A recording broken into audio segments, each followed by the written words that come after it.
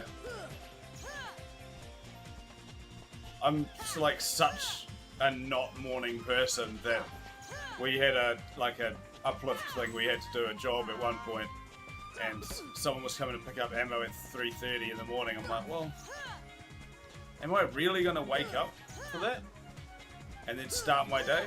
There's no way. I know that I won't be able to do it, so I just stayed up for it. Way easier. Made way more sense.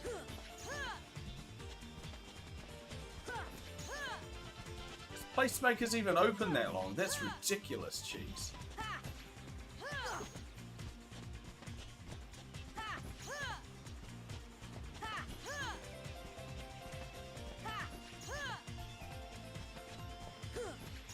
Alright. Those are silly hours.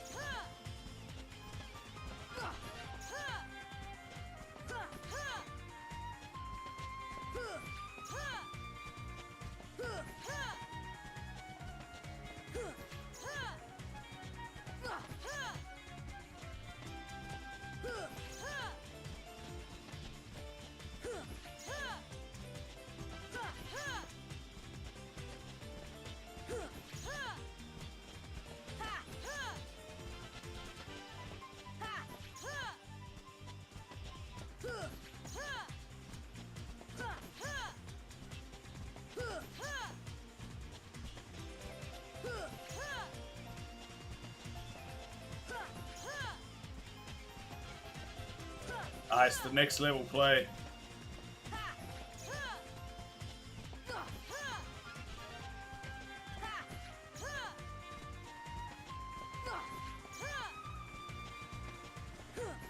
Bro, that was like my 7th form at school when I used to leave the window to the common room open that little bit, and I just stayed there every night. Just jimmied the window open and slept in there.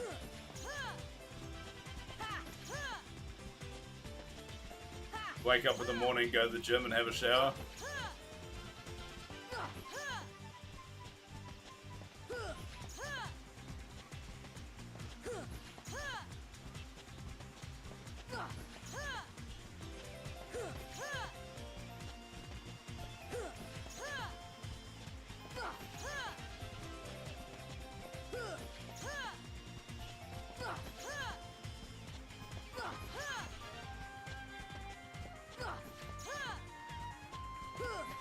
On that sweet independent youth benefit.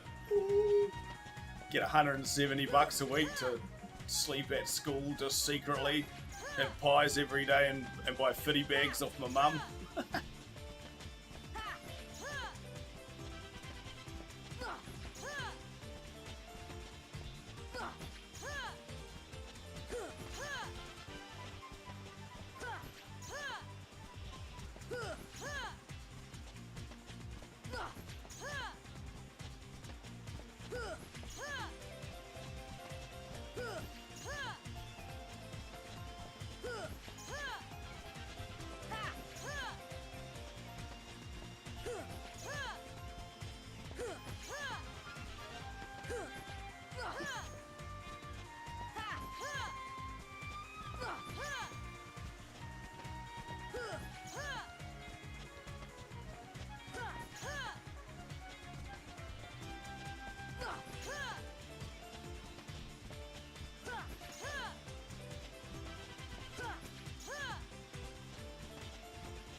Didn't even know it was gone. That makes sense though.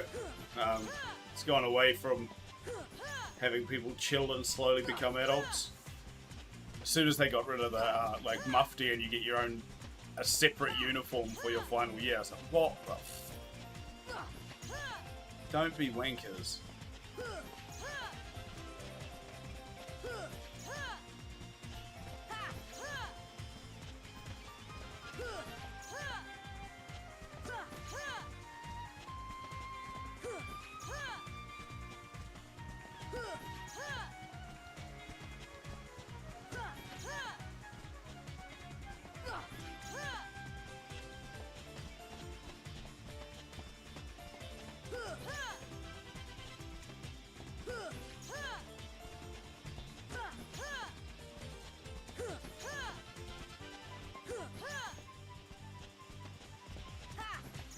Yeah, and I mean, it's your last year of school, man.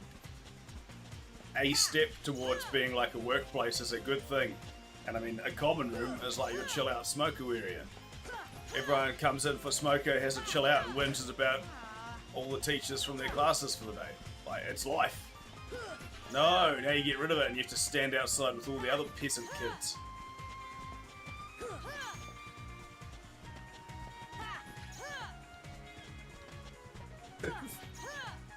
Exactly. Just like any good smoker room. Oh, bro, that would have been about 3 years after you left school. Nah. That would have been when you're looking after like your 4-year-old kid or something.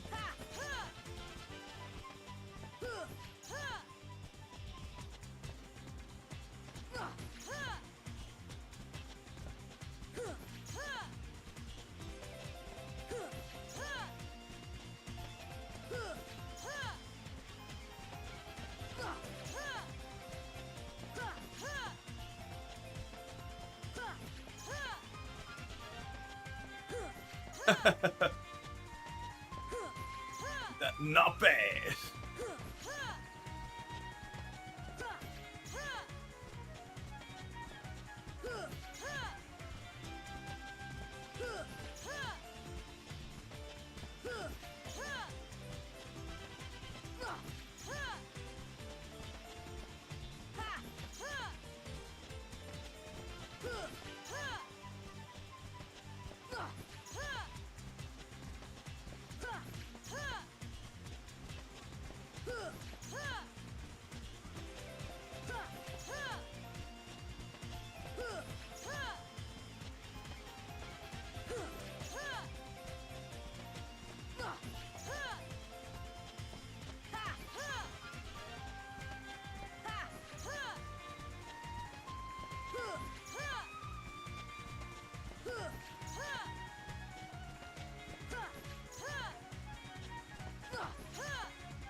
Oh man, I'm really off today.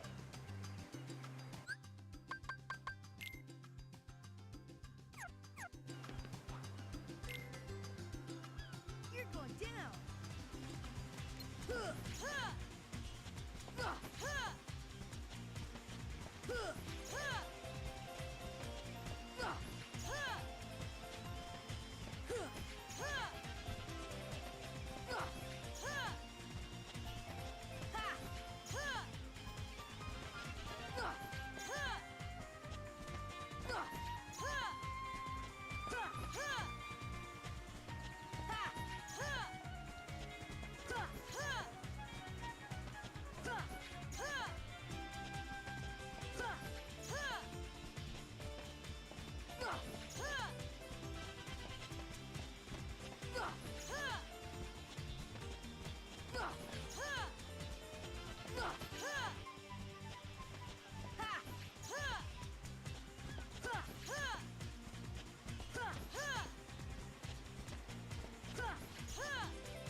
One thing these off-brands do wrong is they don't put their label in the right spot.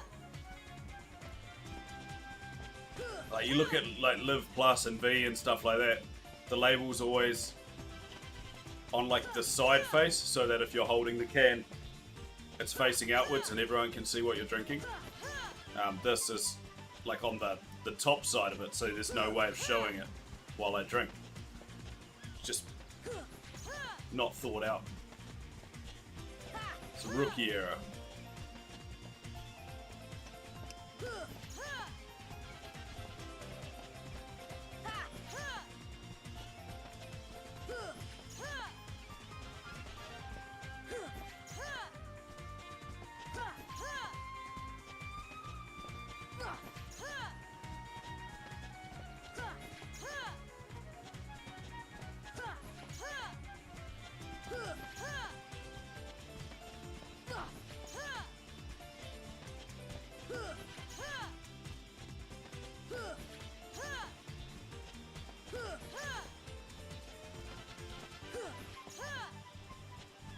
Well, if you're driving past someone and you see them sculling a drink and you can see the label on it, you'll be like, that looks like quite a good drink. Or it'll be like ingrained into your head for the rest of the day without you even knowing. You'll be like, I feel like a V, and you won't know why. Whereas if you just see a random green can and you can't make it out. Subconscious, man. Subconscious is powerful.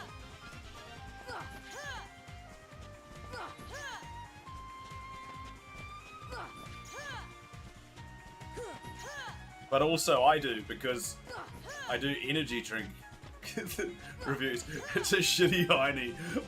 Why is that guy drinking a Heine in the middle of the day?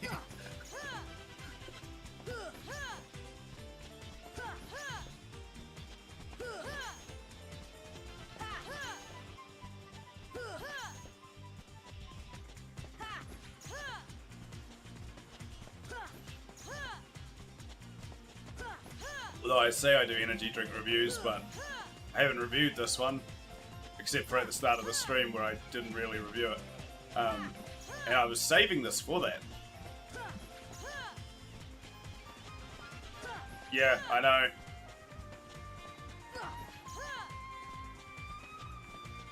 The amount of people I know who have car beers, it's crazy.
Jeez Louise, open your eyes, man.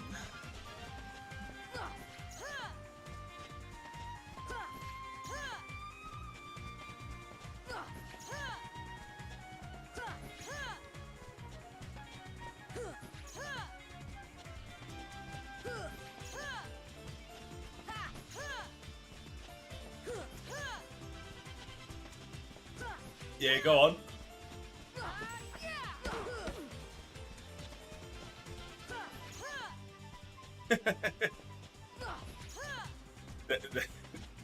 That is a neat trick.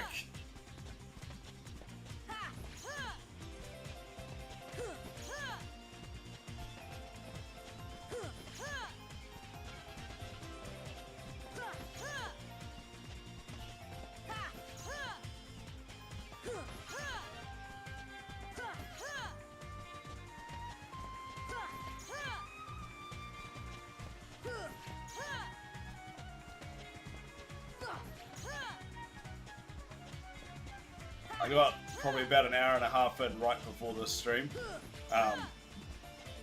and that is exactly what I thought of when you said that. Because I just like climbed into bed and I didn't even throw off the millions of pillows that women for some reason like to put on the bed.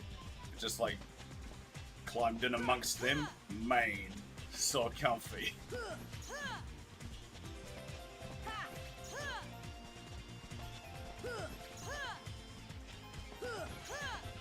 That is the image of my brain when I close my eyes right now. Wow.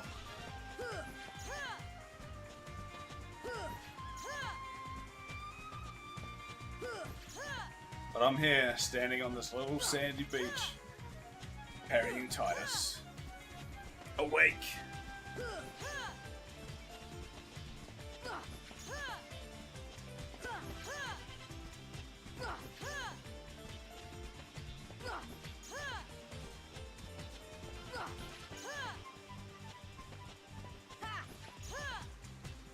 Well, that's a good, powerful yawn, that one. Really built up.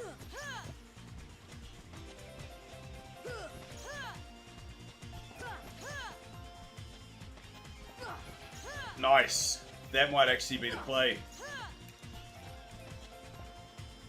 Whoa. Ripping it. My headset cable. I'll throw Dota up. Obviously sounds free, so you don't get to hear it. In another tab.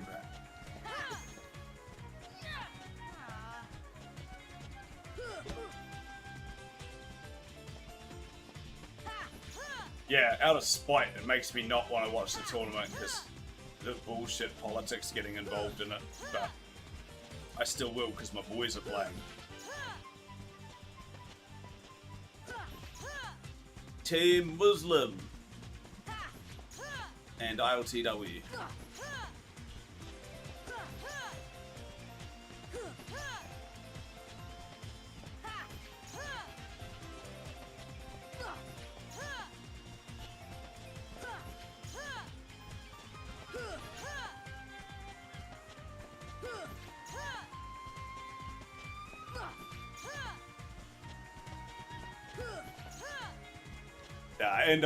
And bloody Fat Controller.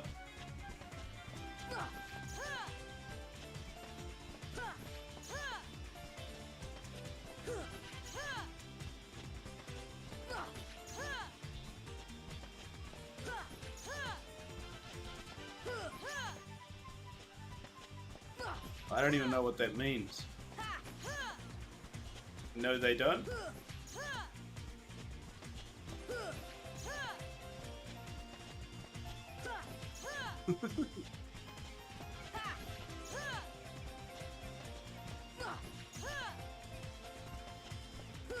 No, we don't worry about that, cheese. We only talk about real countries.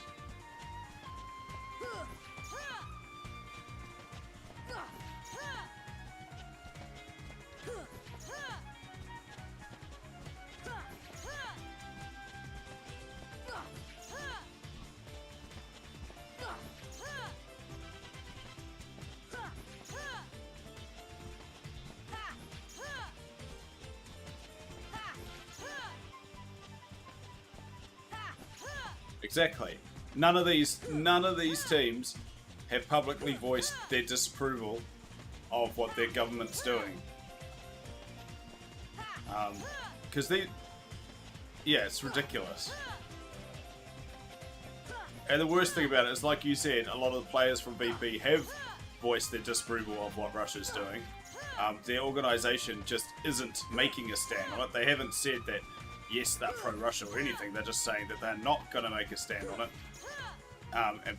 Because why would they? They're funded by Russian organisations all the way through. It's just terrible business practice. And you can be against something political and it not impact you as an organisation on a sporting level. Like, that's all this is. Politics and sport should not have an interaction with each other. The fact that a team gets banned because their organisation won't make a stand against their own country for something that they are not involved in and have no influence over is ridiculous.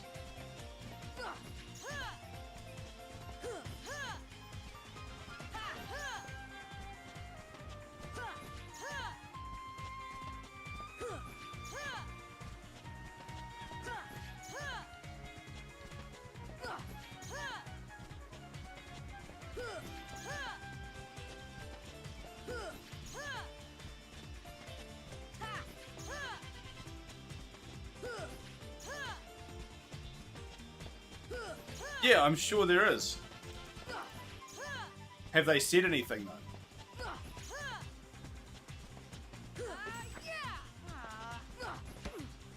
That's the thing. If there are pro-war, pro-Russia things in there, have they said anything about it? Because if they're keeping their politics out of it, even though they agree with whatever's happening, then they are doing a great thing. Like, that's pretty incredible, right?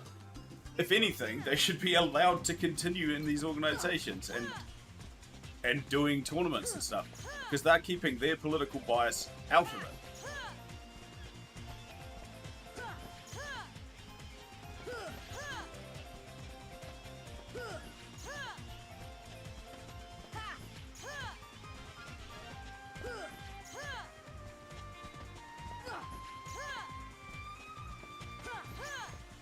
Yeah, exactly, they would, but they're getting dogpiled anyway.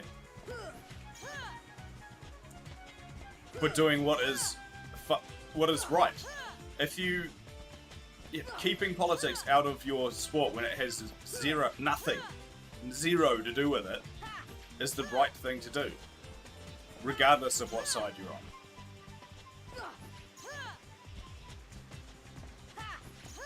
Yeah.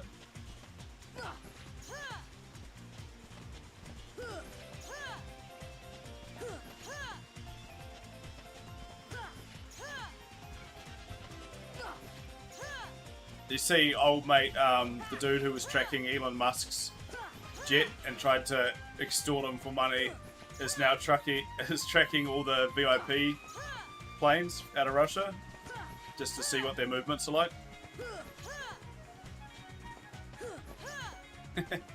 Pretty crack up.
It's shit like this that pisses me off. This isn't your fucking war, eh?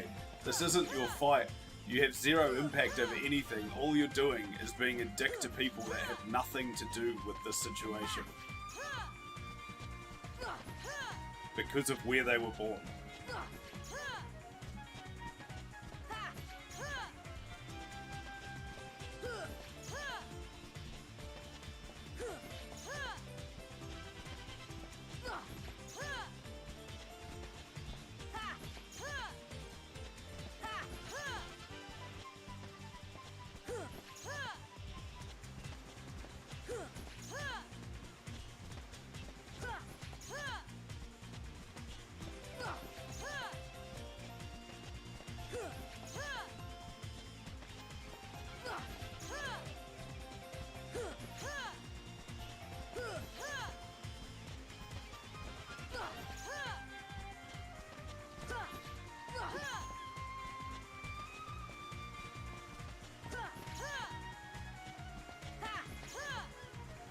Yeah, which isn't right. That's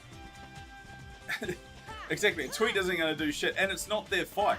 That's them putting their lives in jeopardy for something that either A, they don't believe in, which they don't have to, or B, they just don't need to do because they have no influence over it. They play fucking Dota, man. Vladimir Putin's not going to be like, well, actually, these guys are pretty good at Dota. I might listen to what they have to say about my war on Ukraine. Like, that's fucking retarded. They're tactically sound.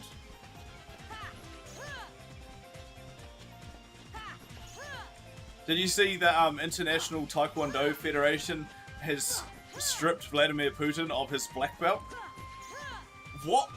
Like, this is like another thing. Like, okay, he's still a black belt, regardless if you decide he is or not. Like, he achieved all the outcomes. He's done everything required. You saying afterwards that actually, because you're doing something completely unrelated to it, you're not one anymore, is ridiculous. Man still fought a bear.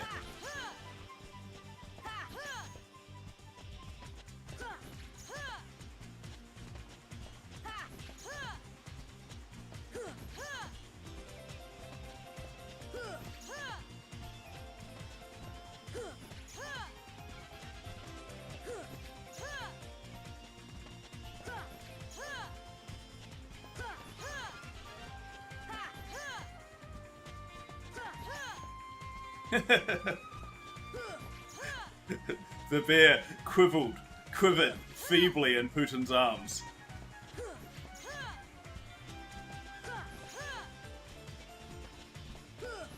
At least he was feeling merciful that day.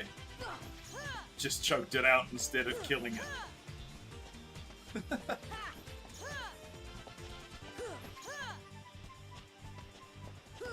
I don't know what's up there. It's like a rite of passage over there.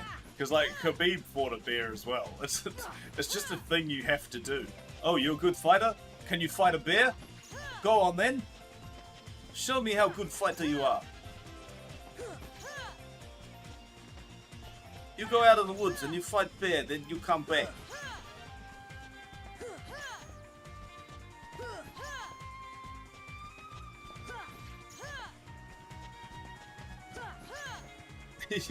It's a circus bear, it's just made to cuddle.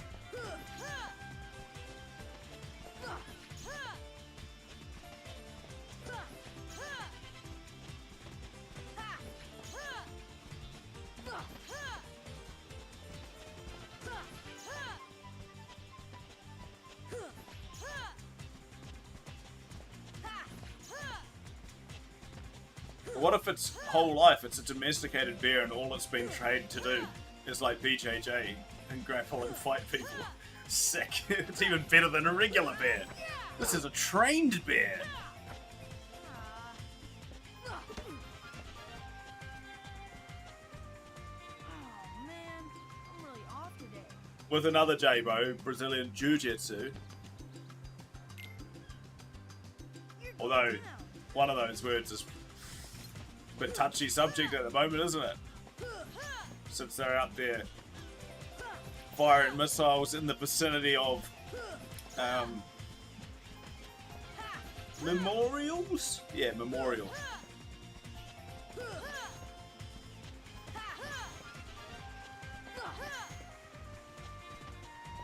which questionable again. That as a target. I haven't seen any video of it actually hitting what they say hitting near the memorial or hitting the memorial. I've seen the video of it hitting the tower, the TV tower, and then everyone's saying that another one hit the memorial or near the memorial, but no one has a video of that one, weirdly enough. And even if it did, I want to see like its flight path, because quite easily, if you're aiming at a TV tower, you could quite easily miss. I forgot what it's called. It's got a B in it. I should know this. It's the memorial to the Holocaust victims.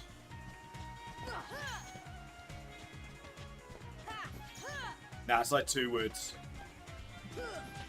Al-Baj or something like that. I honestly can't remember.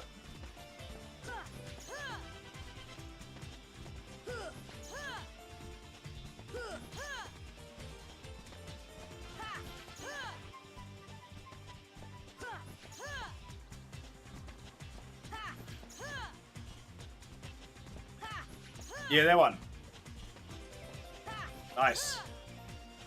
Not even close to what I said.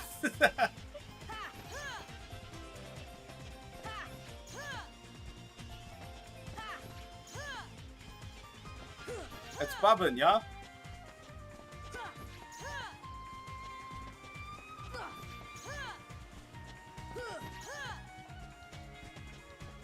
Bubbling, yeah.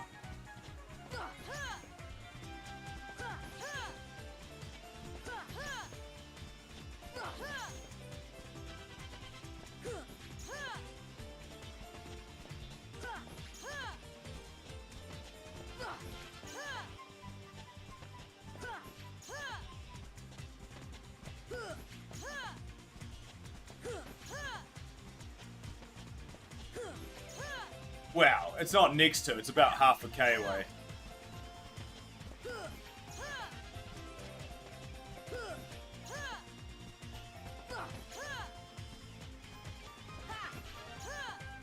And the claim is that one of them hit the TV tower and another one hit the memorial or close to the memorial. There's a lot of videos of the TV tower one getting hit, none of the memorial getting hit. And even so, I honestly believe that that still wouldn't have been the target. It's just a missed shot on the TV tower, right? Considering, are they going to attack a Holocaust memorial when allegedly their fight is to remove the Nazi government? Like, that is the opposite of what their target would be, regardless of what side you're on.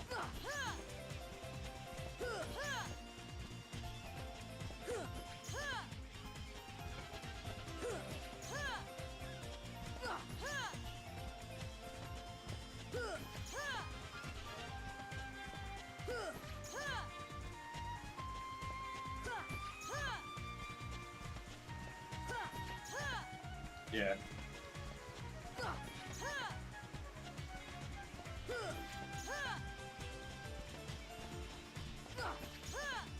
Exactly. But nope, everyone's taking it as an assault on Holocaust victims and Russia just committing more atrocities. I doubt it was even guided, it was probably just a free fire rocket.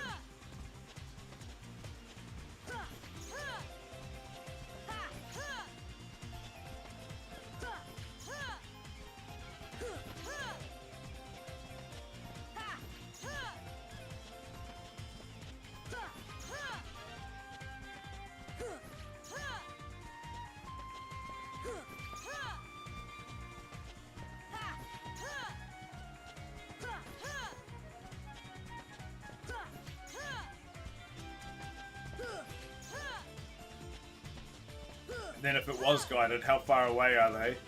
How are they using the targeting? 400 meters probably isn't too bad. It's relatively close.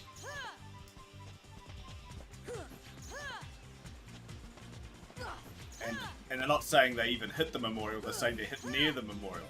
what's deemed near the memorial? 200 meters away? Is it halfway between the tower and the memorial? You know what I mean? It's silly.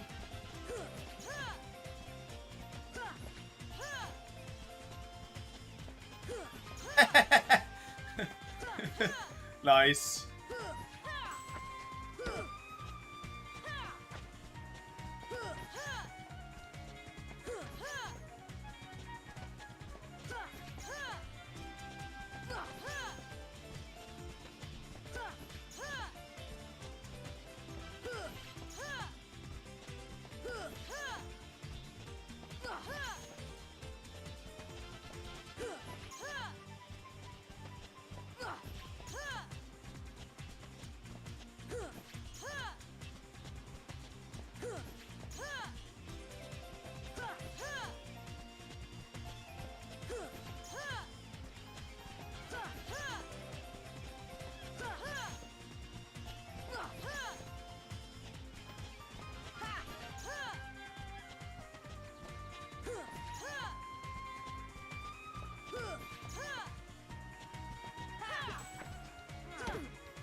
Nice, that's real funny.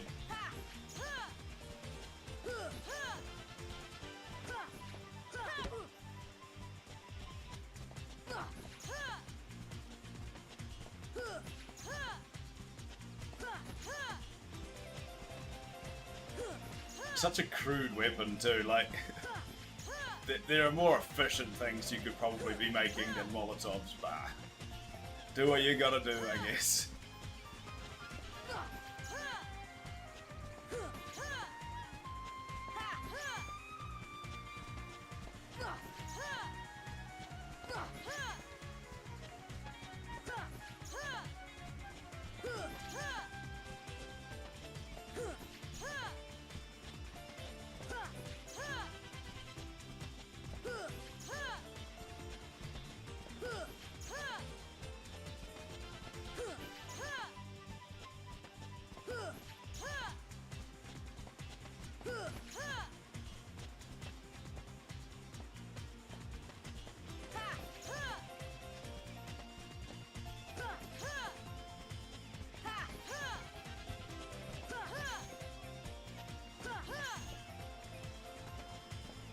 Curious to see how this Wellington thing plays out.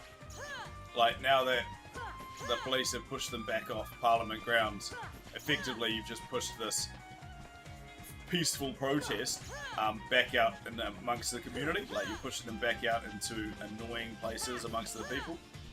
I was half expecting like looting and rioting to start happening, to be honest, but I haven't seen anything.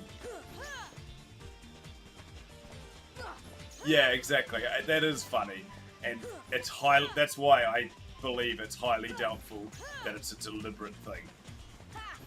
It goes against their entire reason for being there.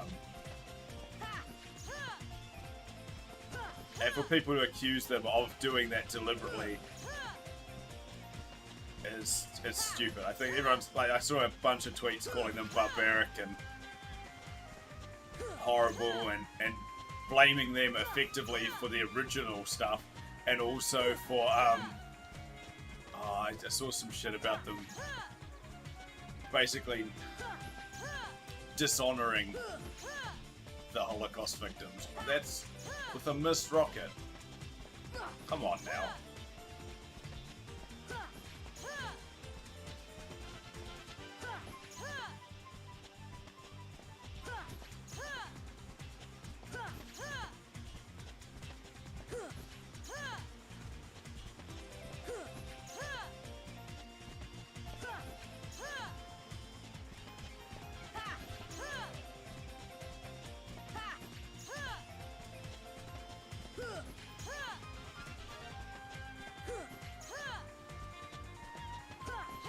Yeah. Or people in New Zealand pulling down statues of colonization, destroying history.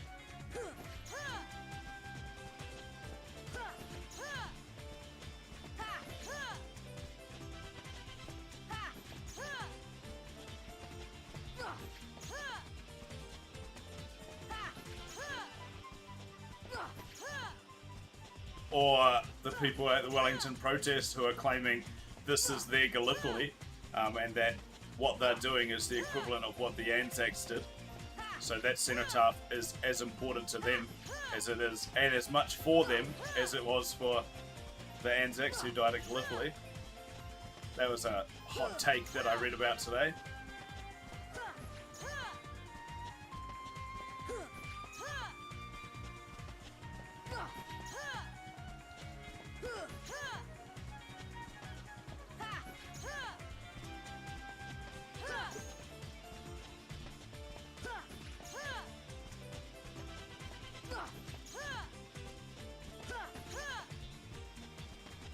Oh, is that because the cops all prepared themselves this morning in the hours of darkness to full riot gear and roll through them?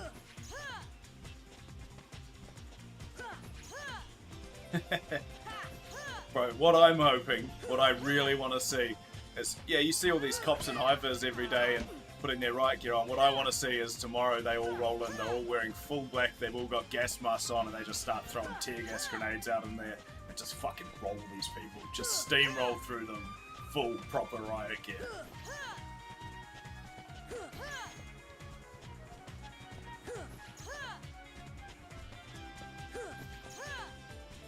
Yeah, we told you yesterday you're trespassing. If you continue to be here, shit's gonna get dirty. And then just fucking... Bap, bap. Clearly, that was with... like beanbag rounds and stuff.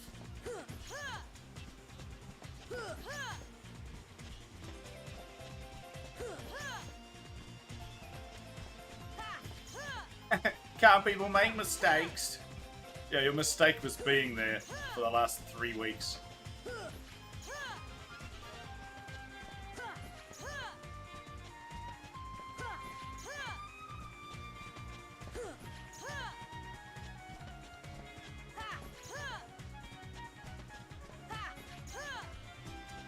Yeah, exactly. I could have been popping anything. Could have been like, pop gap in his ass. Nah, but what I meant was like beanbags and like the rubber bullets, or even like the paint rounds. Paint rounds would be good too, because you'll be marking the baddies.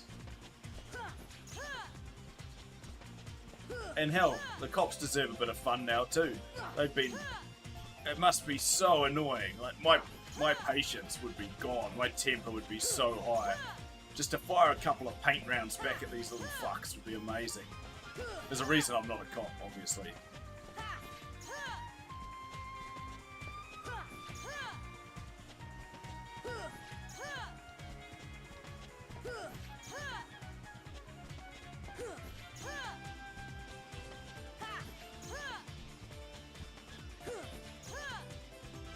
But yeah, tear gas grenades would be so good.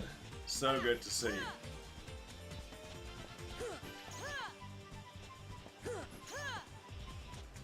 just gotta kind of warn the local populace about it too, that hey, this whole area is gonna be pretty fucked. Unless you want to cry a lot and feel the burn, probably shut up all your windows and be somewhere else.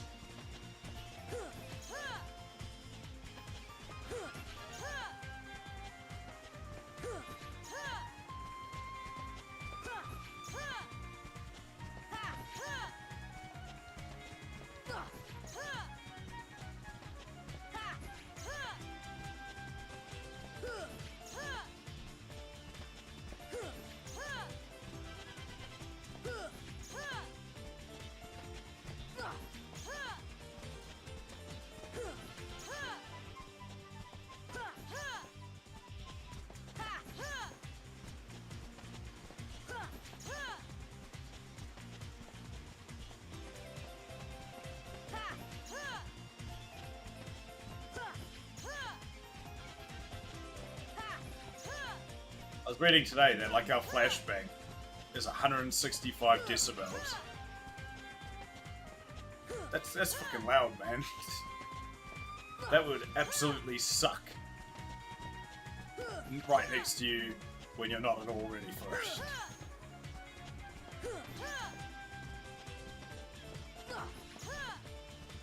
Not to mention the blinding effect as well.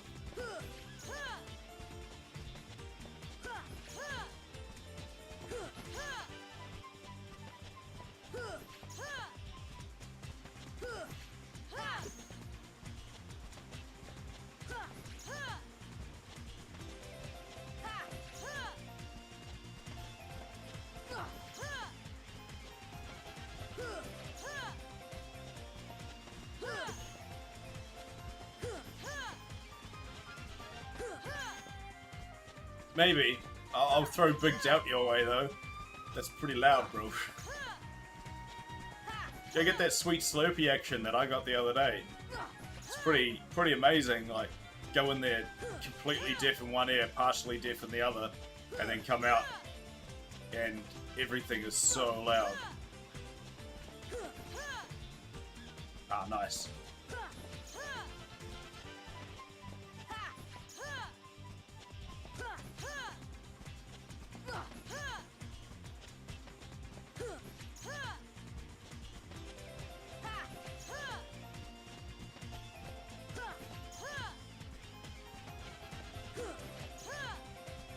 I'll be sitting here with my headphones on now and I'll be like, what's that noise? I hear something sizzling. Roll down the other end of the house in the kitchen like, what are you cooking?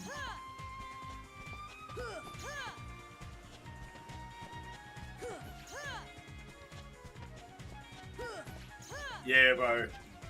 The gigantic chunks of stuff that come out are feral. It's absolutely gross, some of the shit that's like, wow, what is this? I'm sorry that your job is pulling this kind of gunk out of someone's ear.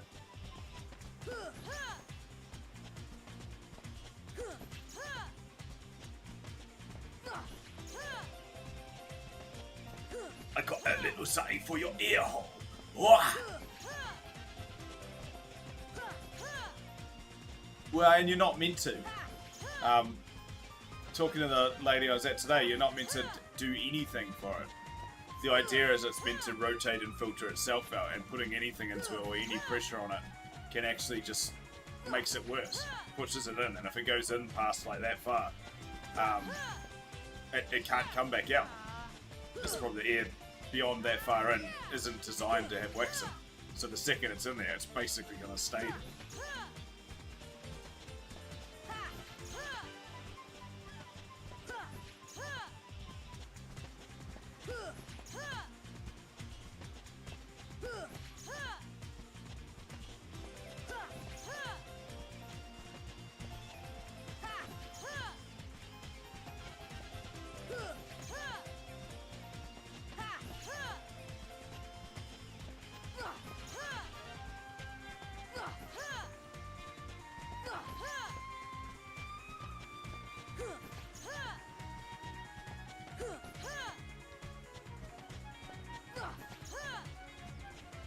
Hell. Sunfire Slava Ukraini likes my good job NZ Police tweet. Seems odd.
Oh man, I'm really off today.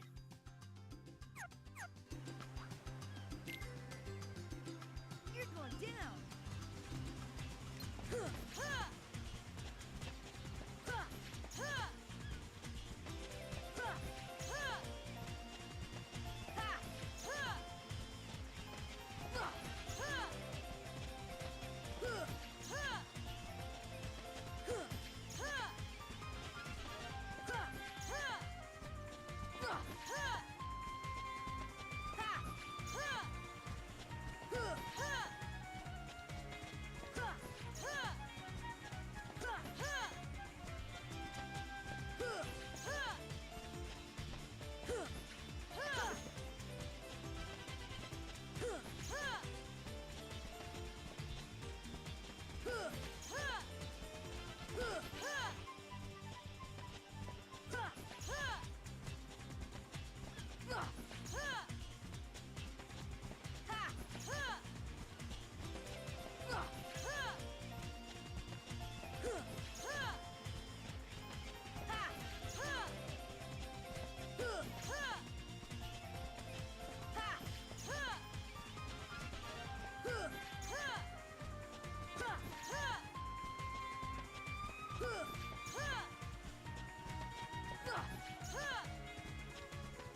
Oh, just because of the amount of flatmates?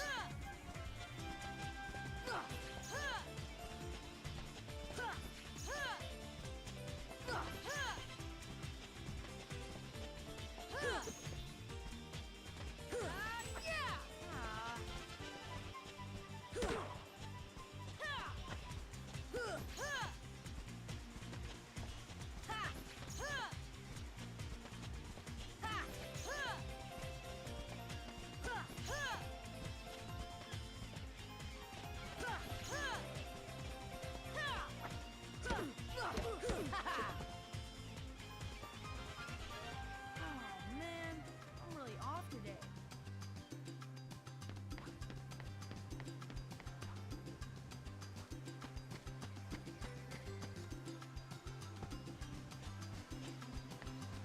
Ah, yeah. Move to a big, like, double fridge and like a chest freezer or something.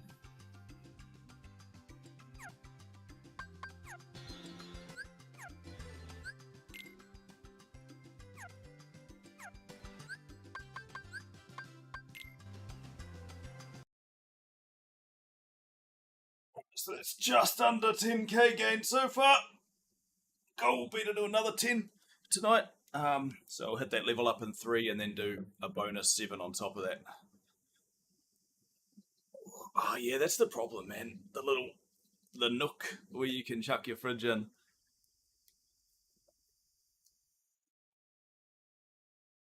Oh, look at that.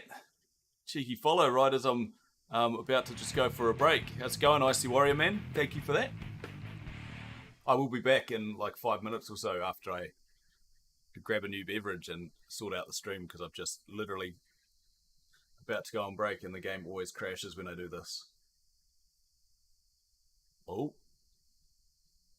Yeah, there it is. Crash. Every time.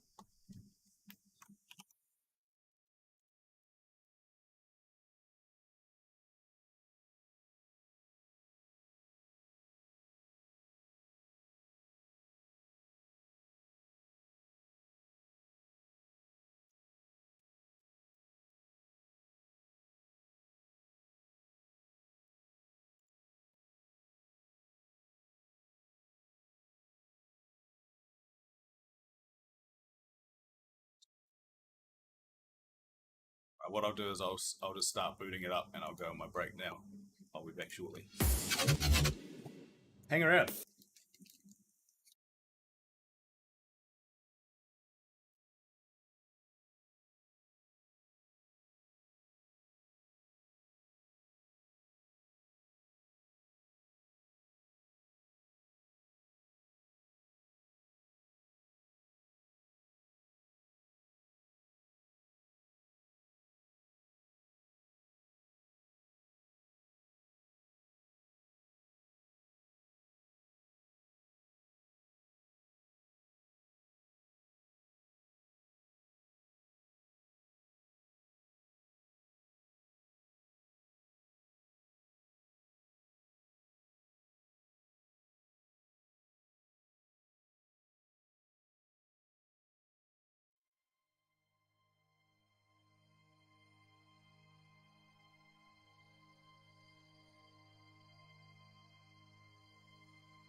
Hello there. I was just going for my break because I need a bio. It's been 2 hours. Finished my first energy drink. Needed a cheeky refresh. So yeah, I'm back.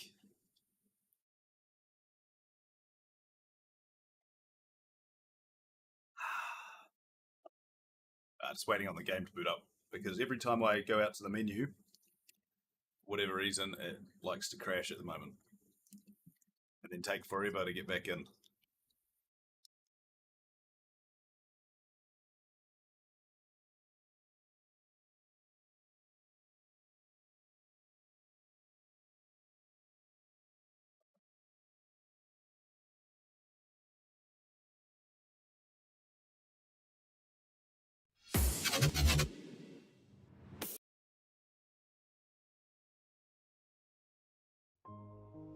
Good man. Very tired. I've been doing like 4 to 6 hours of this every day for the last 29 days ish. Couple of days were a bit shorter, and yeah, so pretty worn out. And then for whatever reason, at the end of it, I end up playing Lost Ark or doing my dailies in Final Fantasy and stuff like that. So I'm living on about 2 to 3 hours sleep on a good night. Last night I got about an hour and a half.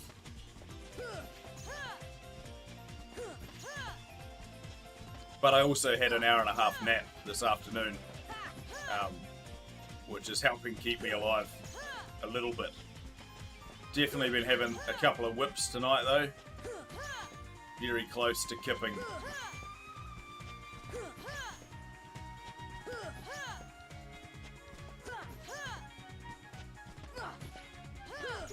And Dead wasn't even here for my break, so he didn't get to see my 6 shorts.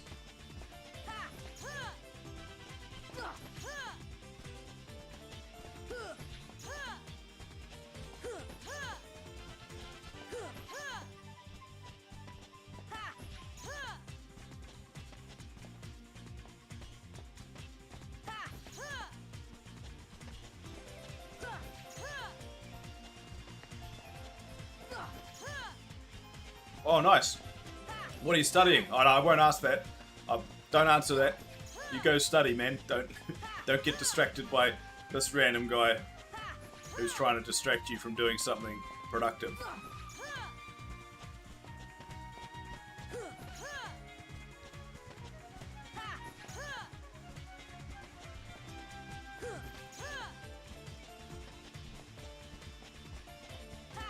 Bye.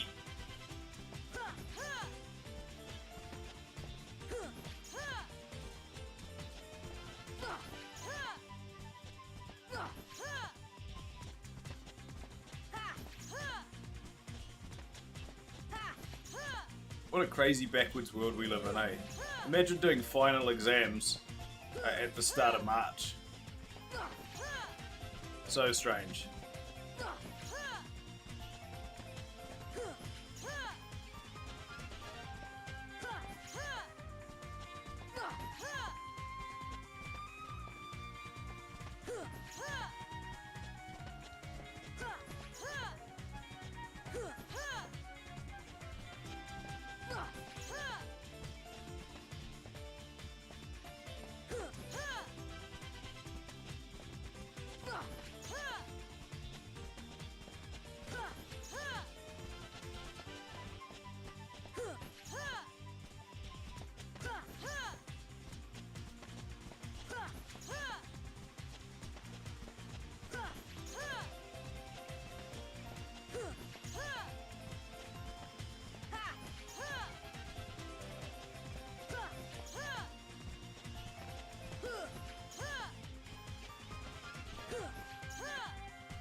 Most exciting part of the stream is going to happen within the next half an hour.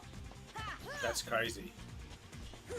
I haven't actually looked how close it is, but definitely within half an hour.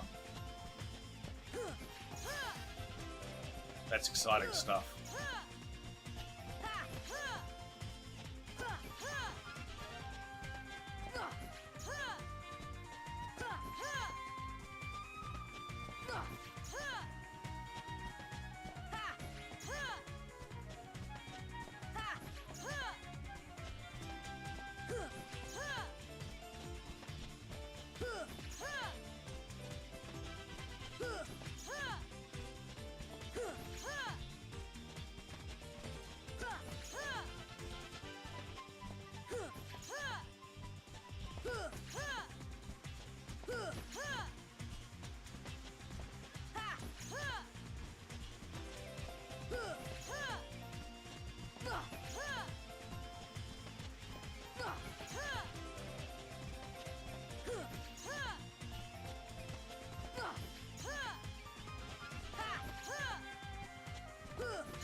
Hey, I'll bring you a quick pause, brought to you by our sponsors, Monster Energy Drink. This is Ultraviolet, second energy drink review of the day.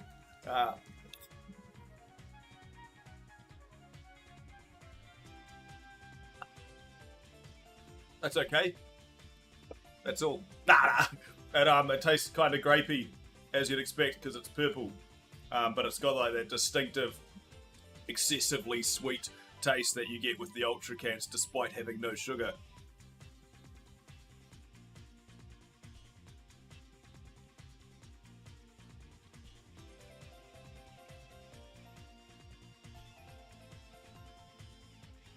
Yeah, bro, that's cooked, eh? That's actually messed my brain up. That looks very, very blue. I can't even tell you how purple that is. What a strange world. Anyway, you're ruining my energy drink review. That's weird.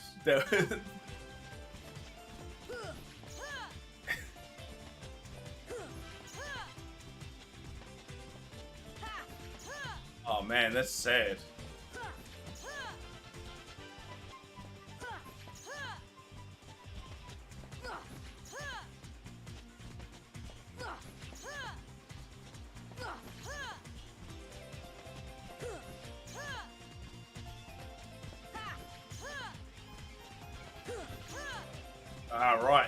Right. Browntown.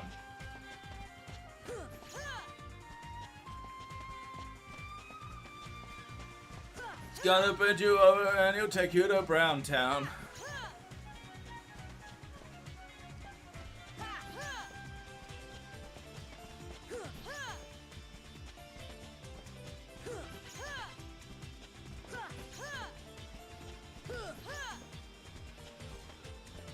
river will run red with Burgundy's blood.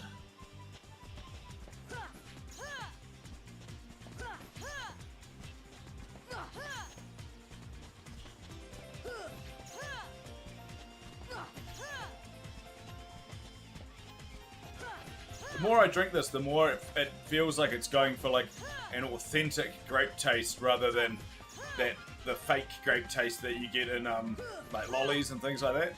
Like the Musashi grape has gone more down the fake grape road. This is more trying to emulate like a real grape. It's still not good though.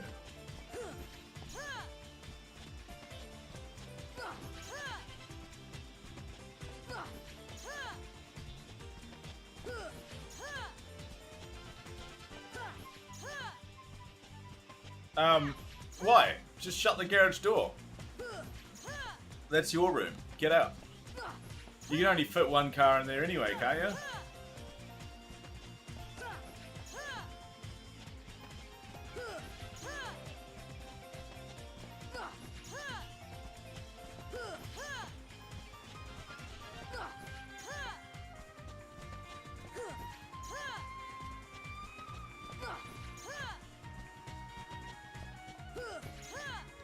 Ah, seen. Yeah, that's red shit. Put up a screen or some shit that like blocks you off from the laundry. Even if it's just one of them, I don't know, like those fold out kind of screens. Not exactly privacy, but better.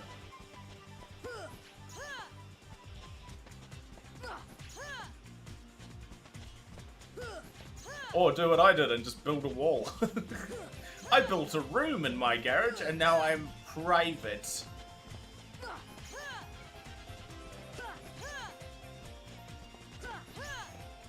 Oh, yuck.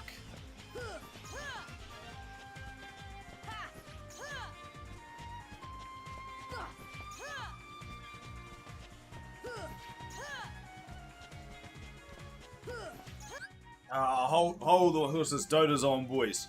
So what I'm going to do is at the same time as playing this is going to be very successful. I'm going to try and watch the Dota.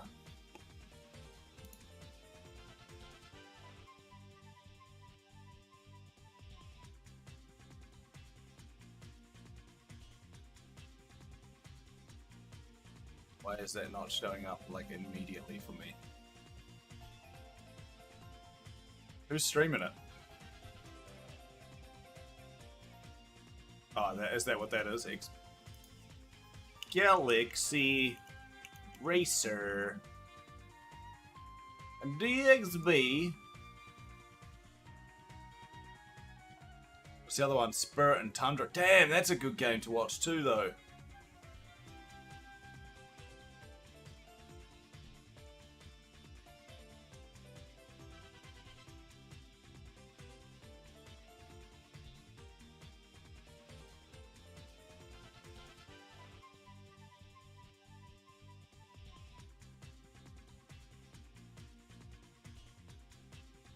Alright, anyway.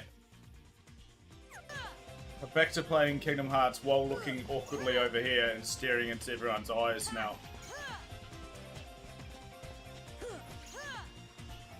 No, I need to move that. That's way too far to turn my head.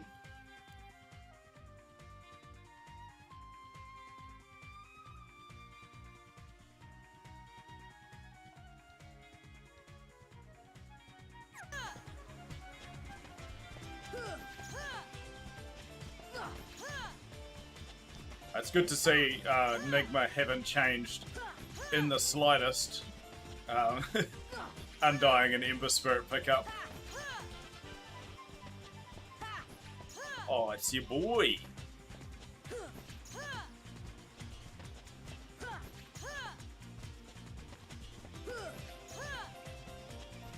Bro. Interesting looking lineup already from TSM. 10 with massive buffs, and you're trying to tell me Kuro didn't pick it up? What a world.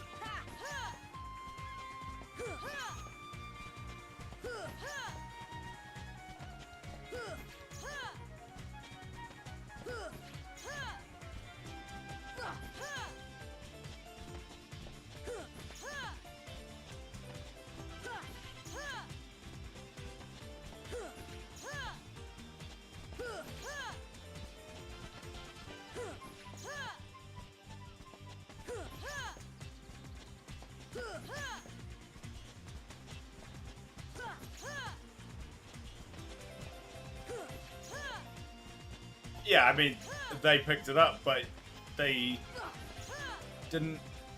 Nigma have first pick. They did.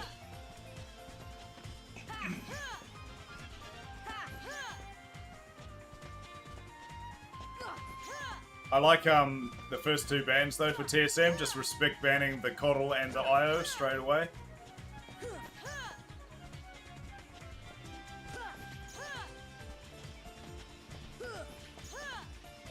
As well as the Mighty Phoenix. Mirana not as amazing, but like the and Weaver as well. What? Nigma with the Tide Hunter? I don't believe it.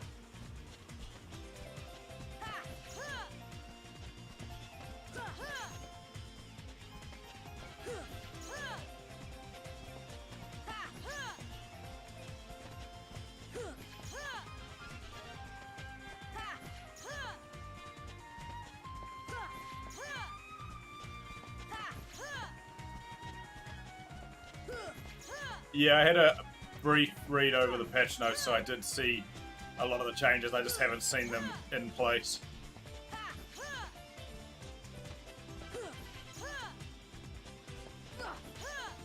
Nice, that morph's a good pickup.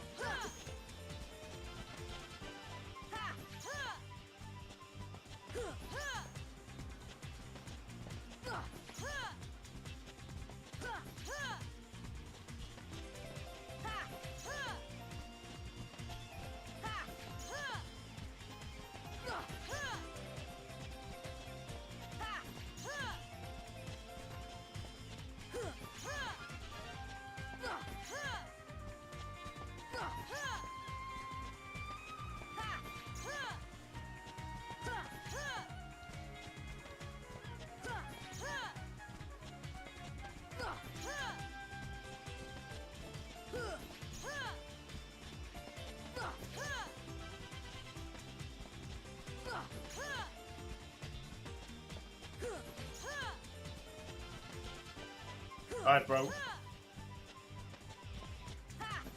Nice.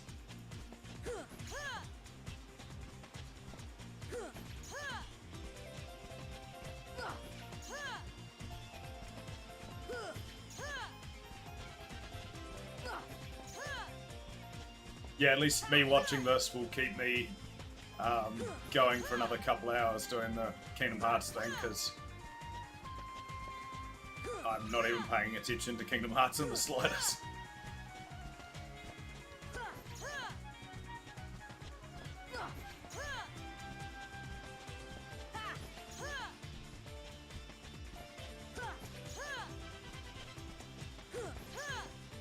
Wow, a World Big Brewmaster is banned. He must have got some nice buffs as well.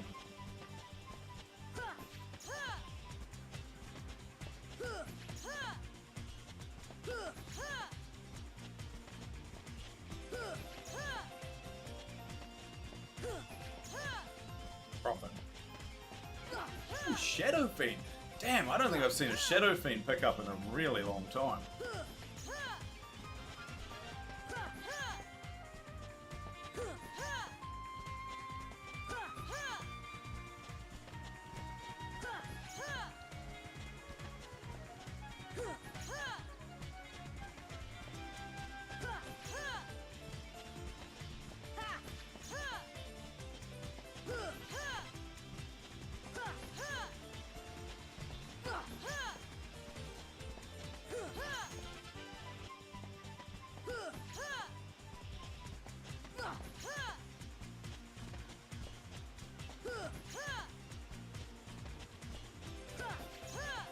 I also like how on this Gamers Galaxy overlay, TSM still has the Undying symbol. Hey, what's up, man? Welcome back. To distract myself from the monotony that is me playing this game, I'm currently watching the Gamers Galaxy Dota 2 Invitational series in Dubai.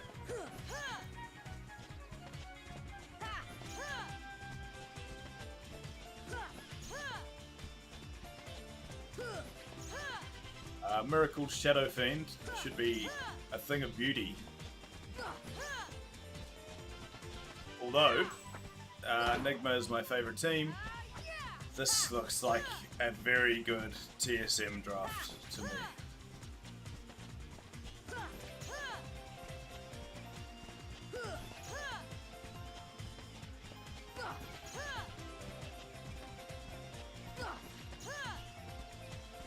Look at the skins on Moonmi and his Shadow Shaman. Holy.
And going straight into an early smoke rotation.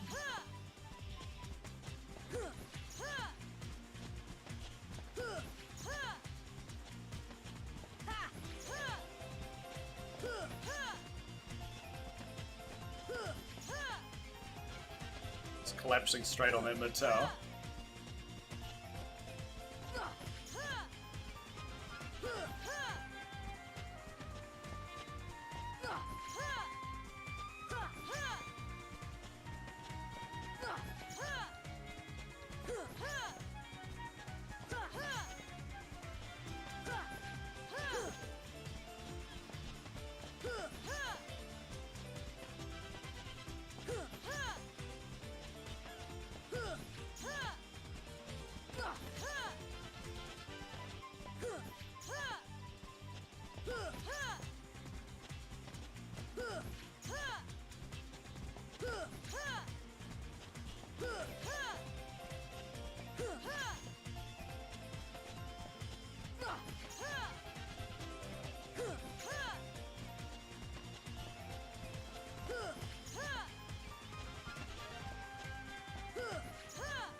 I love that Kingdom Hearts is so mindless that I can play it without watching it almost at all and just sit here watching Dota.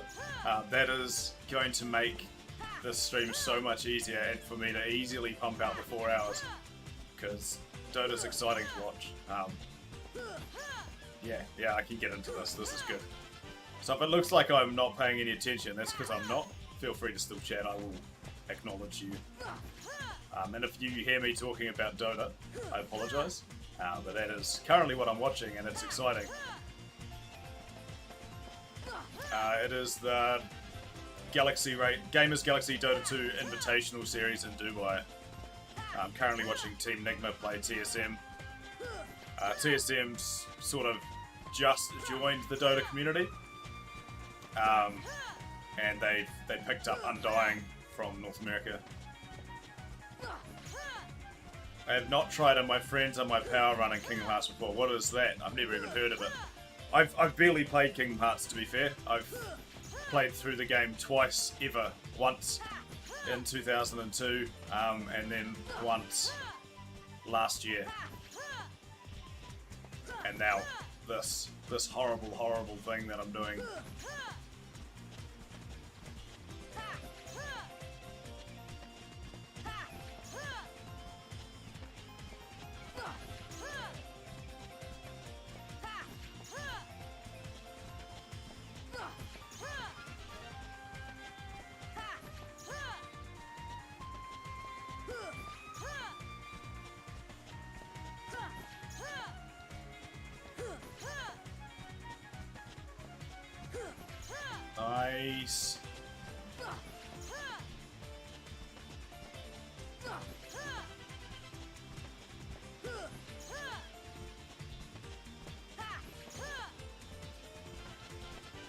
Rare treat, Kuro grabbing first blood.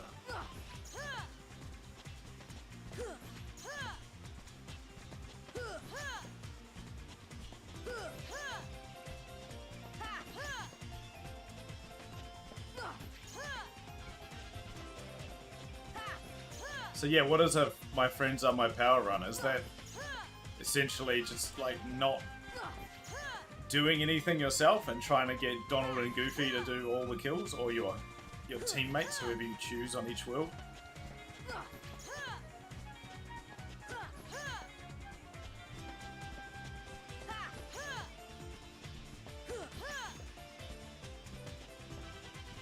Someone else trying to guide you. Oh, that's quite cool. That would be horrible. It wouldn't be too bad if you were doing it locally and you had good communication skills with that person.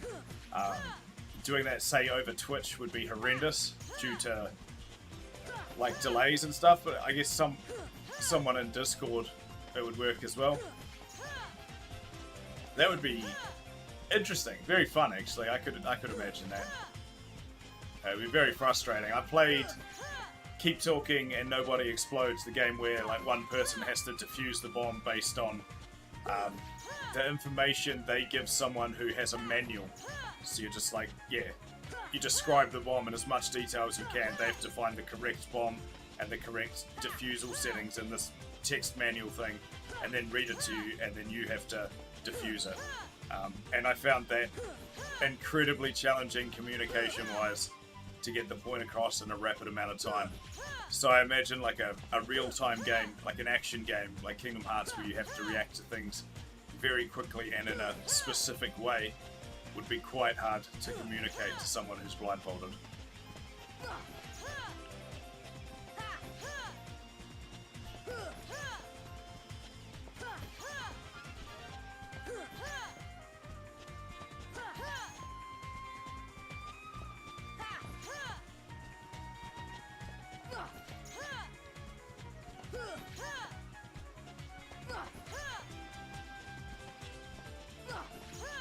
Especially, I reckon, like, combat and stuff, kind of fine, you can just mash your attack through that.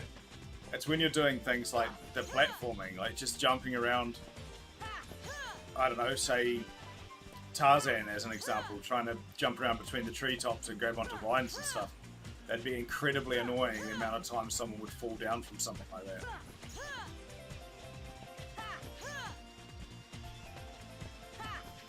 Have I hit the level up and not been paying attention, or am I going quite slow at the moment? It's still a fair bit off it.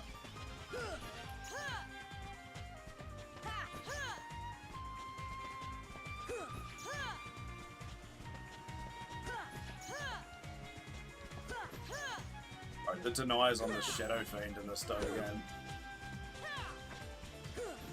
Miracle just bossing that man. It's good to see.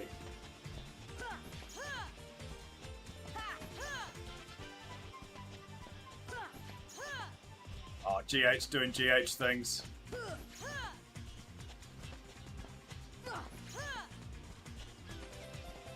Or not. Doom.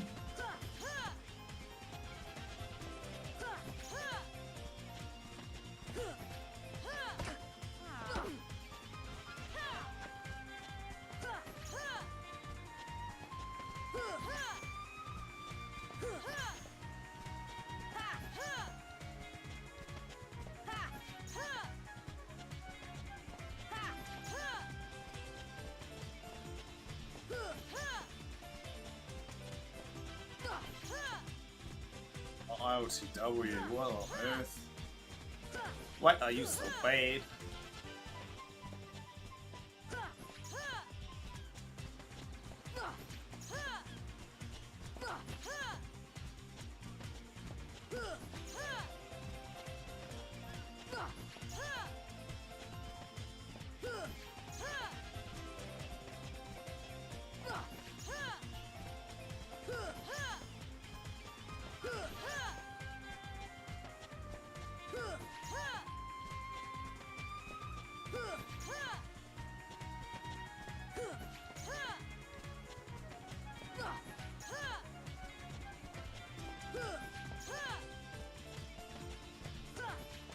long hold duration on Shadow Shaman, eh?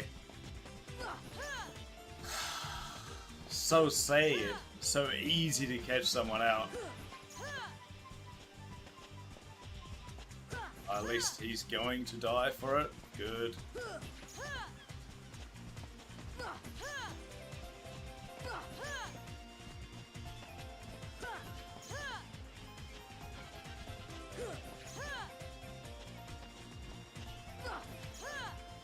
Ah, nice, Dubu. That's a good kill.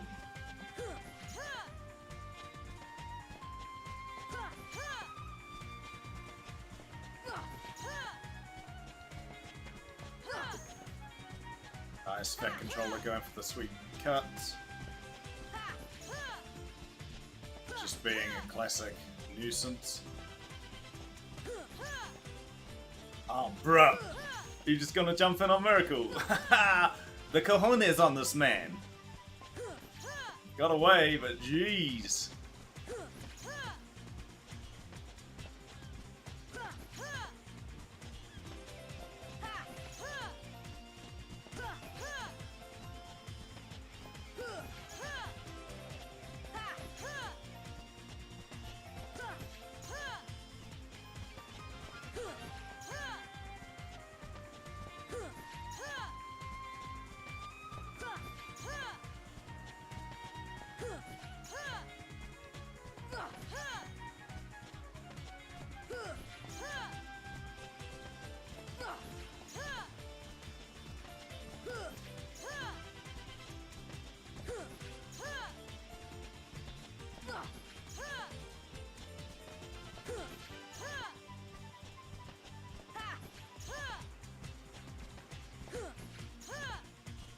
I feel like I want to look at what my total XP is at the moment. I either missed the level up because I'm not paying any attention, or I'm should be within like 5 minutes of it happening.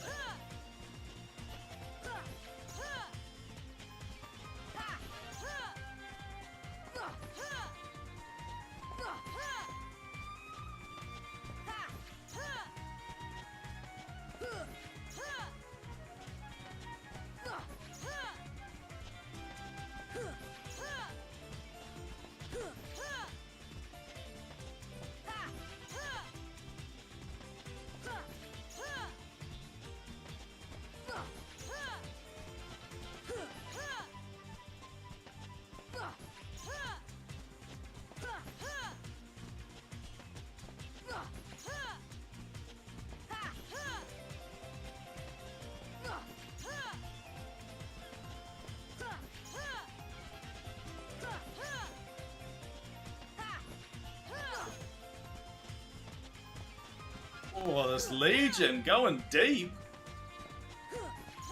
I might pay off though. Yep.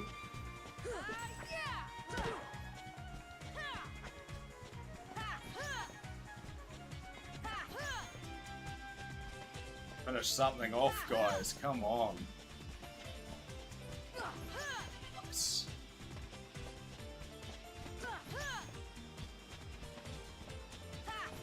I mean, Dubu's the better kill there, but nice.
Have a look at this total XP, eh? I must be bloody close. I'm really off If I haven't already dinged and I'm just not paying attention. 76, 354. Damn, I'm going.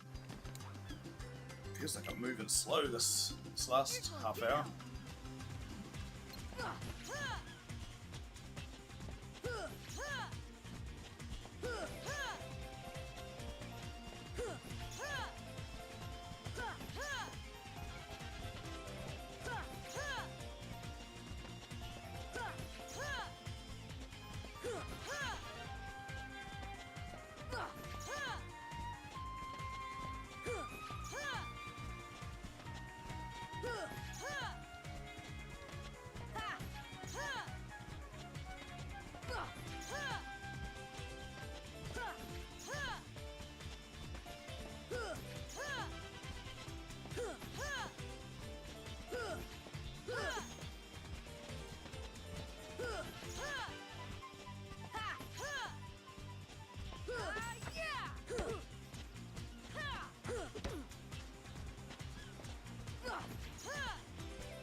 That ward stopped even to just for an escape. Thanks for the gold. Brave duel. Very brave duel. That's mental. TSM, throw some more.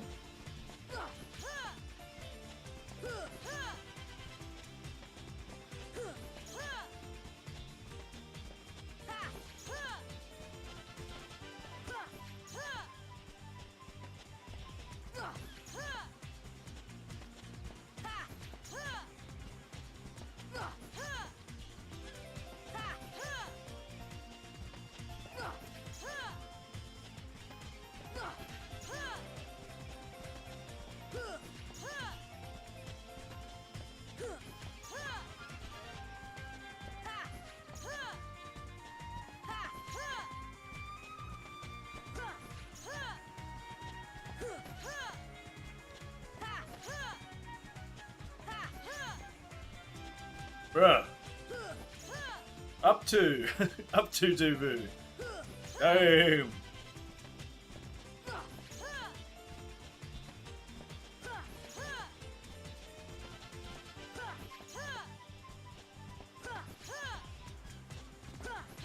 Don't tell me we've stumbled into a patch where Nigma is extremely strong. Or is this just standard NA Dodo being shown up?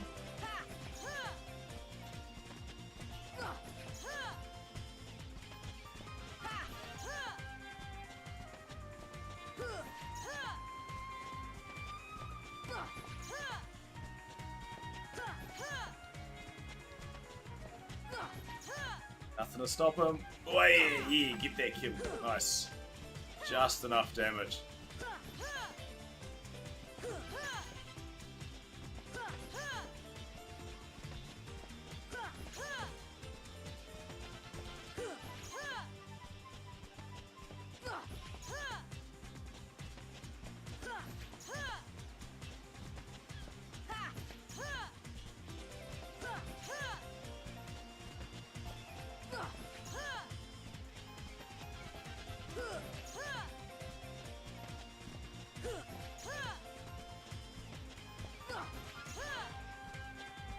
Shadow Shaman doing what he can. Well, they know there's nothing they can do about that Roche.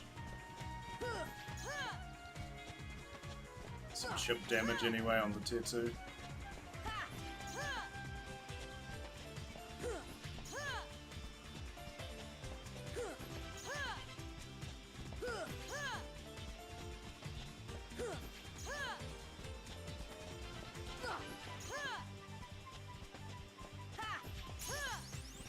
There it is.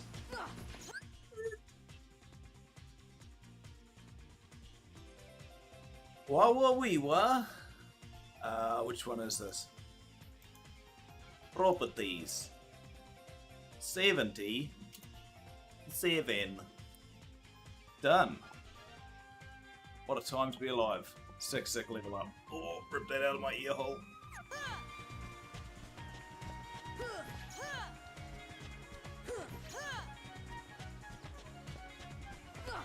Uh-oh.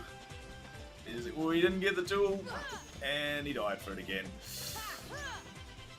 Saberlight going for some real questionable duels, eh? I mean, that one, to be fair, looked quite good until the rest of the team rolled in out of nowhere. He just didn't have the backup to get the damage to bring that Undying down.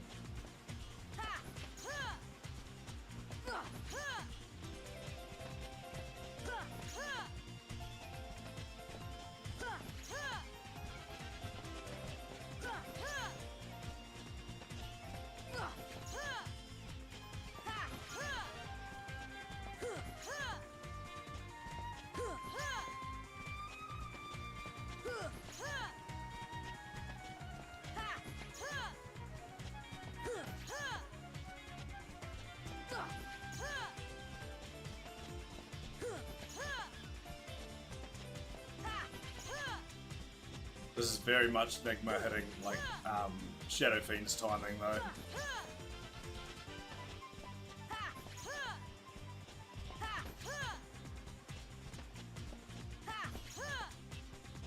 Oh, come on, man. ILTW, what you doing?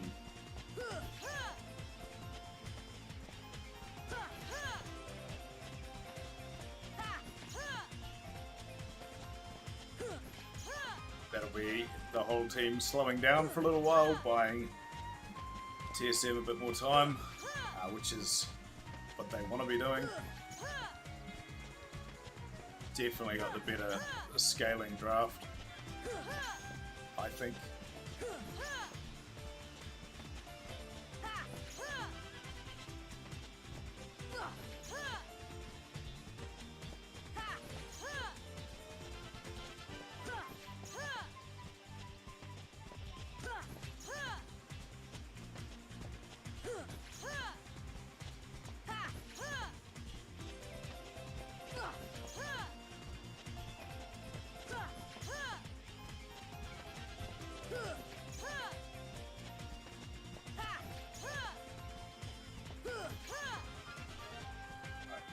Look at that mind control Tide Hunter Nebworth.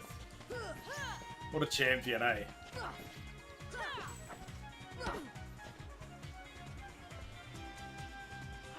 man. Love to see it.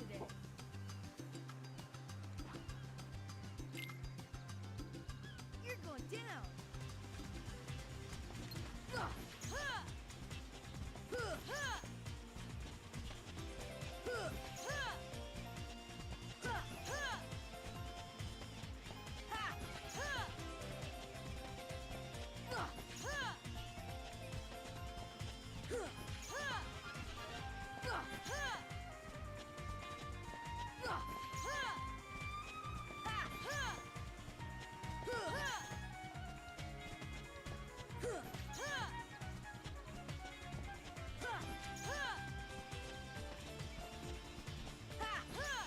This is TSM's big play though. They've got some pretty decent AoE damage, amazing lockdown, and some like good catch. Like that's my control just stuck. He's not going anywhere unless the rest of the team can jump in.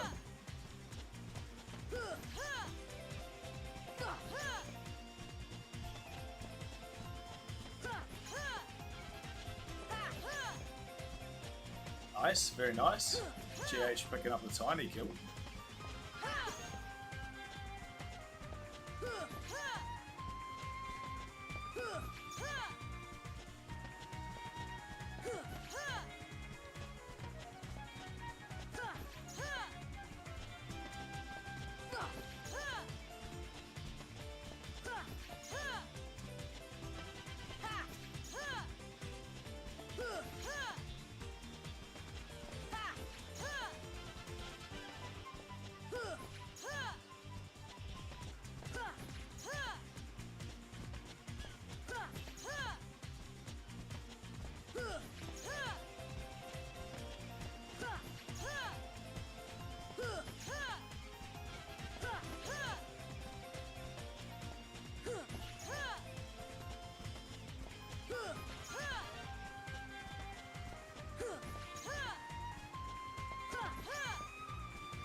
gonna spot him.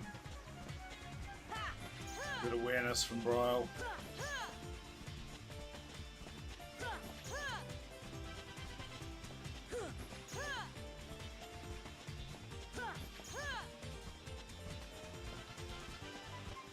Catch.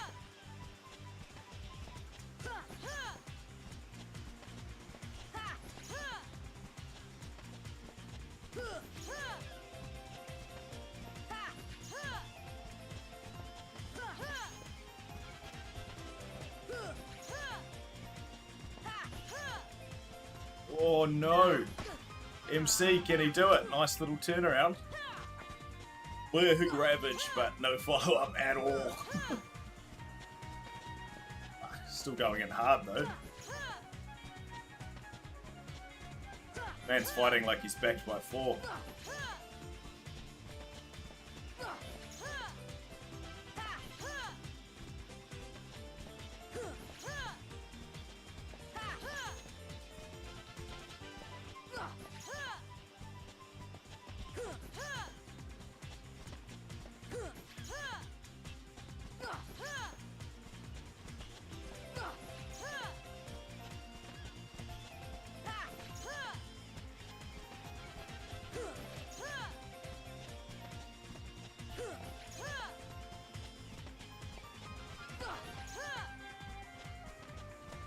Uh-oh, miracle. Yeah, they got him.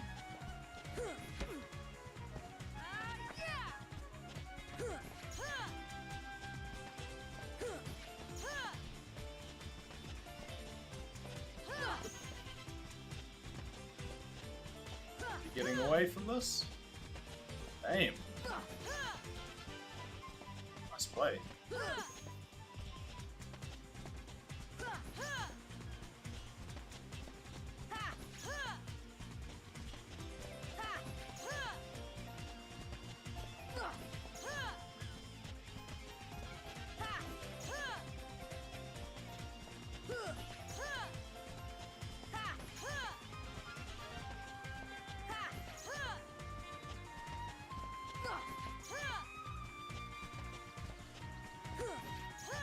Bruh. Bad controller, what you do?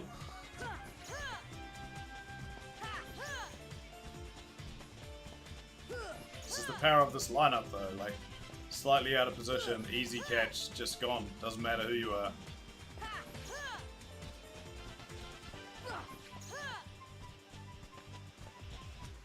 Unless you're Ember Spirit, apparently.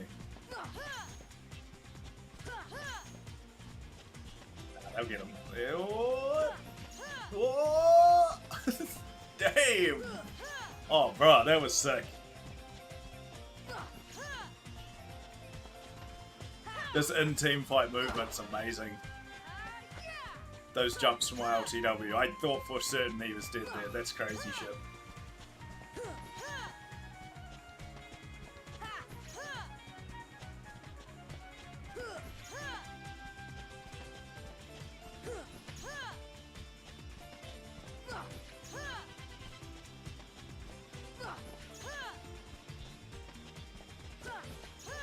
Tips for the boys. Big thing I like about Team Nigma, they're not about the aggressive tipping. It's tips for good plays within the team. Like, tips for the boys, it's me. They're one of the few teams that, like, they're using tipping the way it was designed, instead of being like a tilting mechanism, which the majority of players use it for.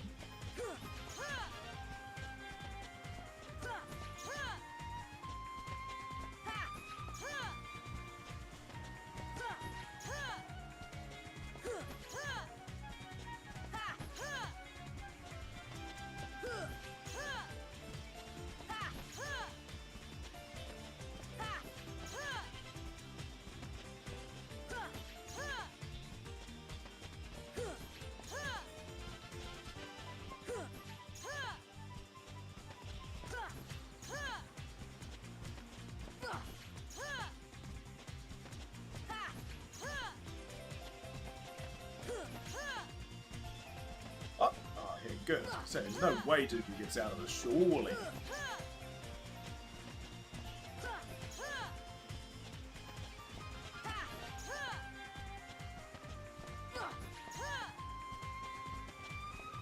Constant pressure from Nigma, man. I mean, TSM's doing well to maintain the split push and maintain just slowing it down, killing off these creep waves just by being dirty dogs, but they're buying time, but they're not getting anywhere with it. Oh, wow. Late by GH.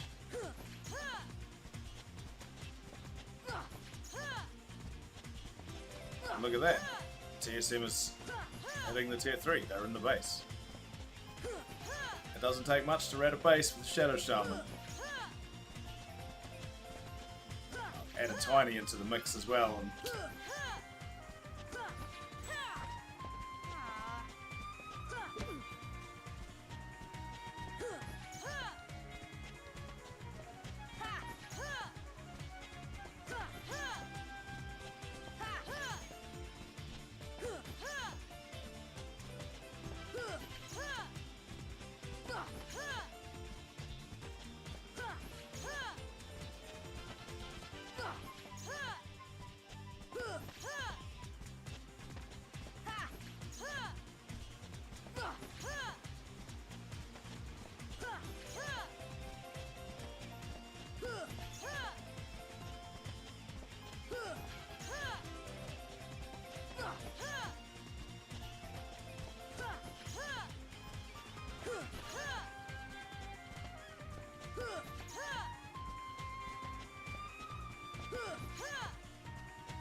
this is the thing. Team Nigma are currently fairly comfortably winning this, but any big misplay or overstep and they could easily throw this.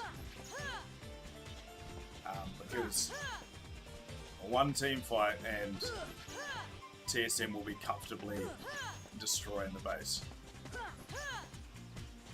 But right now, it's looking pretty damn good for them.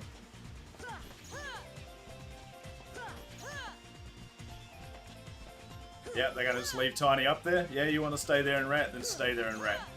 We'll win.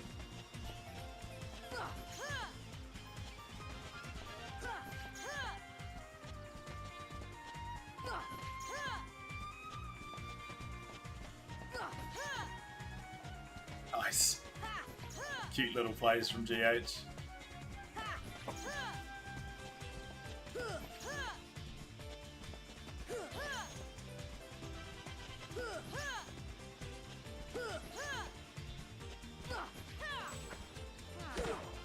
Alright, this split defense, this is pretty good. This is cool to see.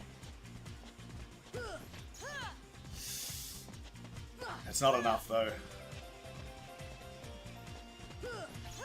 T4s, boys. T4s, come on. Nah, play it safe. Oh, it's still the top. Oh, Miracle's keen. He's keen to go for the throat. Yeah, good. It's like, look, we've been sitting in their base for 5 minutes now. They can't do anything. Oh! Oh no, we stayed too long. Get him. Yes, there you go, GG.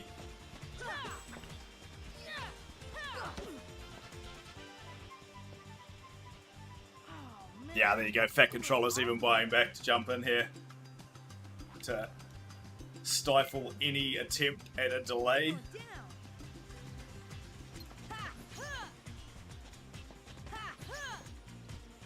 GG is cool. Nigma looking good. Nice. That is what I want to see when I come back into watching my first game of Dota in quite a while. It's largely Team Nigma have been lackluster, but to take out who are the current DPC point leaders from North America, very good.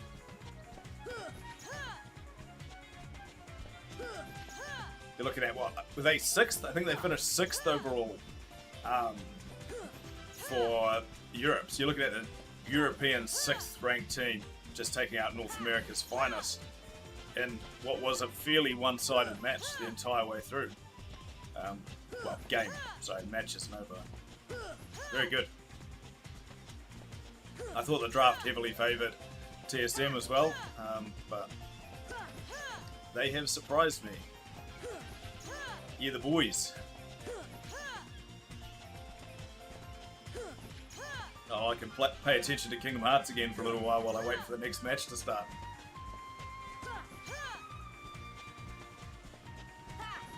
See, that was easy. If I find something like this to watch the entirety of these streams, I'll be talking about completely irrelevant shit the entire time I play.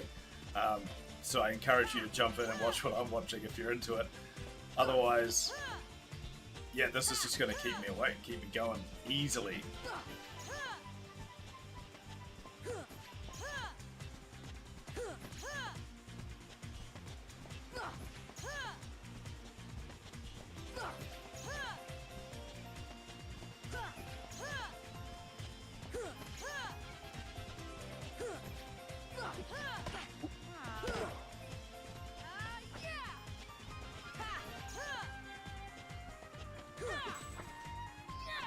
Oh, have you actually done it before, Cracking Lars?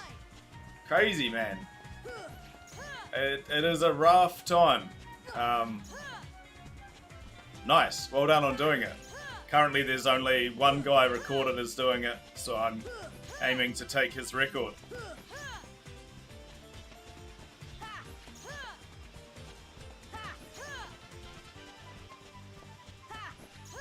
Chipping away, though. Hit level 77 today. Sitting about the 530-ish K XP mark. And I stuffed up too, I really did at the start of this. I didn't choose the Dusk playthrough. I am currently playing, I started at night, so I'm looking at doing an extra 70k total XP that I needed to. Oh, you also did 99 with Roxas and Kingdom Hearts 2. Holy. Did you record it? Come on, man. Yeah, I'm aiming to do that again at some point as well. I'm trying to think of the guy who did it, which is the reason I'm doing this. Is it triggered the memory that I wanted to do this because I saw that he completed it in 2018.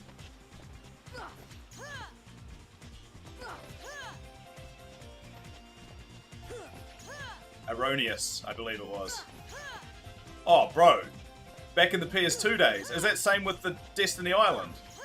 If that's Destiny Island, that is madness. Because PS2 Kingdom Hearts, you're looking at 500 hours plus. Yeah, so that's actually crazy. Whereas Final Mix, I'll be doing it in about 190 to 200 because of the tech boosts. You would be the only person in the world to have done it on PS2.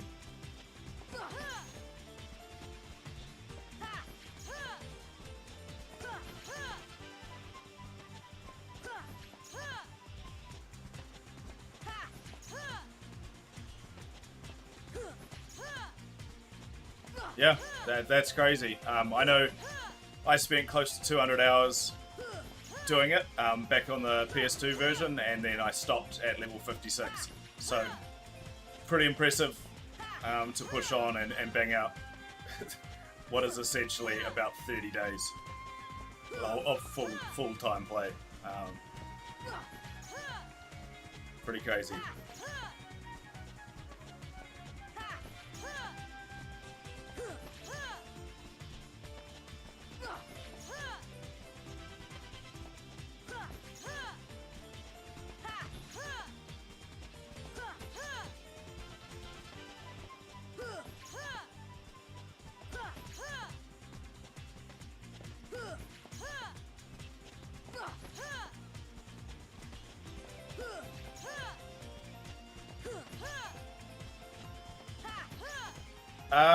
Not really, man. I played like on release, really enjoyed them back then, and I haven't played since. I played this last year because I did a massive stream where I played a game from every year that I've been alive and just made my way up through 1988 to now.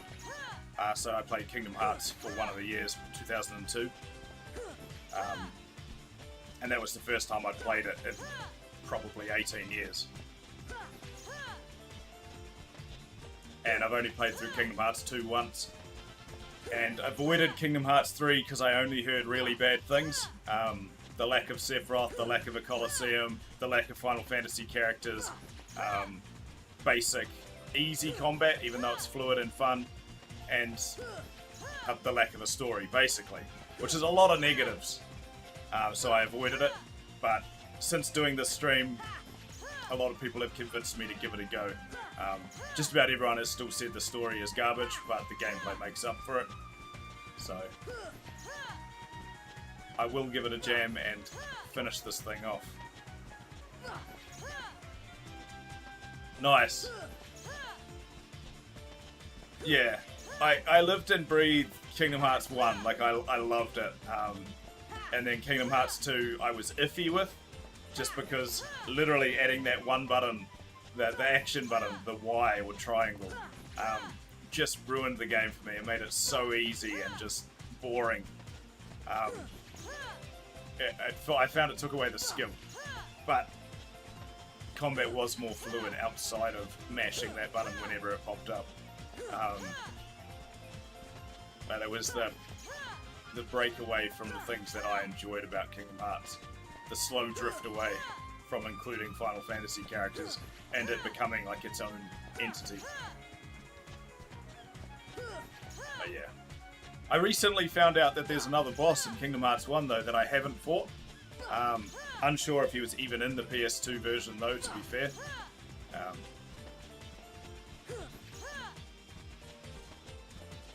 The guy at Hollow Bastion, I don't know anything about him except that it is I believe a Heartless of someone from Kingdom Hearts 2, and that's all anyone's told me. They've kept the spoilers away, which is really cool. They said I will recognise him straight away though.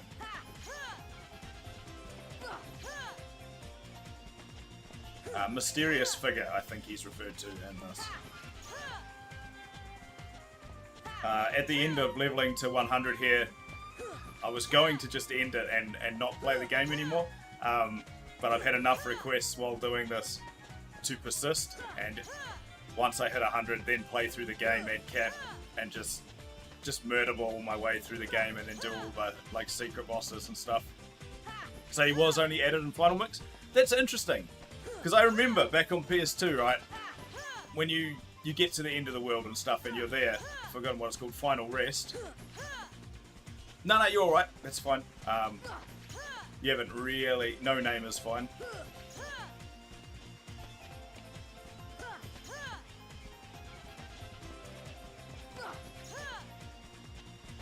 Yeah, it was interesting. You get to the end of the world, Final Rest, then you go back through and you look at the worlds and you've got like Agrabah, the star rating has gone up massively because there's the boss out in the desert, and you fight that and it's fairly hard. And then you've got the easy one, the one I found easy anyway, at the clock tower. As soon as you realise to stop the clock, easy fight. And yeah, so Neverland obviously went up in star rating, and I always found it really interesting that Hollow Bastion did the same thing. It went up in star rating and was much higher, and I was like, well, where's the boss? So that tells me that probably back in the day when they made Kingdom Hearts 1, they had the intent of adding a boss there, and it just never ended up happening.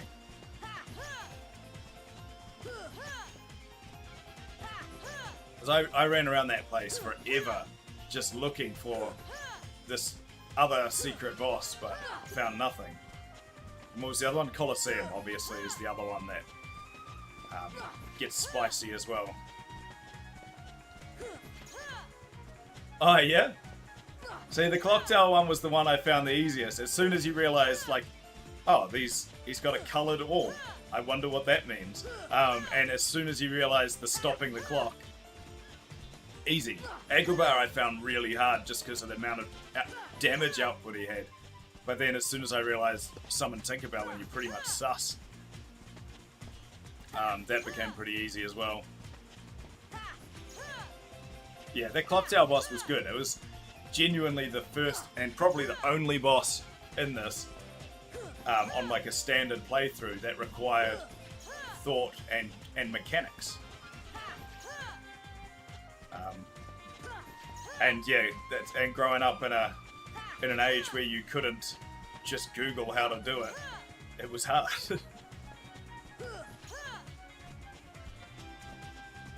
Sephiroth was. Ooh, there's my music. Appreciate the follow, man. Sephiroth was all good. I basically just flew around, and if I ever got hit with, like, what is it, Sins of Arcane or whatever it's called, I'd just throw the elixir before he can hit you, and you're pretty much safe. Even if he hits you, it lands, and you're fine. And that was always my easy way around it. I think the lowest I ever beat him was like level 53. And it was pretty comfortable. And I was just talking to another guy in the stream the other day, and there's like a real easy cheese way of doing it, which I never even thought of. Basically, whenever he goes to cast Sins of Arcane, he teleports behind you somewhere. And so basically you just stand back to the corner, and then he has to teleport directly behind you, and then you can easily stop the cast, which is... For the longest time, I didn't even know you could stop that cast. I just thought you had to deal with it and heal before he could land that finishing blow on you. I thought it was just like, he's going to drop you to 1, and then you're going to heal through it and dodge. But it turns out you can actually stop the cast, and you don't even have to do that. Cure spams? Yeah, nice. We were talking about this the other day. Someone went through and played the game, just story-wise, full completion, a no magic run, and he was saying how hard it was and how much he had to level up, and I thought about it, and I've genuinely never used magic on a normal playthrough of Kingdom Hearts for me. Like, I finished it on Proud last year at level 49, and I didn't use magic at all. It's just... I don't know why.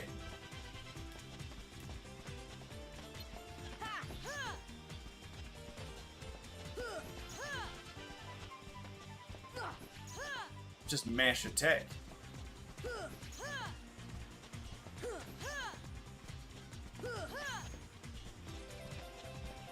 Had a few guys in the stream who have come through who are doing shit that's way more crazy than this. Like, this just requires patience. This isn't difficult in any way, other than you have to be patient.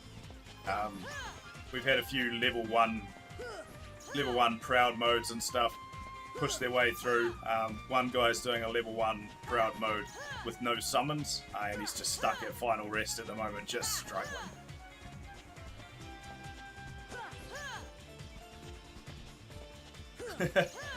yeah, exactly. And by the sounds of it, if you're doing a level 1 proud mode, then magic is the way. Magic is the answer. And since doing this stream, I mean, I've looked at a couple of speed runs as well, because we had a guy jump in who did a 2-hour 26 speed run, which isn't bad. It's about 23 minutes off the record.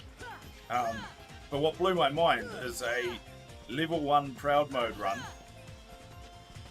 Yeah, level 1 proud mode. 2 hours and 9 minutes is the current speed run record, which is 6 minutes slower than a normal run through, where you're allowed to level up.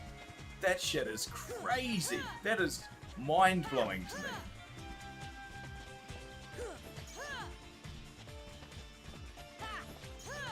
After 2 hours, I would genuinely be at Tarzan or Alice in Wonderland. Like, to be finished the game is...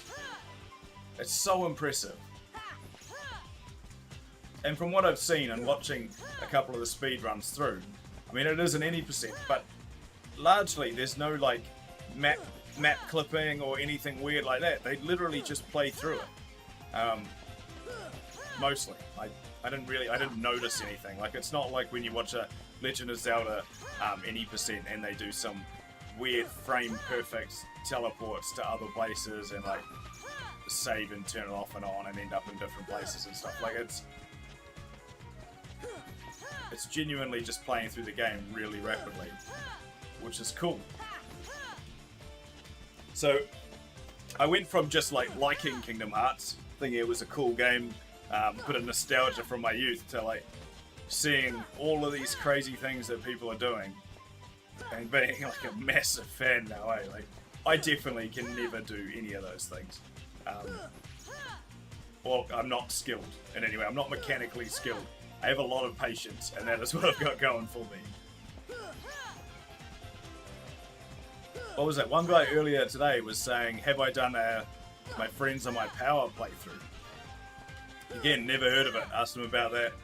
And it's where I would play blindfolded, and someone would guide me through the game.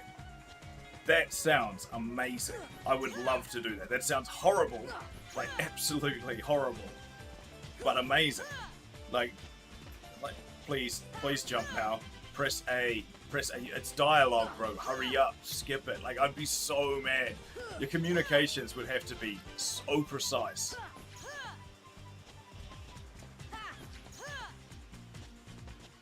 So that is something, now that someone said it out loud, that I could be pretty keen to give a go. I'm probably not going to do it on Proud, but just do like a normal playthrough and see how we go on it. Because I think largely a lot of the big problems with it won't be like combat so much, because you can generally mash your way through that, chuck out a cheeky cure or whatever, keep yourself alive. But things like even Hollow Bastion, just jumping your way up to get into Hollow Bastion. Give it a go, man. I don't know if it'll allow you to, but give it a go, and I'll have a quick look, see if it does it, see if I can improve it or anything. If it tries to time you out or whatever, I'll sort it out.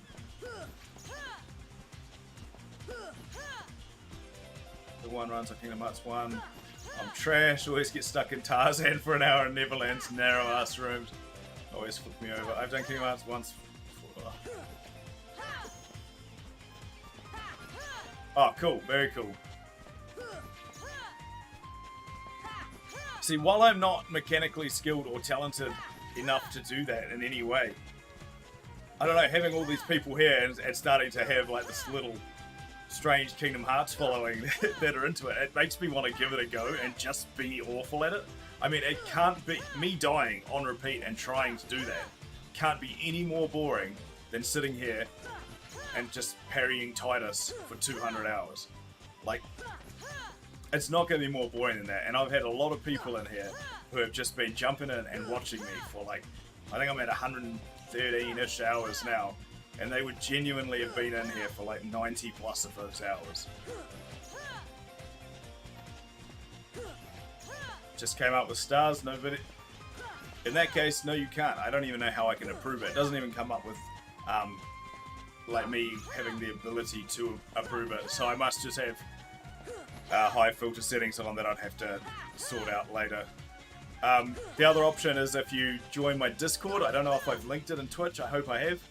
You could jump in there and throw the link in there and I'd be able to see it. If it's like a YouTube link, just throw it in the YouTube channel that's in there and I'll take a look at it at some stage. Yeah, right. And that's the strange thing, like if I was going to do it, it would just be like whoever's online at the time randomly in my chat, and like in the Discord channel. And that's a dangerous game to play, especially my mates are trolls. Like, we're not going to have a good time. It's going to be rough. I'm going to sit here just getting angrier and angrier and having no ability to see. Like, I'm a patient dude, but when I don't even know what's going on and someone's just yelling in my ear, my patience is gone.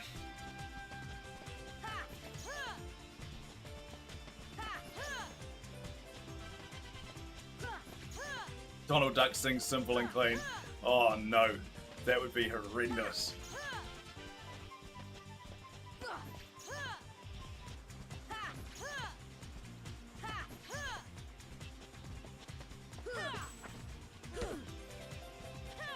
If you hear me just start spouting off and talking about Dota, I apologize.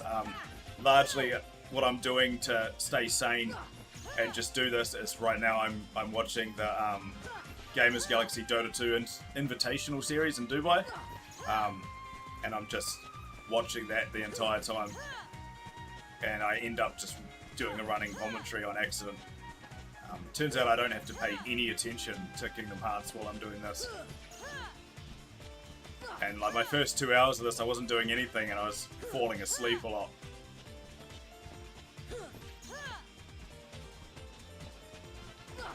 Delay and lag on Discord. Is there any lag or delay in Discord? Oh man. It shouldn't be. It's fairly instant, isn't it?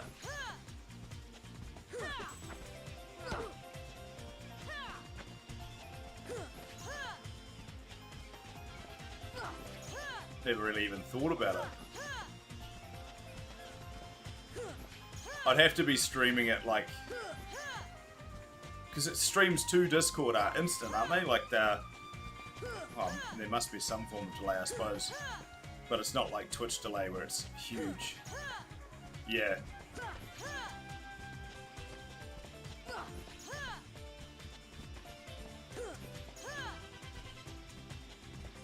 Something I could do with the missus, maybe. Although, probably not something I want to do with her.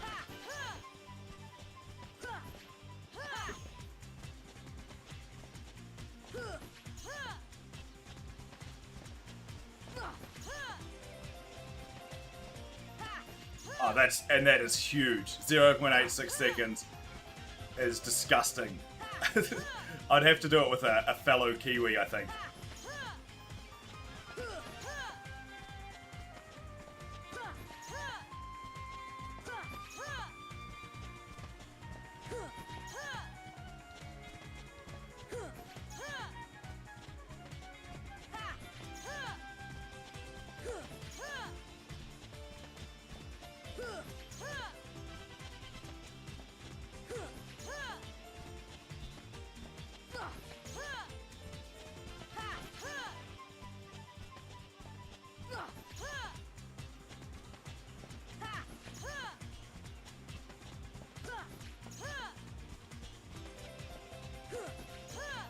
Yeah, and 1 second is huge. That is a massive amount of time. Oh, sorry. Yeah, I cannot control it.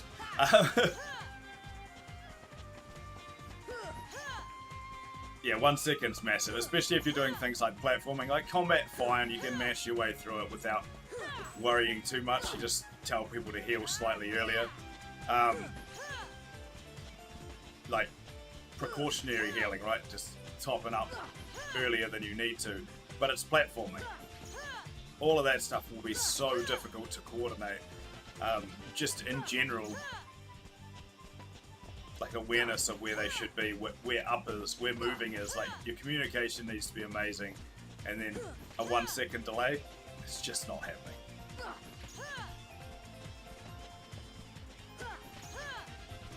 Like my only somewhat experience of this is I played Keep Talking and Nobody Explodes back when it was quite a big thing. I think like 2015. I had a pretty decent little crew doing that, and it's an awesome game. Basically, I have to defuse a bomb. I get a bomb, and based on how many batteries and what it looks like and stuff, I have to describe this bomb based on what I can see to someone who can't see it and just has a manual, like a text manual with descriptions of bombs, and based on the descriptions and what I give him, he will tell me how to disarm it. And then I have to cut certain wires and do that. And it's amazing how communication between two people works with like a 20-30 second delay on Twitch. It's extremely, extremely frustrating. It's hard enough when you're doing it with like a mate with like a 3 or 4 second delay.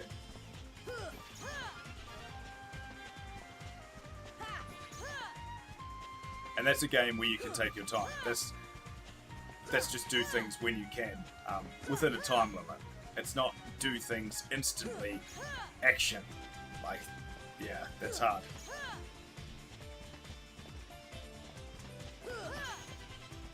Yeah, exactly.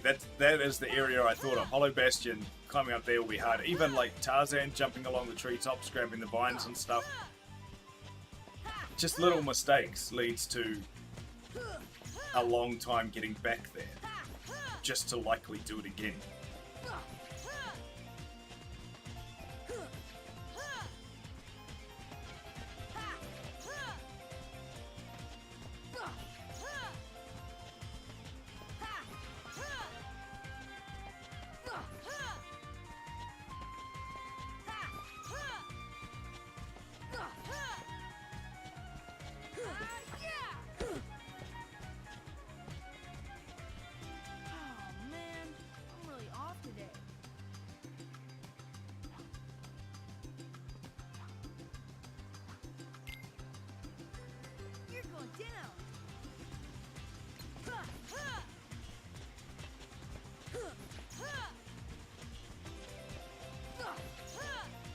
mean, if you had the patience to do this when it was 2 XP the entire way, you should have the patience to do it in about close to a third of the time, and take my record off me if you want.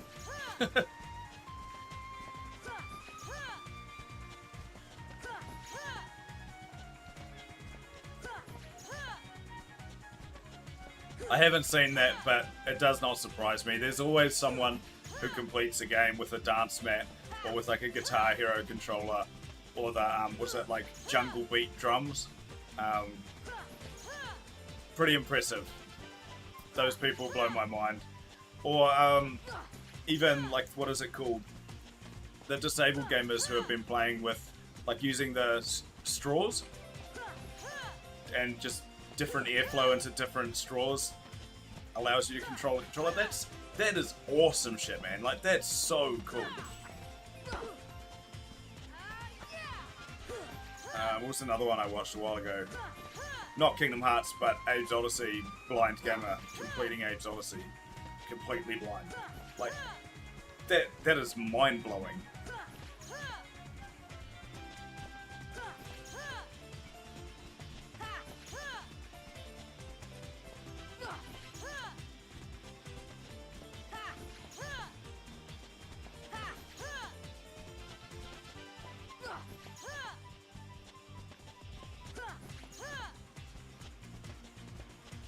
Yeah, exactly. Like, it isn't easy. I've finished the game, but I failed to save all the Madokas. I think my brother did the closest I've seen anyone like IRL do. He failed to save 2, and then started again and was so angry because he couldn't find them. And then right at the start, there's this little bit where you can jump down, and there's 2 right there, and he was fuming.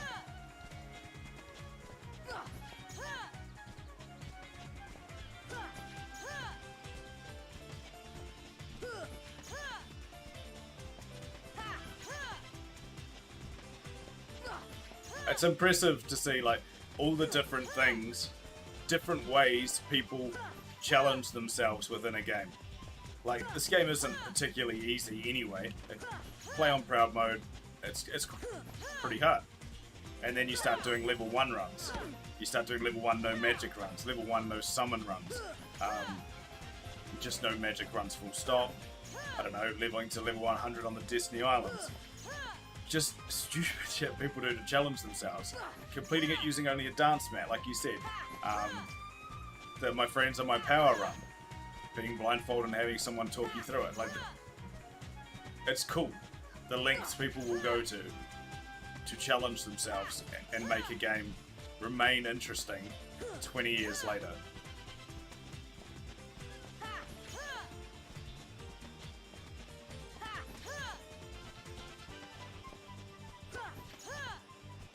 I have no idea what you just said.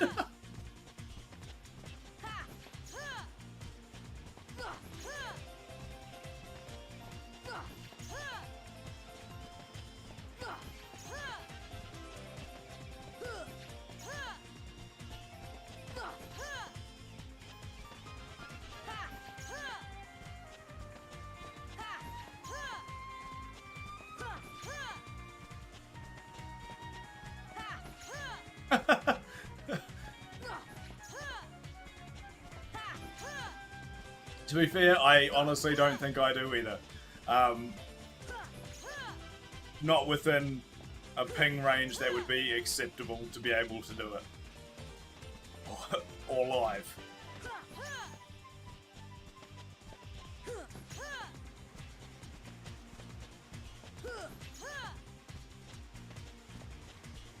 Ah, right. Very cool. I've not even heard of it. That sounds awesome.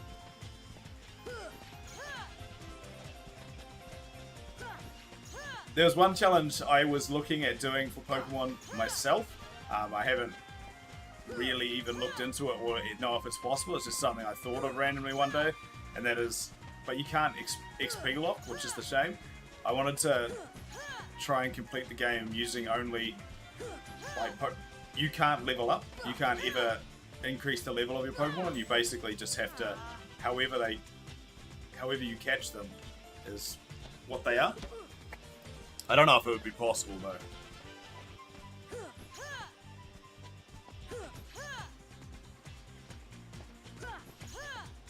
Does the person explaining it to you actually have to be good at Kingdom Hearts though? I think being good at communication would be the main key. Although you'd have to know what you're doing, right? Because otherwise you're leading this person around doing nothing. It would probably work better if you gave her the controller and then you, with your knowledge of Kingdom Hearts, guided her through it. I mean, it's still at my friends at my power run.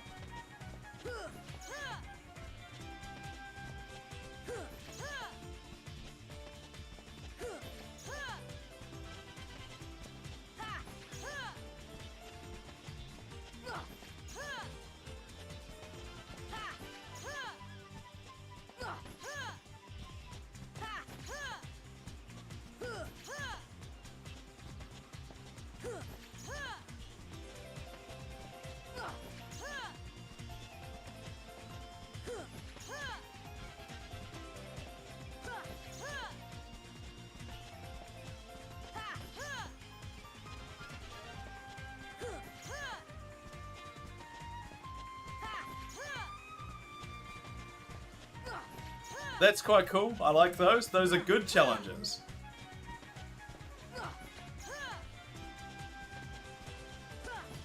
Ah. Yeah, neither do I. I'm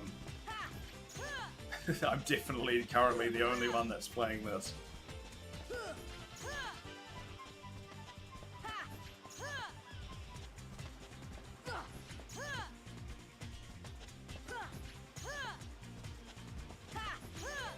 Sedge.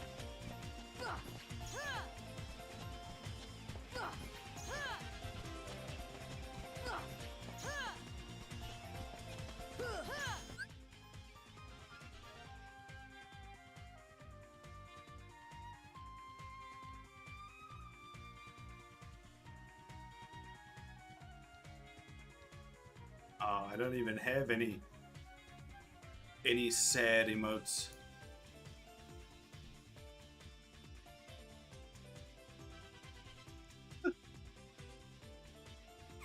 You forced your friends to play Kingdom Hearts. Nice. This game is good and you will play it.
Oh yeah. Yeah, I got a few Apex friends. I've never played either of them, to be fair. I mean, I played Fortnite once ever, and I think it was like when the Thanos thing originally came out, and I was like, this is pretty cool, and then never played it again. And I haven't touched Apex either.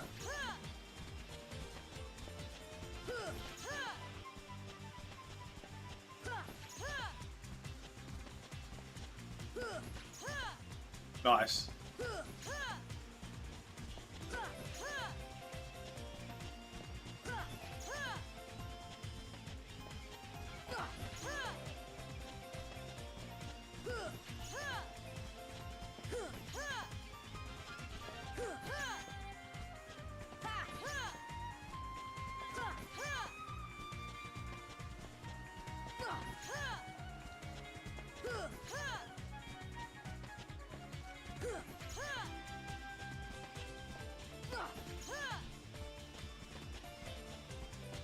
Oh well, you even went and played all like the spin-off games that, weirdly enough, ended up not being spin-off games and being required to, as part of the main line.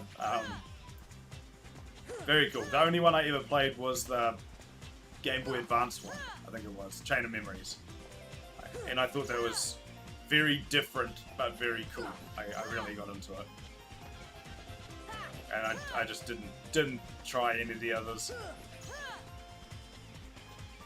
Lost interest after that.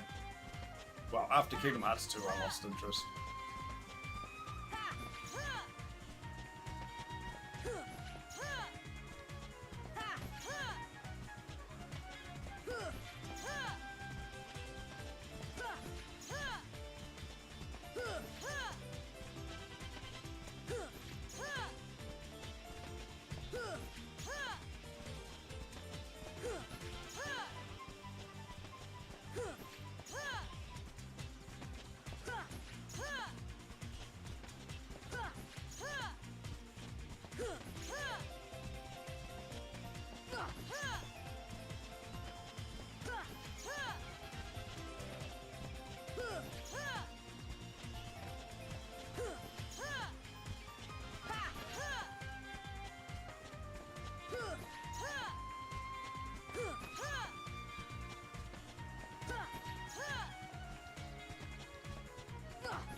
Nice. Hey, the Power 008. Appreciate the follow.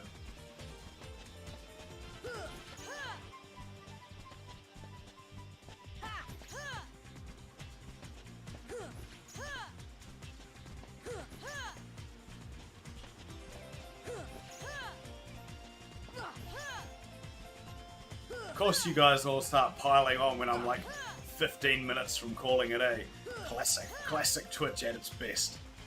That's fine. I will crack on a bit longer. It's only nearly 1 AM.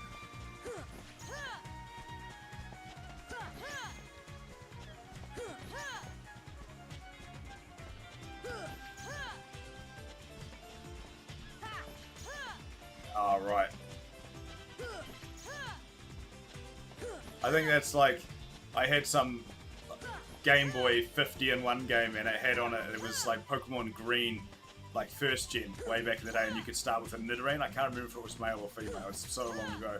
But yeah, fully in Japanese, and I was like, and tried my best to play through the game.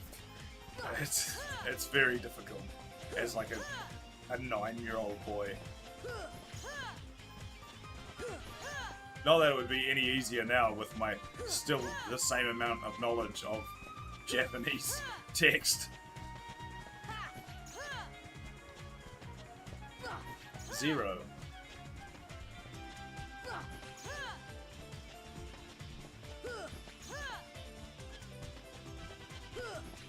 But I think I'd get through it just solely on the knowledge of the game now. It should be easy enough to work out.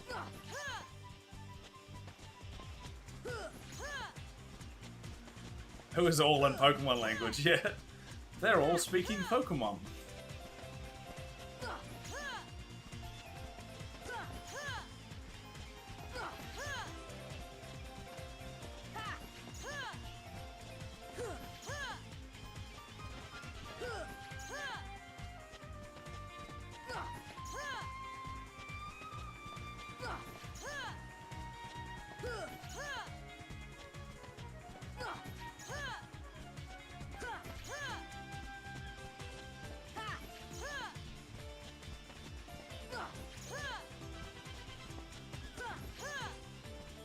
Yeah, exactly. But it had 50 games in one, man. It was such a good Game Boy game. And to include like a full-fledged Pokemon title on there is pretty impressive.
What's going on with that Dota? Why is that not playing?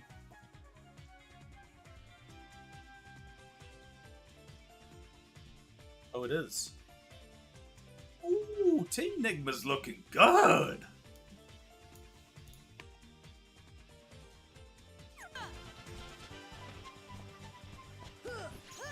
Yeah.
Yeah, I wasn't going to. Originally, I was just going to have the save and be like, yes, I've done it. Now, send all the boards to Guinness and Guinness World Records and get my name in the books. If Guinness World Records still exists, I assume they're still the go-to. But yeah, I've had enough requests now from the stream that I should play through the game as 1 times OP Sora. So I'll do that.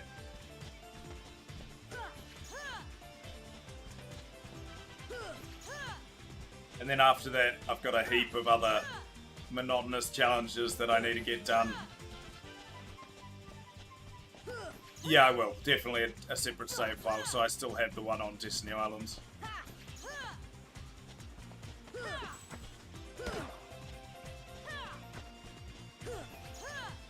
So I will have to play through Kingdom Hearts 3 at some stage. I have to level to 99 on Kingdom Hearts 2 at some stage.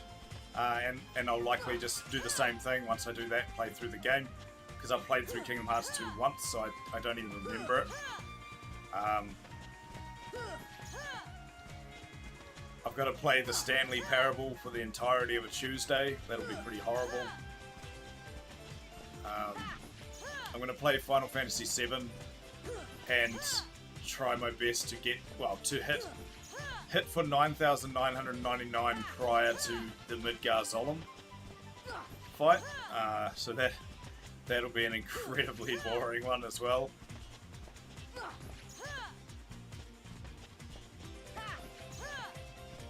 I'm gonna play through Fable again. and do a 0 XP run on that, because the 0 XP run is on Fable. You don't age, which is really cool. You get to finish the game as like an 18-year-old. Lucid, hey, appreciate that follow. Final Fantasy VII Standard. I can't justify spending $135 on the remake for what is essentially a fifth of a game.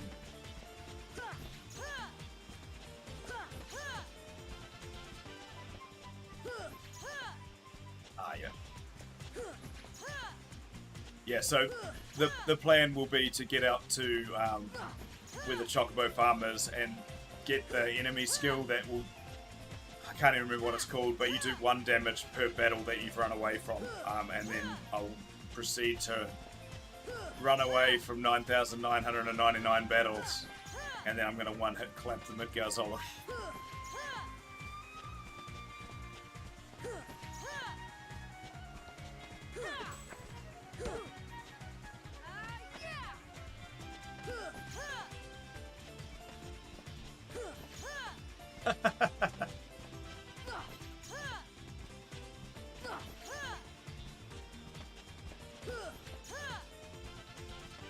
Yeah, I'll give it a go probably one day when it's on sale for enough, but nah. I do my best to avoid buying games on Epic as well. I just don't. I'm not a fan of their business practice, and or even their launcher or their system. So I do my best not to buy from there. But Kingdom Hearts is a great game series. It's not coming out anywhere else, so they forced my hand. I'm not going to miss out on Kingdom Hearts through my petty dislike of their launcher. But every day this game crashes at some stage. When I go to the title menu, not in game, thankfully, and it just reminds me how much I dislike them. I'm really off today.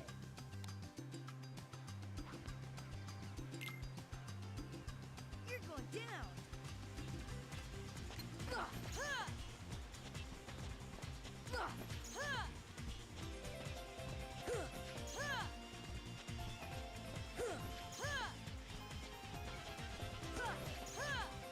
Yeah, it is. It's an Epic Games issue. It's basically something to do with the overlay, but I can't work it out.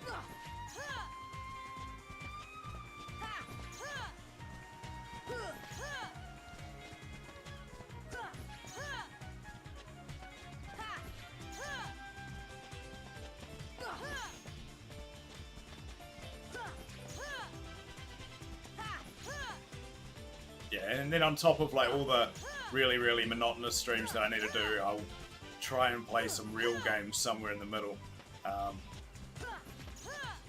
Basically, from here on out, because I'm kind of enjoying Twitch and just chatting shit with complete randoms. And like, not even randoms these days, there's a lot of people that have been coming back all the time, which is really cool. So I'm pretty much just going to stream all games I play. Which means even the boring stuff like me just grinding away playing Final Fantasy XIV, doing my normal shit that I do, like standing in town for up to 3 hours at a time. Just everything.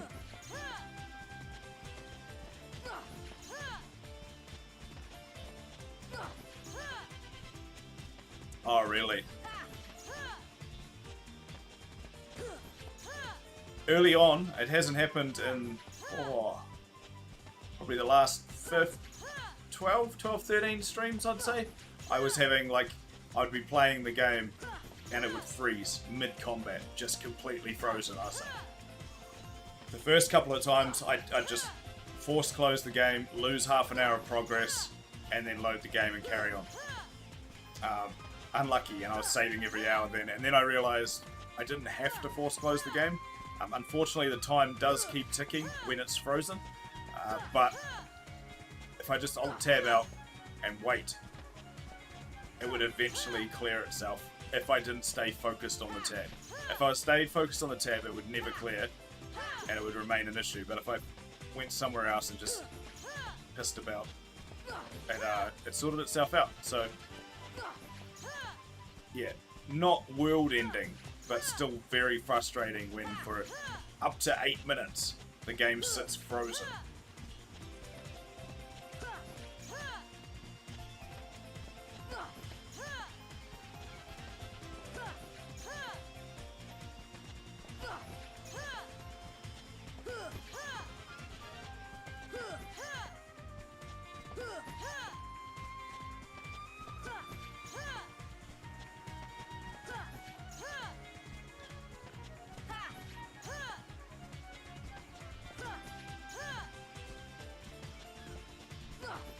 What I really want is for Lord Gaben to release the Steam Deck to New Zealand. We never even got the Valve Index. It doesn't look like the Steam Deck's coming this way. Bro, I need it. Like, unfortunately, I think I'm on a 29-day streaming streak at the moment, just trying to get through this. But unfortunately, that's going to stop as of not tomorrow night, the night after. I have to go do a duty night in camp, so I won't be able to stay here. I won't be able to play games or come home.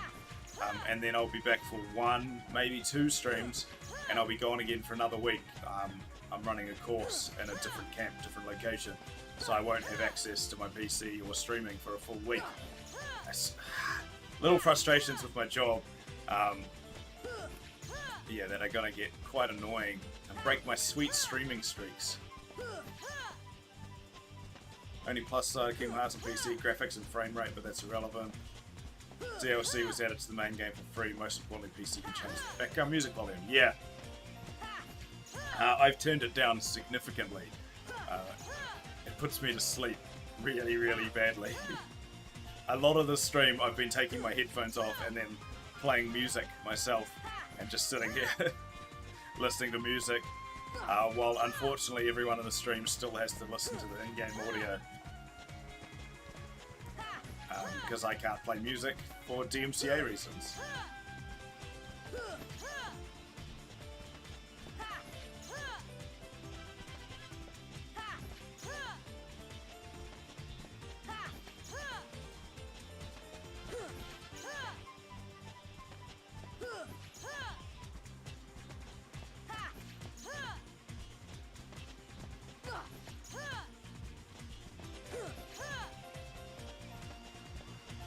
Right.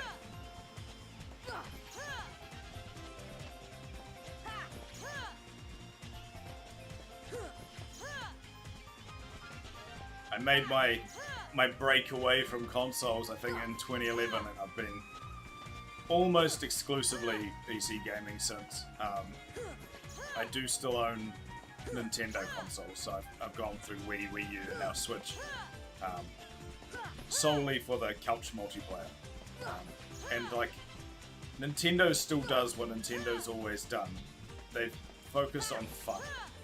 The games aren't graphically impressive. They aren't anything more than being incredibly fun games. And family friendly too, so largely the Switch is now like for my kids and me playing with them. And the best thing about being PC now is that all the console exclusives come to us. Like, the console war is raging, but Microsoft's like, no, we support PC gamers, and they release everything. And then PlayStation's just like, well, you can wait a year and then you can play it too. Like, so it's a win-win. I mean, I'm pretty excited for Horizon Forbidden West. I probably won't get to play it for a year, maybe even 2 years. But I'll play it, eventually.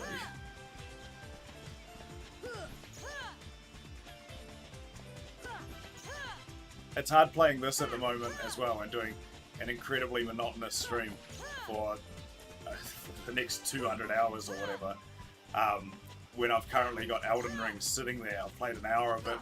It's very fun, but I can't play it. I don't have time. I'm just playing this all the time. I finish this stream normally around about 2 AM, and then I end up getting off and doing like a little bit of Final Fantasy XIV stuff if I have a chance, and then I'll do like my Lost Ark dailies just to chip away and grind out my gear level in that. And then before I know it, it's like 4 AM and it's 4 hours till work, so I need to get 3 hours-ish sleep in. Or like last night, I got an hour and a half in before I went to work like a complete zombie.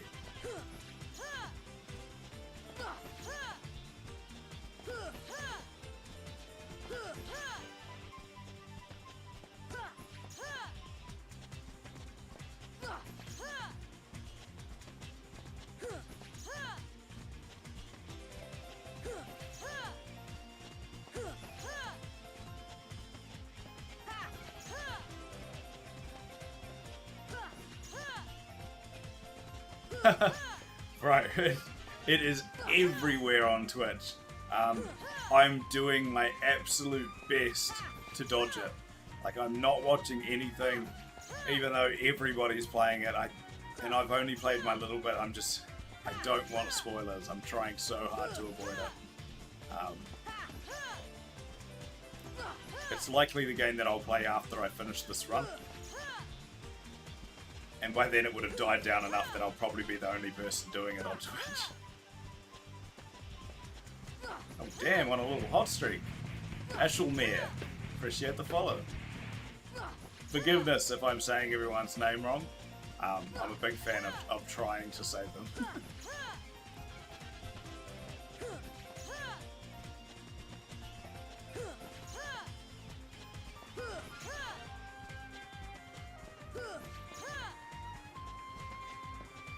I've really got to turn off one of those bots too. That's super annoying. I don't know when Stream Elements decided to jump in and start having a bot here. I'll note that down as something I need to do before I stream tomorrow night.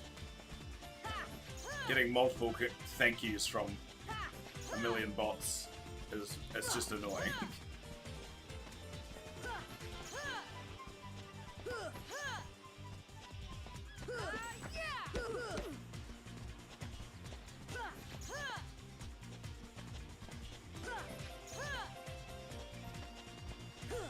But also thank you.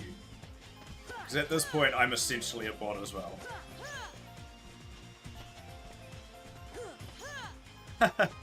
It literally has nothing to do with Jon Snow, except that the guy who wrote the books that Jon Snow in has something to do with Elden Ring. Like, it's a tenuous link at best.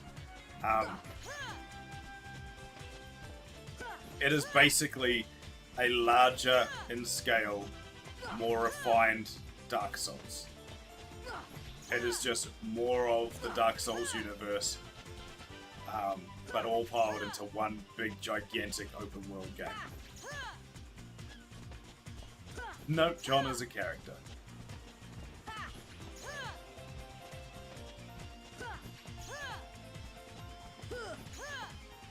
And there's no H in it. It's one of those strange Jons.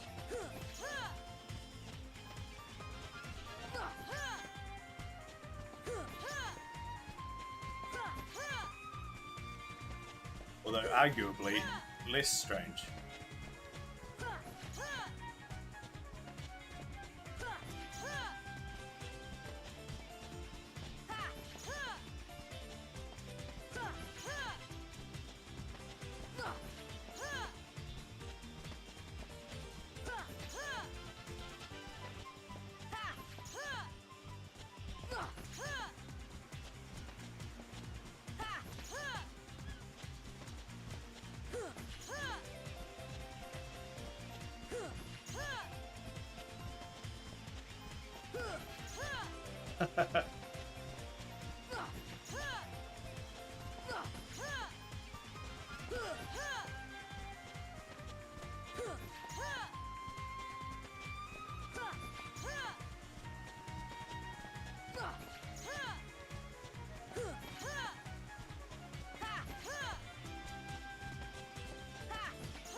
Yes, it is. Well, the bot held your message because of bastard. I can't be bothered clicking on it, but yes, Snow is John's bastard name.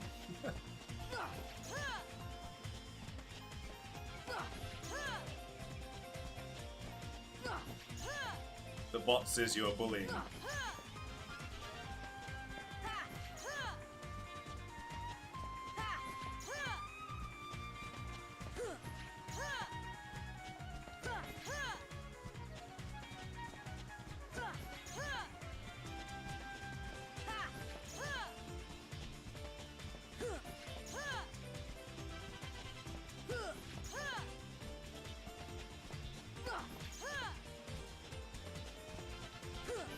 No, you didn't. And it's not bullying or offensive in any way.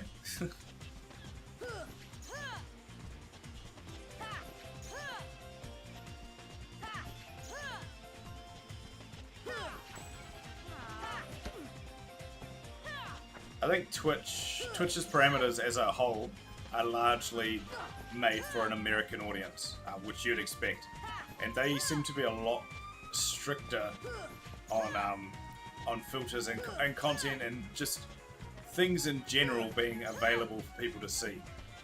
Like Kiwis swear, we all swear, and largely we find it fairly acceptable. Especially minor swearing, like bastard, shit, even fuck. Not too bad. Whereas Americans, like, the Darts had to put out a formal apology because that dude said shit 3 times. Like, what?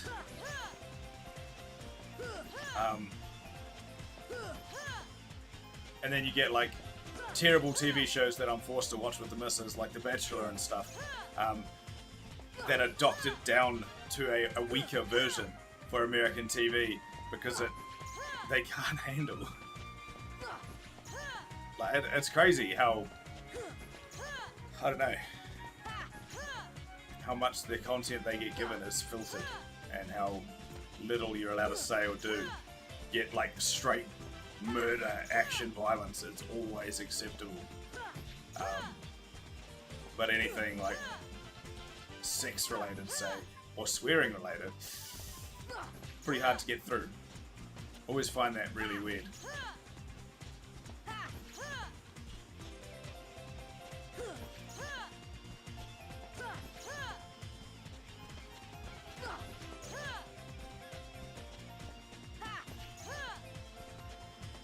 Yeah, exactly. That's what I mean. Like, damn is a nothing. That's not even a swear word here. You say damn as a 2-year-old and no one will care. Like, it's nothing. But yeah, absolutely. It's considered a swear word to them. But like, damn and shit are not swear words here. They are largely just a turn of phrase. It's common. It's as common as saying when you're trying to think of a word. Like, and then, I don't know, language gets worse depending on your jobs. Like, I'm a military man, well, sort of. I'm in there. I'm not inherently one because I just don't identify as one. I'm a civilian who wears the uniform. And we swear like pirates. It's just part of the job. I'm currently in like a teaching role and trying my best to filter myself at all times. And I'm trying to do it on here as well. But it's hard, man. It's been ingrained my entire life to just say things. Like, it just comes out. I had a stream on here where I repeated something that I said at one point, and I know that it's considered to be incredibly offensive to a large amount of people online. So I immediately had to end my stream and then take the VOD down before anyone can see it, and I'm going to go through and edit it and mute out the portion below my face so people can't see it. Because it is offensive and I shouldn't have said it, and it is wrong, and it was me repeating something that I'd said at one point. Yeah. I don't know. It's hard trying to filter something that naturally comes out.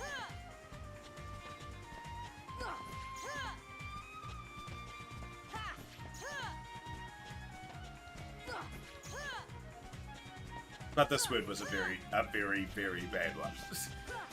Not acceptable anywhere at any point. And I knew that immediately and just killed the stream.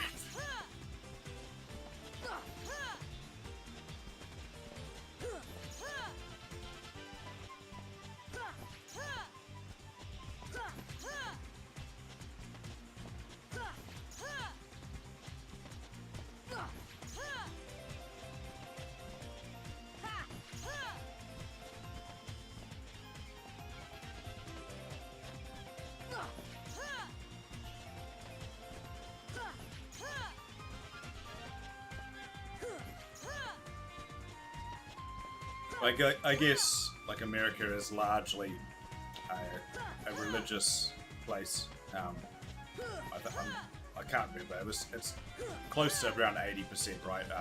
Are Christian. So that's why damn is considered real bad.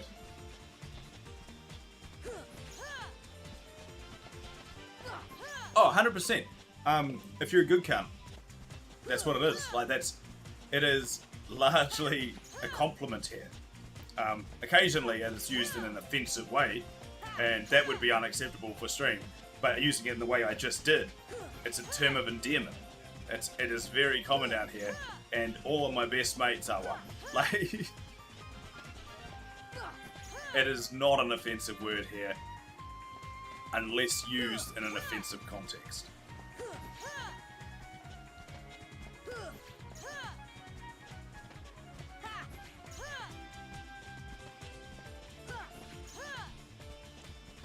It's like when I was putting together like some rules for the boys chatting in Discord so that it's not too offensive and we don't get ourselves in trouble. I'm like, well, I don't want people to filter themselves. Just speak freely. Swear, but don't target your swearing. Don't swear at someone. Just swear like you do to emphasize a point or whatever. You'd be cut out of the will.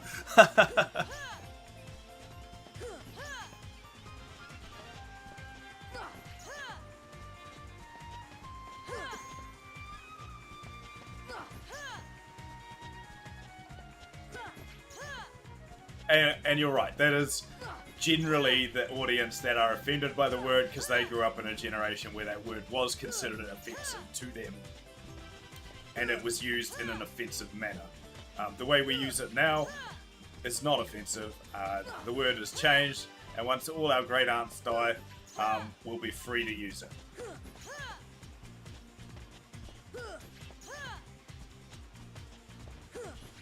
Fortunately, not many great aunts are watching people on Twitch, so I'll get away with it for a wee while. Uttering common smut.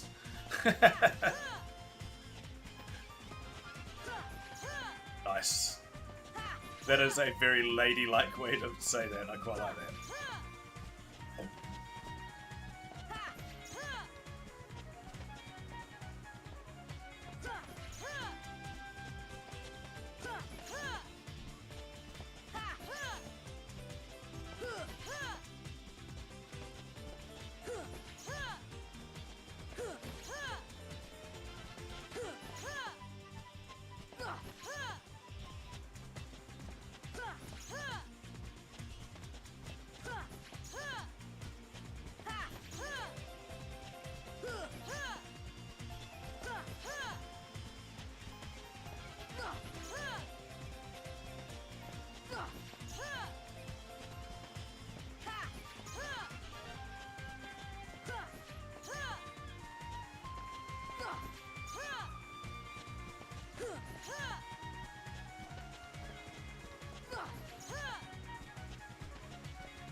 Actually lectures the women, or just comments on like photos of women and their hilarious poses and dress sense, or genuinely like lecturing the people in them.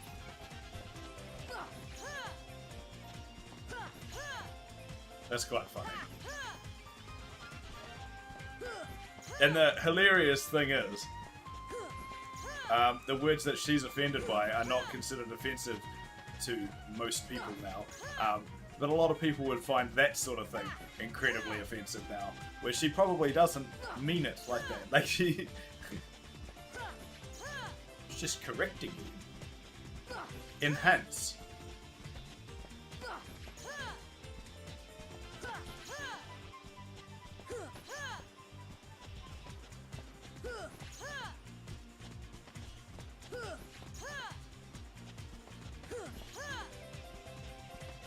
Oh, wow. Wow. She's full blown.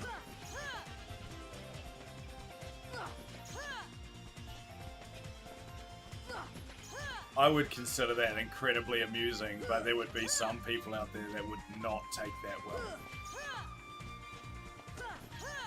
Who the fuck are you?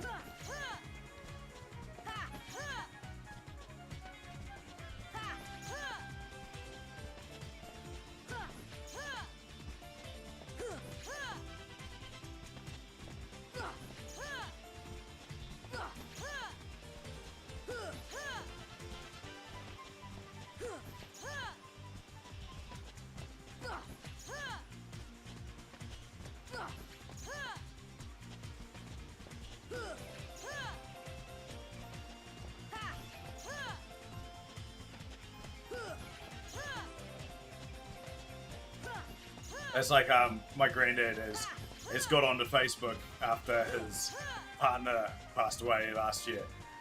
He's like 82 and has no knowledge of how social media works. But man, he's good. He has solid value on there. Like he'll see a post that says something and he'll reply to it as if it was directed at him, and it will be deeply personal or an incredibly aggressive attack. There is no in between.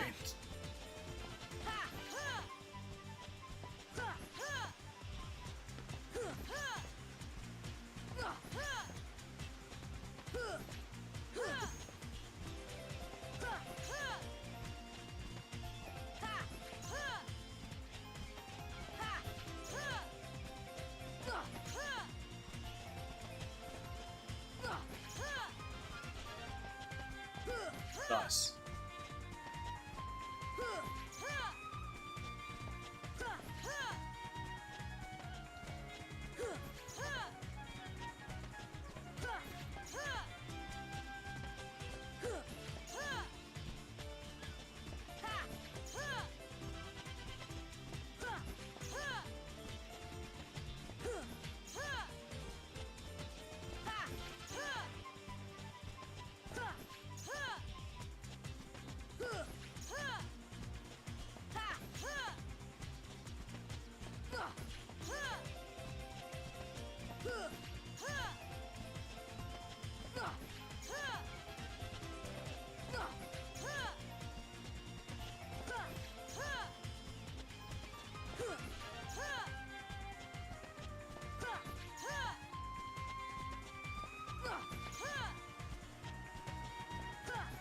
No, we won't. But we'll get away with our own things. I don't know what they will be now. But we'll definitely have our things that we can get away with. It's amazing, like, I don't know, when I was extremely young, thinking that, like, I don't understand how old people don't get technology. I don't understand how they're not just picking it up. It's not fucking hard. Or, like, how much they hated the way we spoke, or the way we talk to each other. And then, as I'm getting older, I'm hearing, like, these new phrases coming out, and I'm like, what the fuck is the point of that? Why do you don't do that? Why do you talk like that? Stop that. Like, my big one that I'm ironically saying all the time now, because I hate it so much, is like no cap. Using like no cap because it means no lie, or cap is lie, is so pointless and just stupid. It doesn't even make any sense. But it annoys me. I say it all the time. It's like yeet. Yeet has become like a common part of my language now, my dialect, because we all said it so ironically as a piss take that became ingrained. And now I like it because I've got a 5-year-old son, and whenever he throws anything or does anything, he throws out a big yeet when he does it, and it's funny as hell.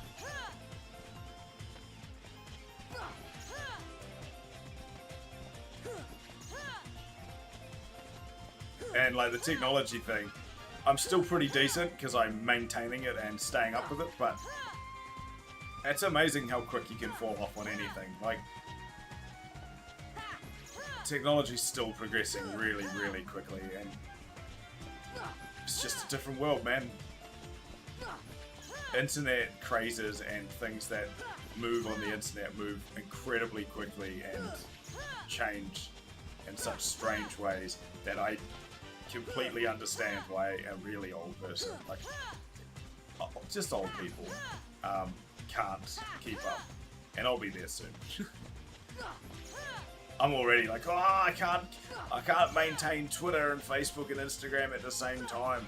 I can't do these. And then I've got like TikTok where it's just not happening. I will spend hours there watching them, but I'm watching them like an old person watches TikTok. That's me now.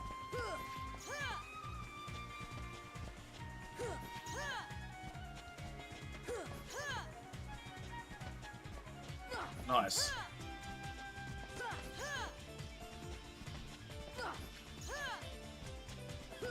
I think the fact that I stream and that I play games and I'm largely on devices most of the time is keeping me up with the play.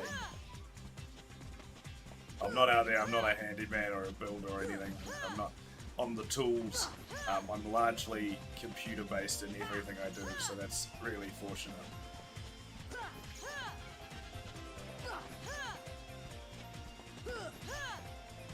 But the language, the dialect, I'm definitely falling off on that. Cheers! Who said that? I can't even see that. That must be a YouTube person. Cheers. Sorry, I can't really even see YouTube chat anymore. I'm pretty much exclusively on Twitch now. YouTube is just the dumping ground for my VODs. So I have to continue to stream there as a means of saving it. But come join me on Twitch, and then I can reply better.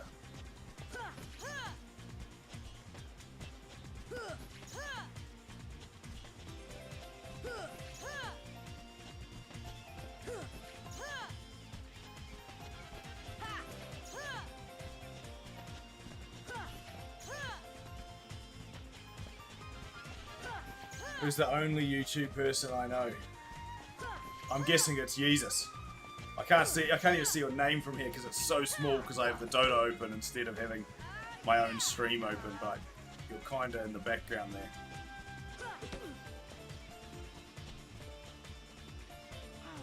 It's either Jesus or it's the FBI dude. Not FBI. You're going down.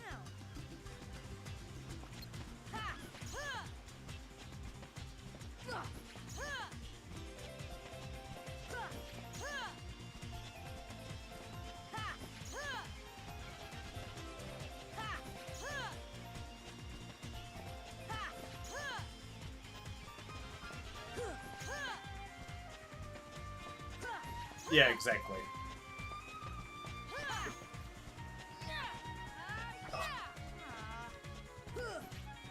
Wait, it's Joe. You're a piss, Joe. Don't come in here and make comments. Oh no, he's gonna comment on my old people dialect knowledge. Just kidding. Joe's so far behind and understanding just basic English.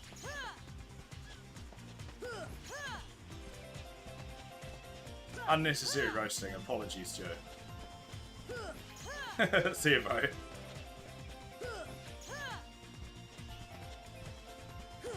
Yeah, you're right. If you read the instructions, you pretty much can do anything. The trouble is, like, I never read instructions. Nah. I'm all good at technology. I got this.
Yeah, very true. Um, I live in a stupid house. Big old dumb house. Zero technology here. Outside of what I've got set up here with my rig and stuff and the stream setup. Fortunately, I got good internet here, but that's about the extent of it. With the nature of my work, we just get moved around every couple of years and just put in a house. So most of the time they are fairly run down or pretty substandard, really.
Yeah, that's cool. I like that. It's deceptive too. I'm a big fan of a house that looks incredibly old and would be like that, and then on the outside, on the inside, it's just something else. And I mean, to those kind of houses, credits, they look better. I'm a big fan of what an old house looks like compared to these new generic like kit set homes that all look exactly the same. Give me an old house any day.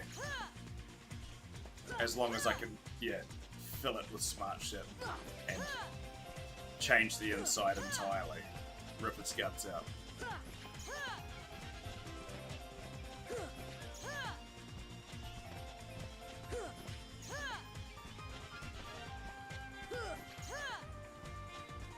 Yeah.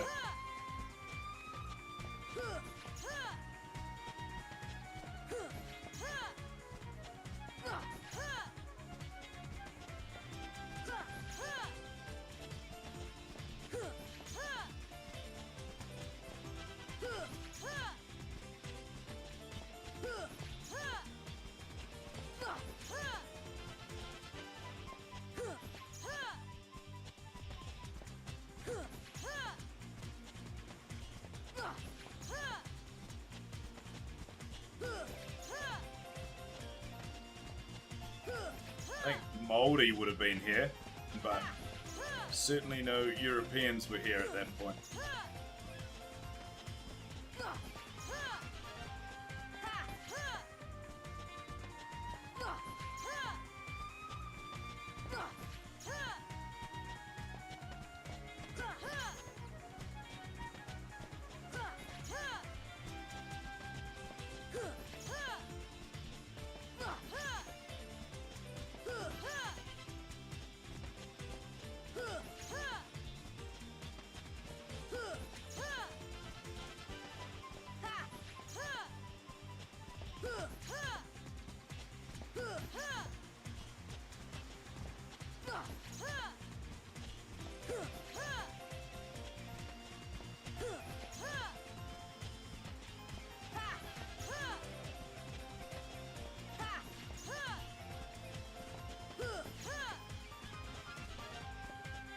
To be fair, there isn't really a lot of moldy architecture.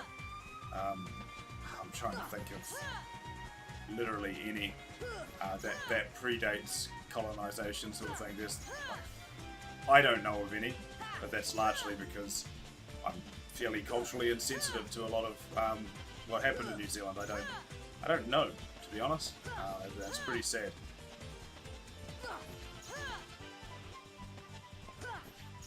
I'd say, yeah, most of our stuff would have been post colonization, and then like the late 1800s would really be the earliest real buildings that would continue to stand.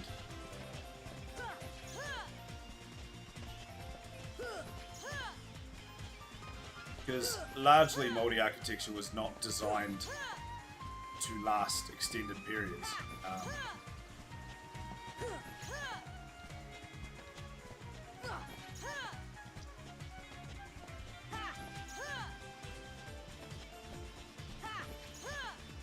Maybe. Is that when they got here? For some reason I didn't think they even got here till about the 1600s, but I don't actually know at all.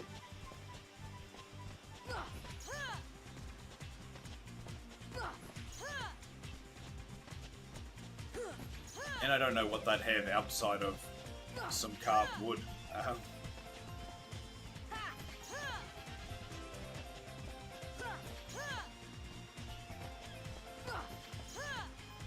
Trying to think of like prime locations where a lot of that sort of stuff stands.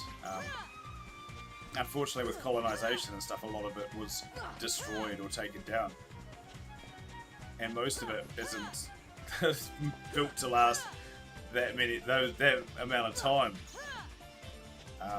Nor did it have protective measures in place to keep it around for that long. That's something I could definitely look into. But outside of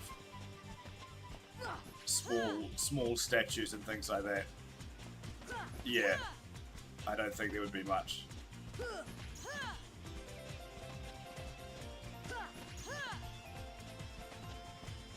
Shrine on a lake and a waterfall.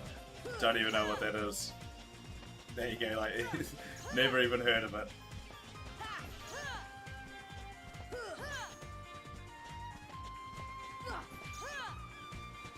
Yeah, but at best, that would be the kind of thing that would stand, would be some form of carving.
Yeah, and honestly, that's kind of what I expected.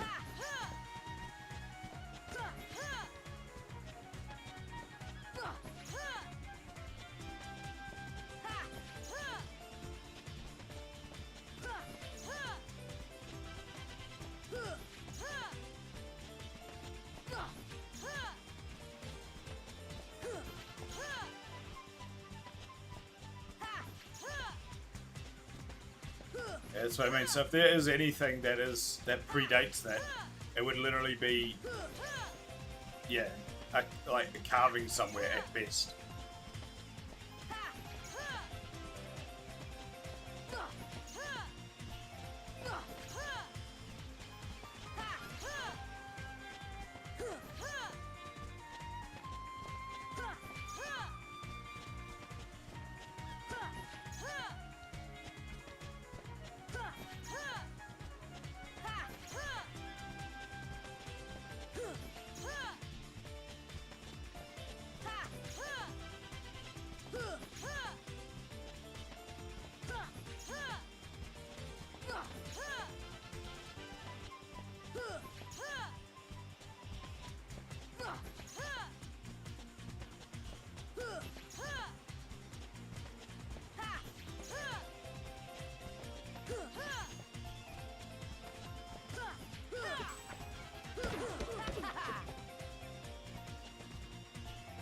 Oh man, I'm really off today.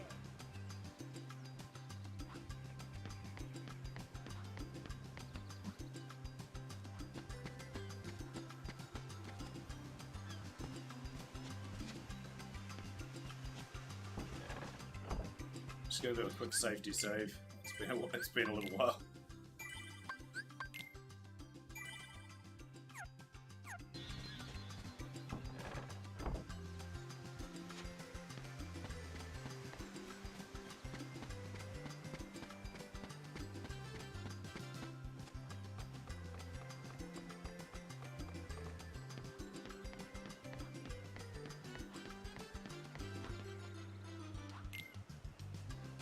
You're going down. Ha! Ha! Ha! Ha! Ha! Ha! Huh! Ha! Huh!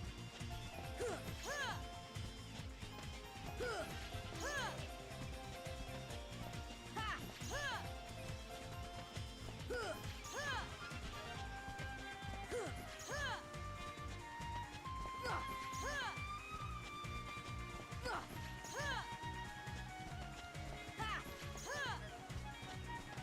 Huh!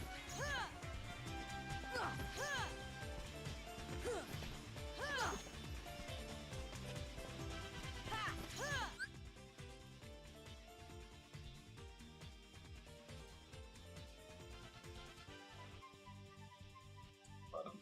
Man.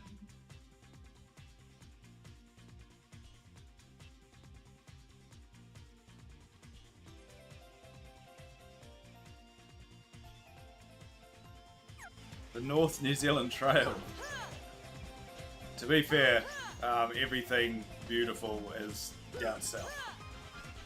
Down south is incredible. The South Island is the tourist place to go if you're looking for beautiful landscapes and whatnot.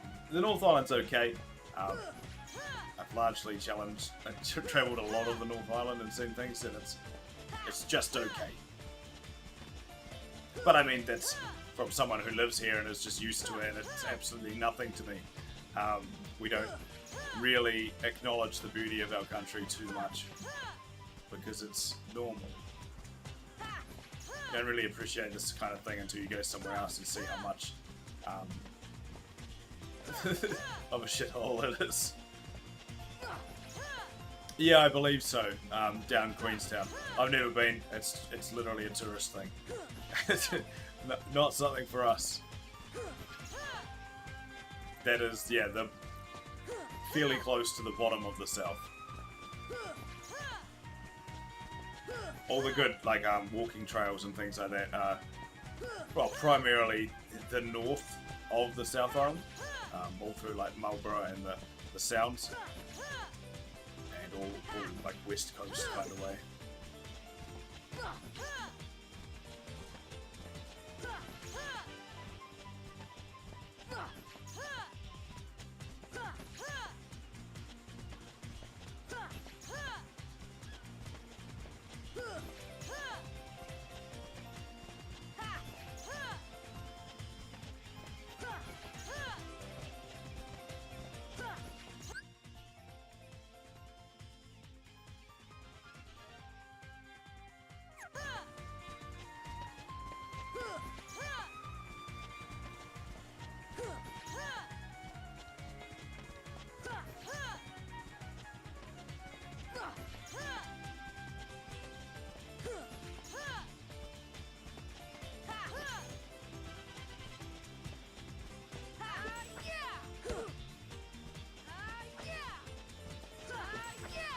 On away, you pest.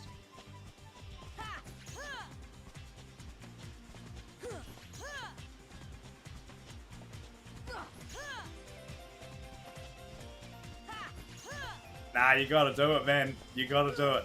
It's one of those things. It's like bungee jumping. Like, it's just something you have to do. And it's incredible.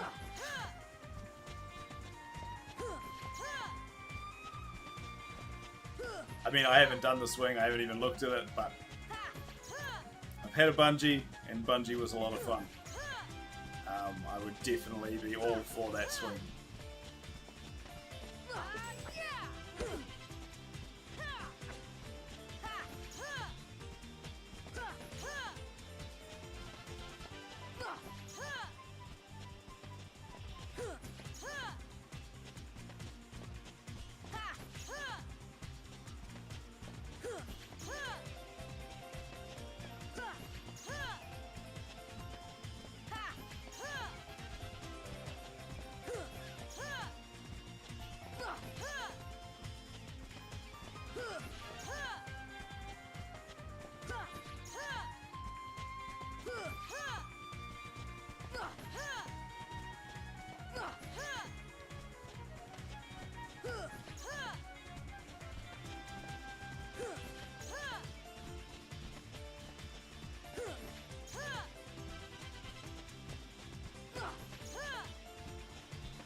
Yeah, see now that's crazy. That stuff is significantly more dangerous, and the result is the same. It is still your death. So 100% I'd do the swing instead. Glass bridge, I'd shit myself. Not literally, but would be very, very terrifying.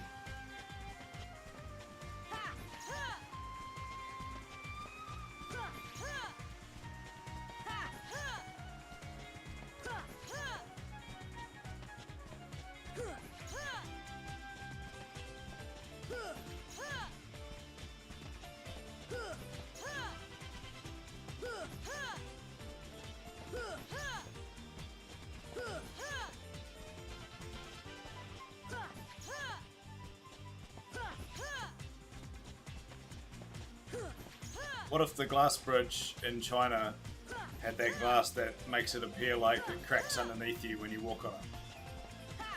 Would you still do it?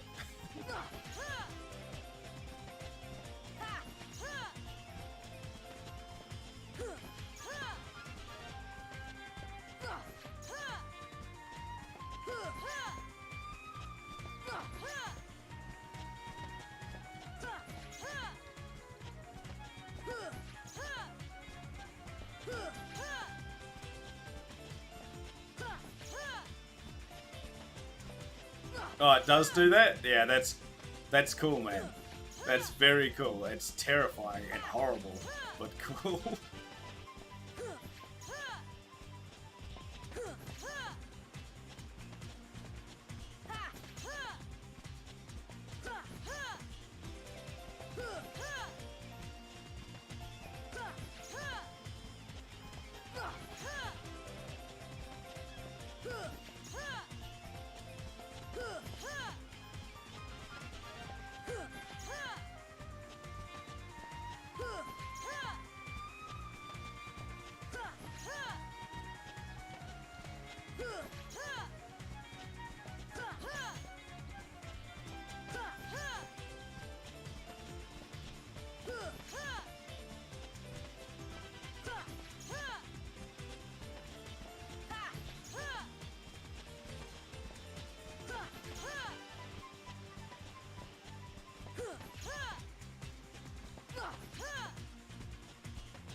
Yeah, I can see that as a real fear. I mean, if you're gonna die in something, it's probably gonna be a car. It's probably gonna be something like that, and it will probably not be your fault. I can see that being a very real phobia, but it would be a sad life without these things. It's just one of those things that you just gotta get through.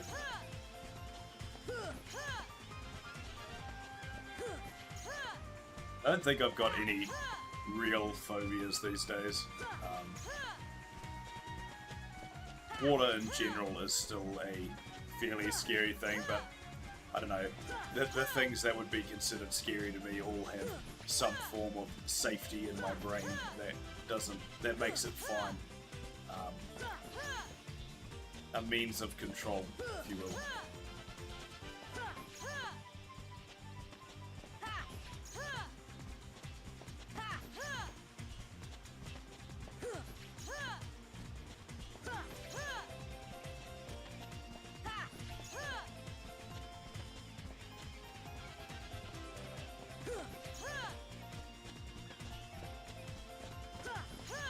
Wow. That's crazy. I've been hit by 0 cars, and I know nobody that's been hit by a car. Outside of like the annual death statistics that we get as a populace, I don't even see them or hear of them really. I mean, I got some mates that are fiery, so they actually go cut people out of wrecks. But that's about the extent of it. It's never really been anyone I know. I think I know one guy who's died. Actually, Dika, I know one guy who's been hit and run and died as well. Just wipe it from memory because it's probably a common occurrence, or it's just something that happened and you just don't worry about it.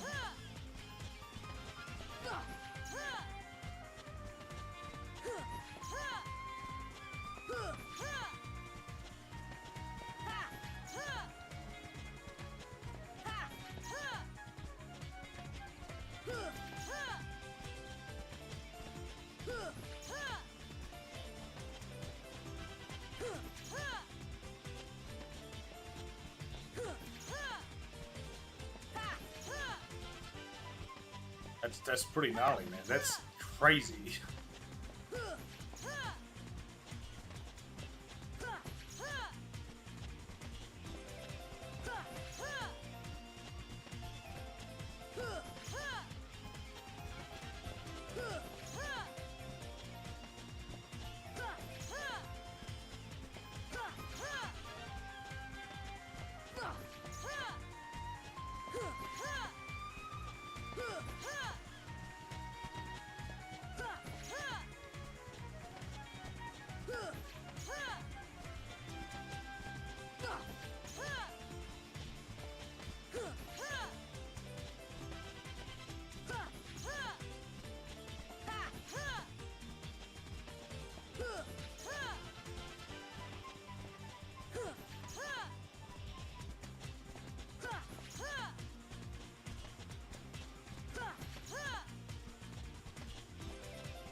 Absolutely zero comments. One now. One asking about it, but no comments about it.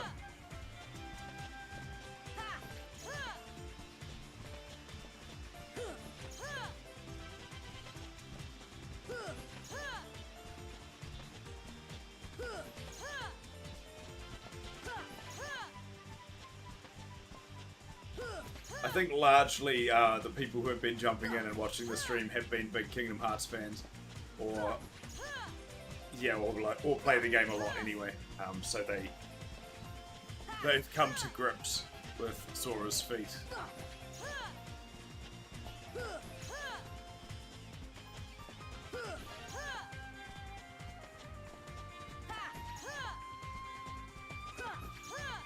But yeah, when you're sitting here fighting Tidus, who has, well, I mean, proportionately large feet compared to his body still, but very, very small feet in comparison to Sora, it looks really bad.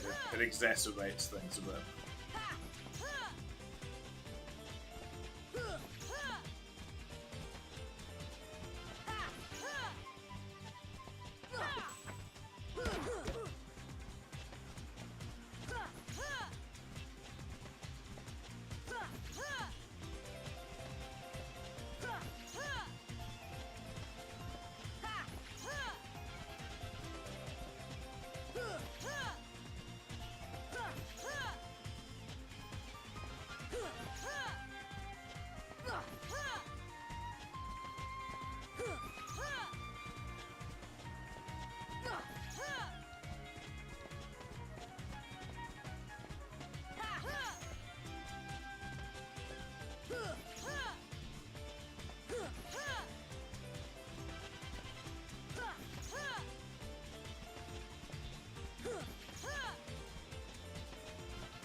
Nice.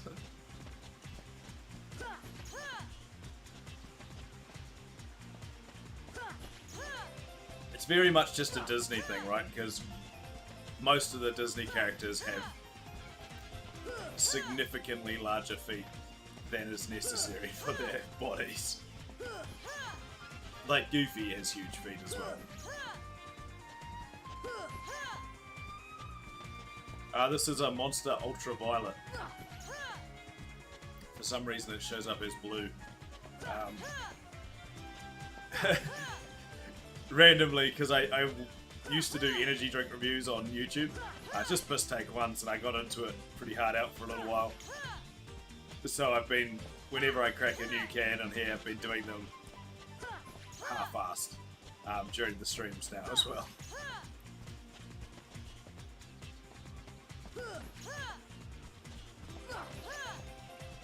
So salty, actually.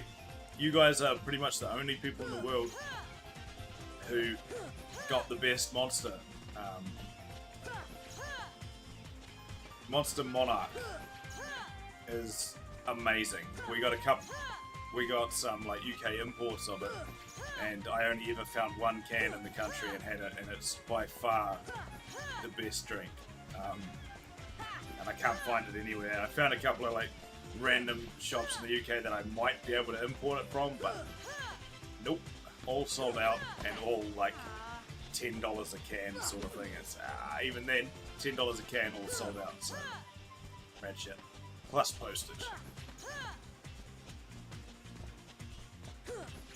Yeah.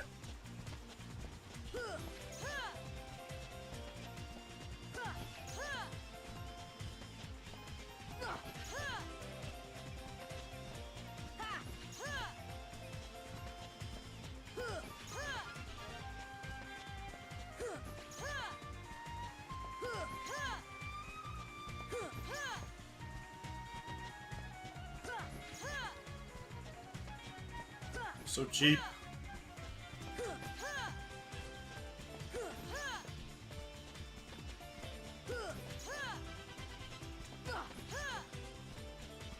Mostly here you're looking at between $3 or $4, which I think would be, I don't know, about £2. I don't actually know how our currencies line up at the moment, like $2.30.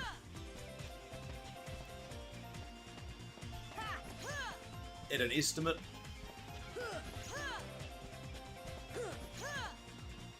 I think a pound would be about 230 NZ. Don't quote me on that.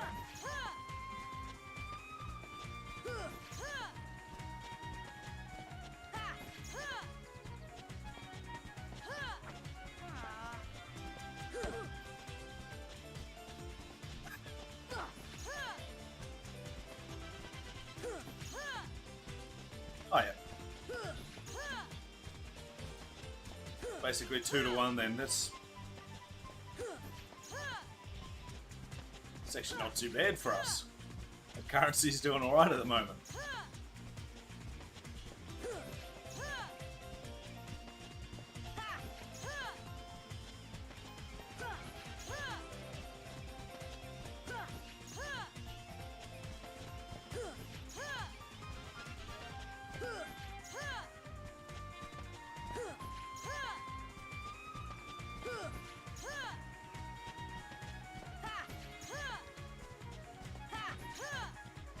Yeah, I traditionally remember it closer to being 3 to 1. Like 3 NZ would be one pound, or yeah, between 2 and 3.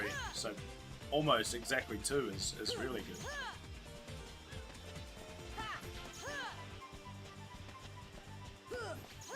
I'll make sure I go buy some like currency transport and get some transfer and get some Russian ruble pretty soon then.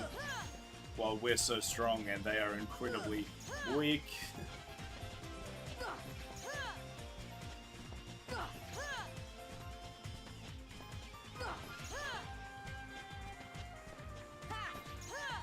Rubles, I don't even know what they call them.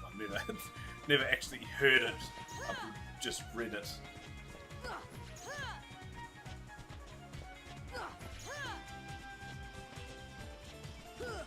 Yeah, exactly, yeah.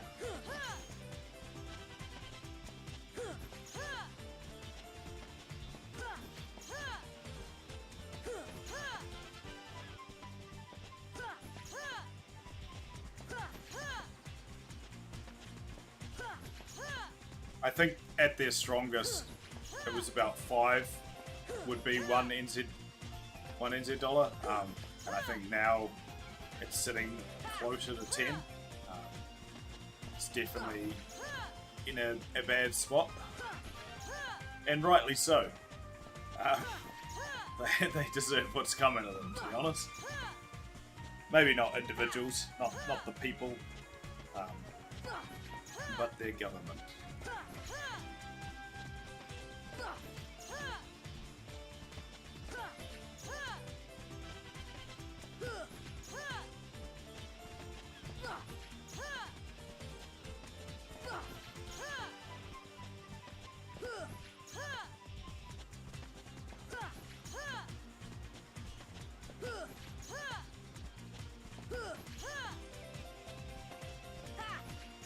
That's one of the things that has me a little bit salty at the moment. One of the Russian esports teams that's meant to be playing in this Dota tournament that I'm watching got booted. They got told they can't play because their team wouldn't put out a statement against Russia and what they're doing. Which is ridiculous in my eyes. A couple of the players on that team have, but the organisation itself has not. They've stayed quiet, which, to me, personally, I think staying quiet is the correct move. It is still your country. You still have to live there. You can be against or even for whatever they're doing. But if you stay quiet, that is the place that any sports or esports organisation should sit, because politics does not belong here. I think it's absolutely ridiculous that a tournament can disallow you from coming based on the fact that you're not taking a stance.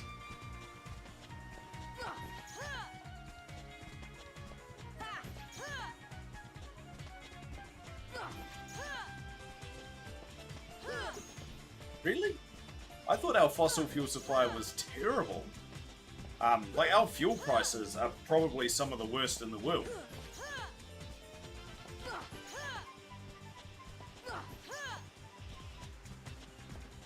think, what do I pay now? $3.30 a litre for the cheapest fuel. Yeah, and that is a large problem that we have.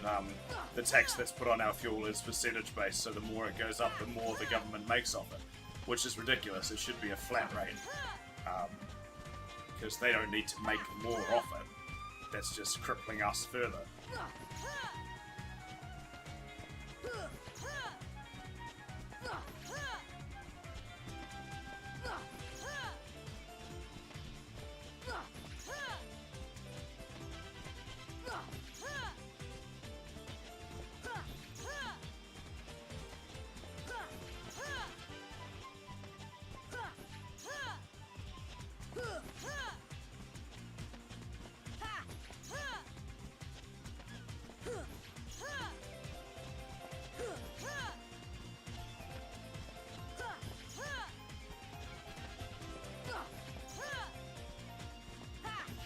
Yeah, my big thing with the punishing a team for not taking a stance,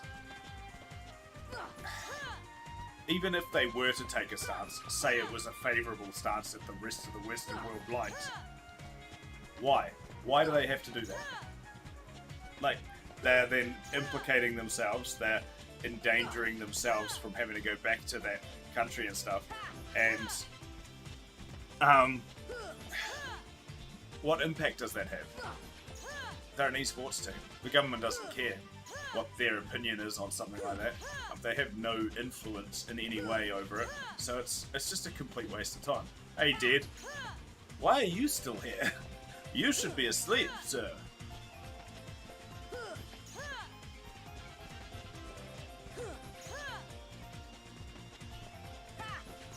Yeah, very true. The gas from Siberia is like the vast majority of what you've got, right? So yeah, you are definitely in trouble. Whereas I think the majority of our supply is like US or Middle East.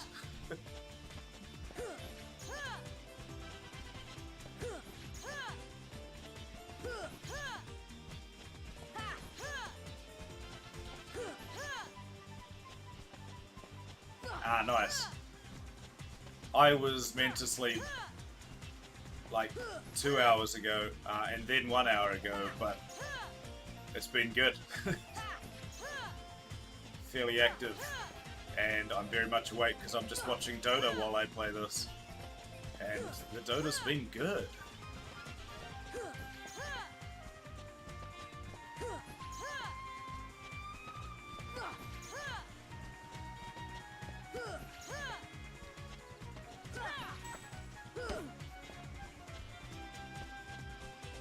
Oh man, I'm really off today.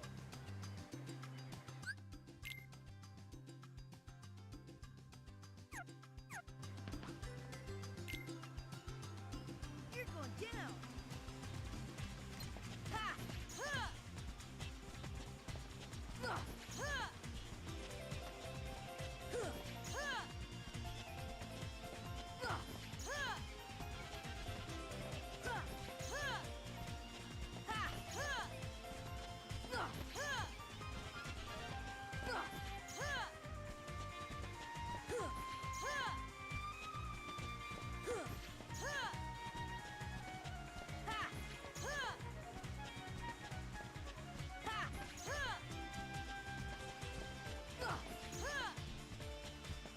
Ha!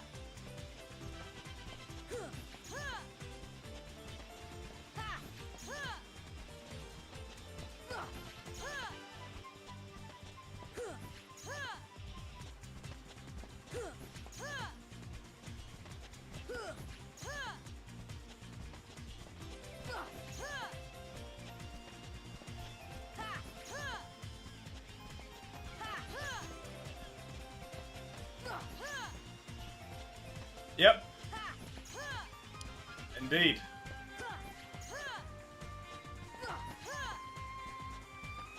That is why the push for electric has been a lot more rushed than would have been necessary if people listened a long time ago.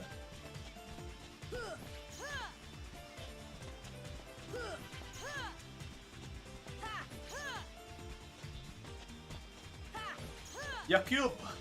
Yeah, me too. Nice, Jacob. Nice. That's actually... That's interesting. Yeah, there's a Jacob that we always used to call Yakub back in the day, so that's interesting. They went to my school.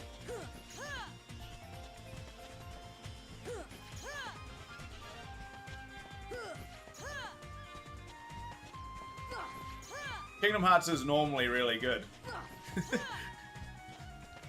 After 113, 140, I don't even know where I'm at, 115 hours now, I think. Doing this, it isn't that good. It's the chat that's good.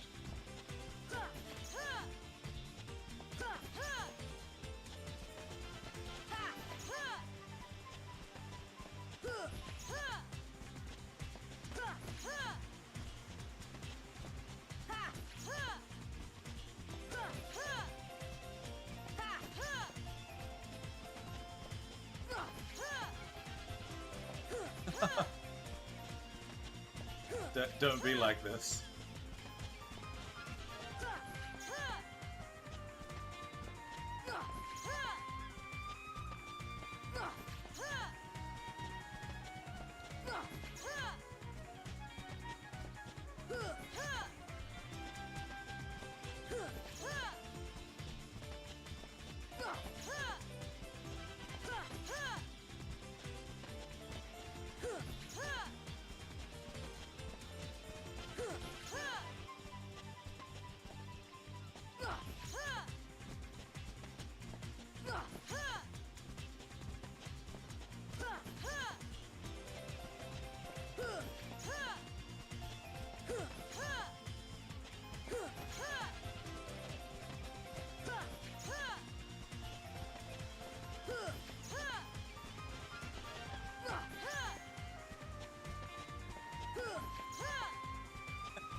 I mean, is Mickey in this game? Briefly. Briefly at best.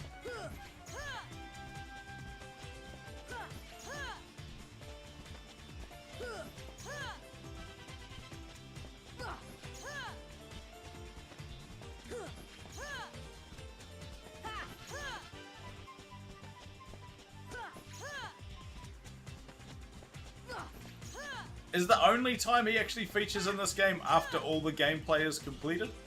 I'm trying to think, I'm pretty sure it is, right?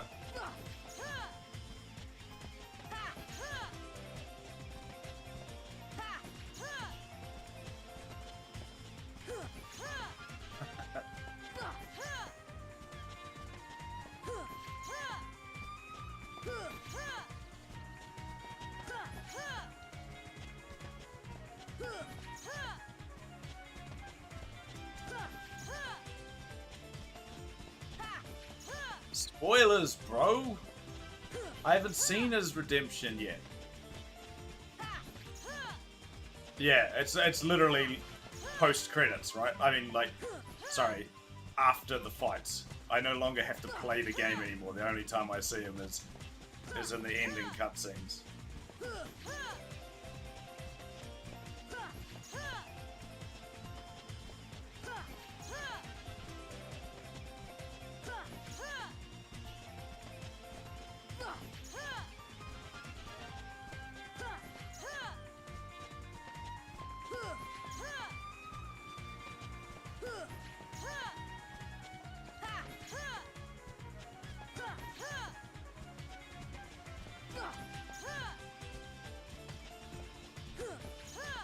I'm gonna finish the game.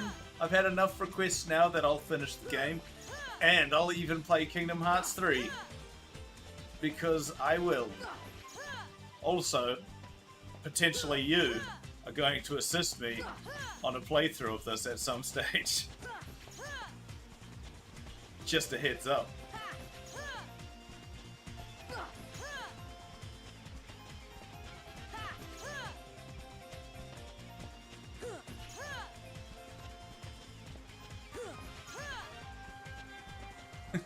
Oh, I've already forgotten what the playthrough's called. Friendship is Power or something? Basically where I'm blindfolded and you tell me to play. what to do. Easy, you've got this. I believe in you. And as you can see from my combat, I've got the fundamentals down. You'll easily be able to coach me through this.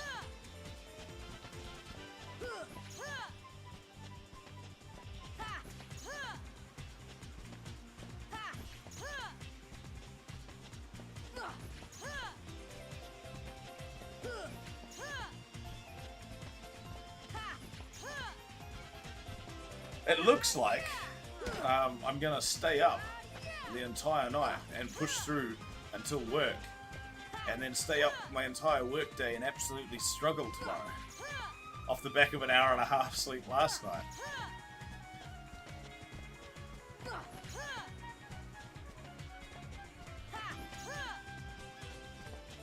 Yep, no, I'm not doing any of those. Those can all piss off. I played Chain of Memories once. I'm happy with that. It's a good Chain of Memories for me. And I won't do it again. And then all the others, I just don't care. I'd rather play Kingdom Hearts 3 and have no idea what's going on than put myself through that.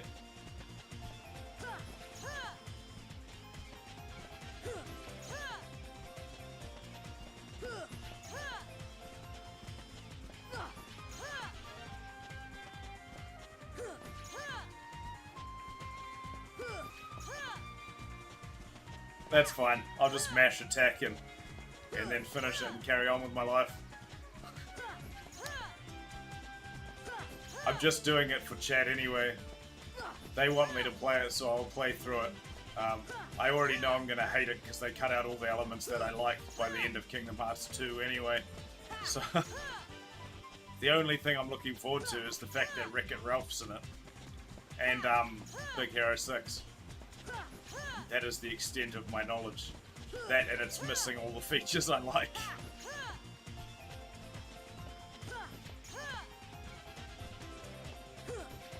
All the rando pests that jump in and they're like, you gotta play through it, it's a great game.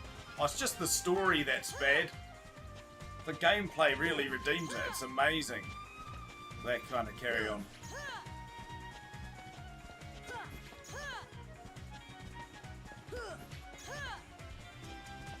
Little do they know, though, I'm going to play Kingdom Hearts 2 first, because I have to play through them in order, right? And when I play through Kingdom Hearts 2, I'm going to level 99 Roxas, aren't I? Right at the start, so it's going to be a wee while before I play 3.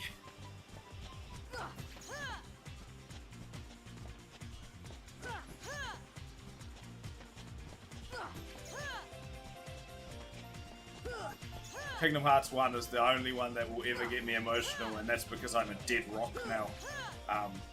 But back when I originally played this... I'll come back for you. I promise. I know you will. That got me, man.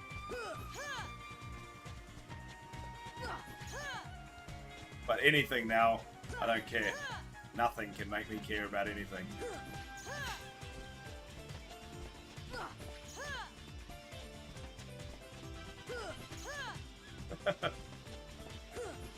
It was literally that moment was the only part of the game I'm like, fuck this shit, man. What was it all for? It's bullshit. Do me like this.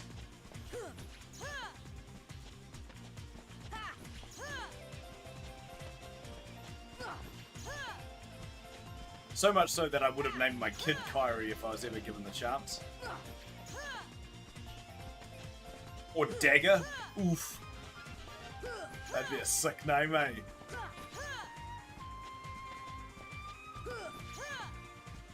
Just to throw straight across to a way better game. I mean, I think you can probably get away with Garnet, but even then, she'll 100% just be a stripper, so pass.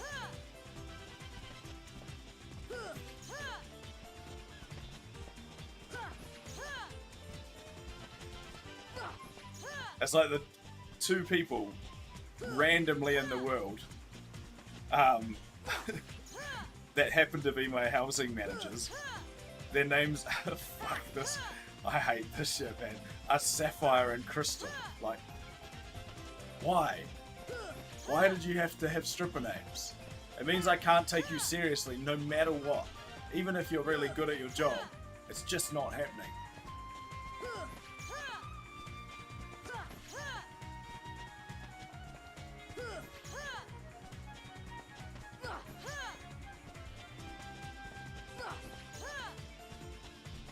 I don't know, I don't get heartbroken about something that technically doesn't exist. It's just a rip of something else's consciousness. So, I can't get heartbroken about that. No, nobodies in Heartless in general are just absolute nothingness. Can't get heartbroken about something that shouldn't exist.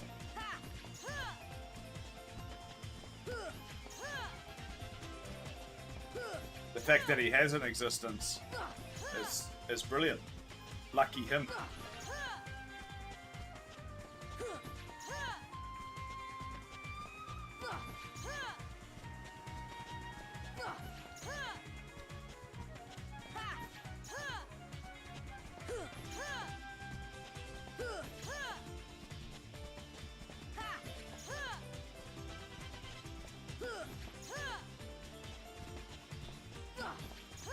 And I only thought about punishing my child for my sick perversions, but I didn't. I named them perfectly normal names and then immediately realized afterwards that they are largely very, very porn-dominated names. And I'm pretty stupid for doing that because they're very obviously that, but we won't go into that. I think no matter what names you give people, unless you name them something absolutely absurd, there's going to be a porn star with that name.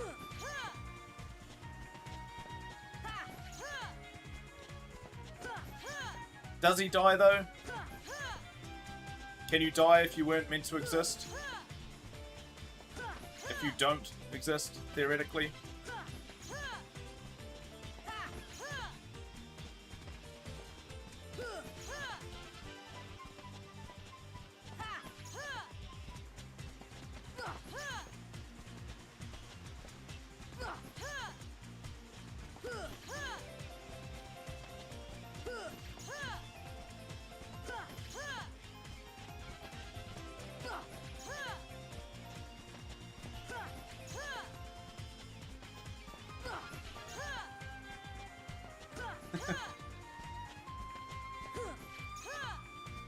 Exactly, but in general, I can't feel anything for a nobody or a heartless because they are just a fragment of what should be a whole.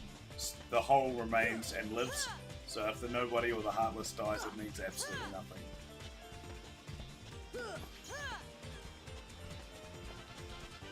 Yeah, I heard about that, but what did I eat last? Pizza. Blue Pizza? What a stupid name.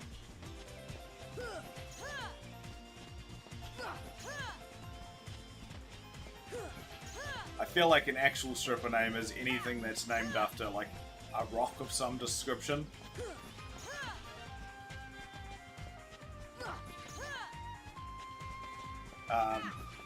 Or like Candy, or Mandy,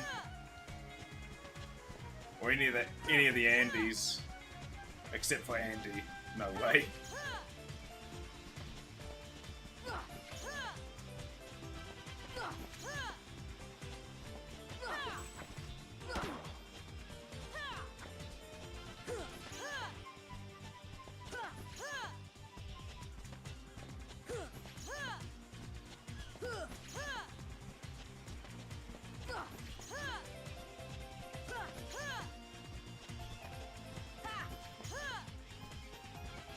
Yeah, like probably during its release weekend, and then I've never looked at it again since because I hated it with a passion.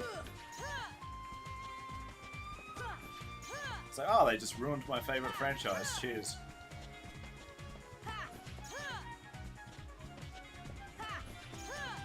Nah, that's an overstatement. I disliked it a lot. They didn't ruin my favorite franchise, they just didn't make it better in any way, and they made it slightly worse.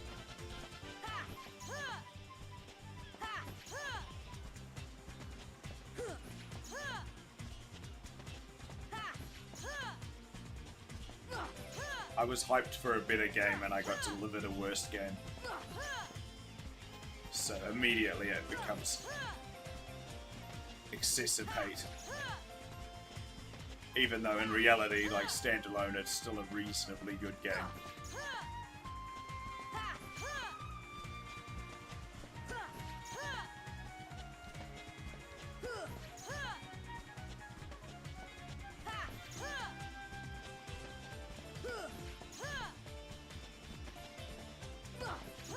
Yeah, I'll do another one to refresh myself of it, but nah.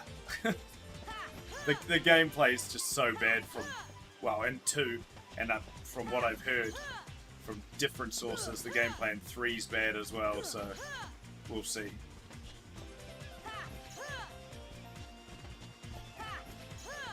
And 2's branching away from... 2, yeah, was the start of the branch away from the things that I liked about Kingdom Hearts, and the introduction of the things that I just don't care about. So that's a large part of why I didn't like it. The story went away from what I wanted. It became its own weird, twisted, convoluted thing. And then the combat got stupid, easy, and boring.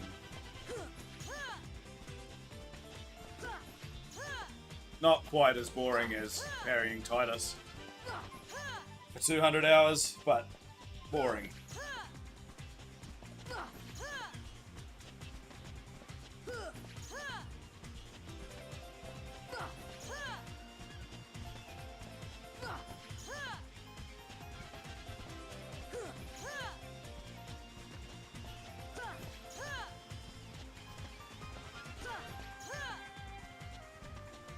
Get out of here, Tumaloon, you fake person. You trash robot.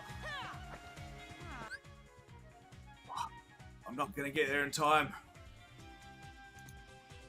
Bando, he made it.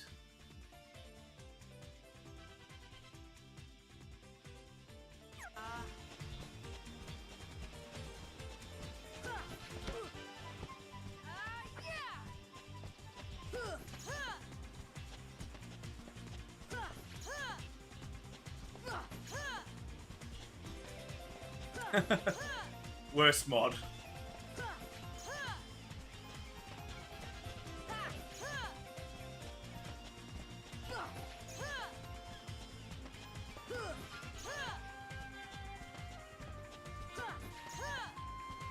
Nice. I have them on like the lowest frequency and the shortest length adverts, so I apologize. I can't make it any better than this. Unless you subscribe, then you get none. Aha! Aha, cheeky shill there. What were we, what?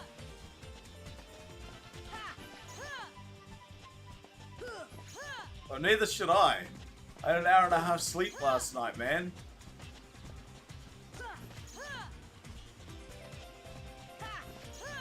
Basically just running on headache at the moment.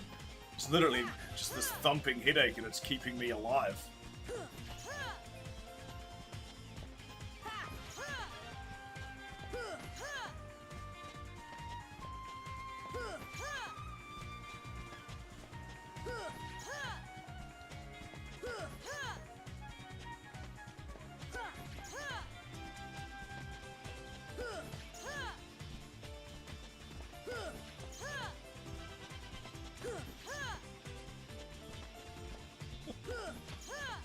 Why, we are one and the same. We are cut from the same cloth. We both know a guy. Therefore, we are the same.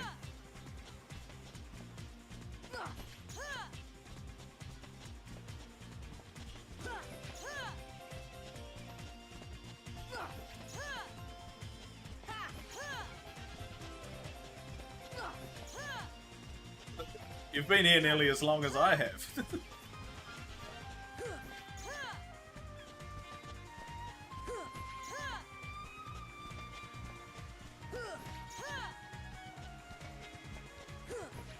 Oh wow, you like the battle mechanics. Yeah, it was the battle mechanics that ruined the game for me.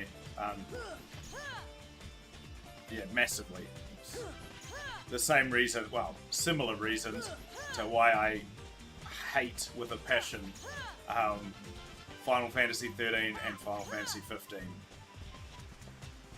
Can't play them, just can't stand them because of the way they change battle mechanics.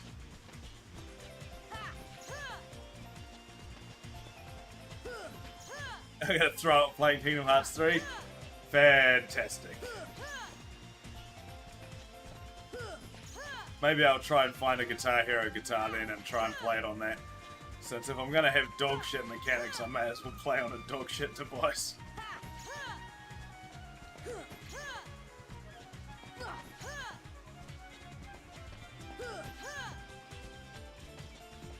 Really? Wow, yeah, that's disgusting. I mean, if I wanted to just mash triangle all day, then I'd do that.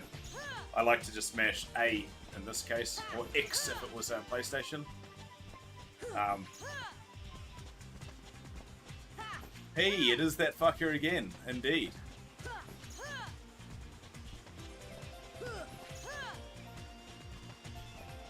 Automod does not like your bullying there, Collectifon fan.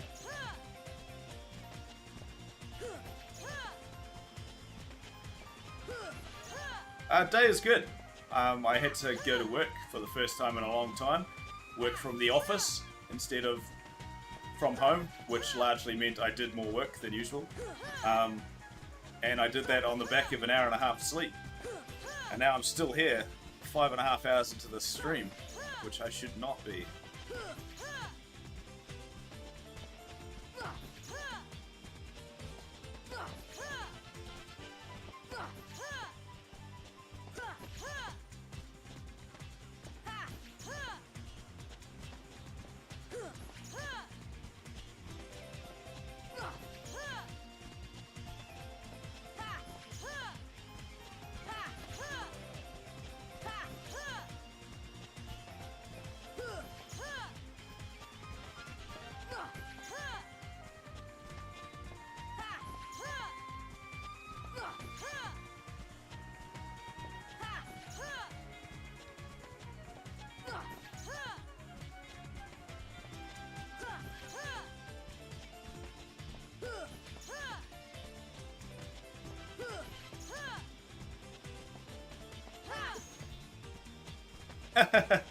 Yes, we talked about that today actually with a couple of other boys in chat, and we all threw shade at you and threw big disagrees. But yeah, please continue.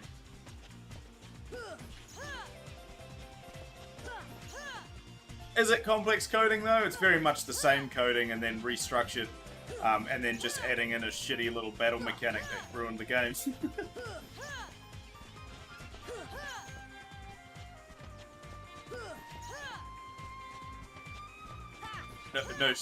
No shade at all.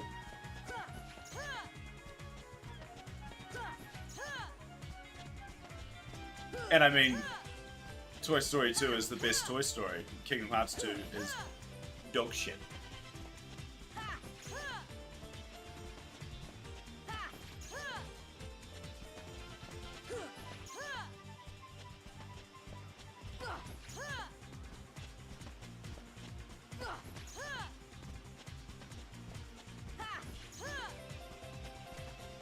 Absolute yarns. 100% you're full of shit.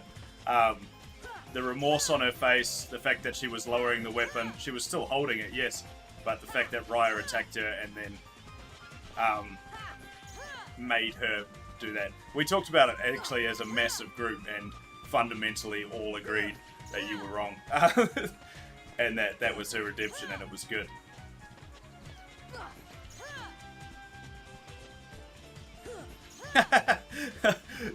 The only person that dislikes Kingdom Hearts 2? Ah, yeah, that makes sense. I mean, you just mash triangle and you win the game. But yeah, I guess people like that.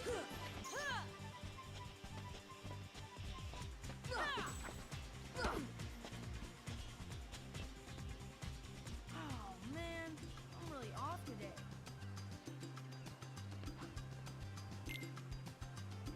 You're going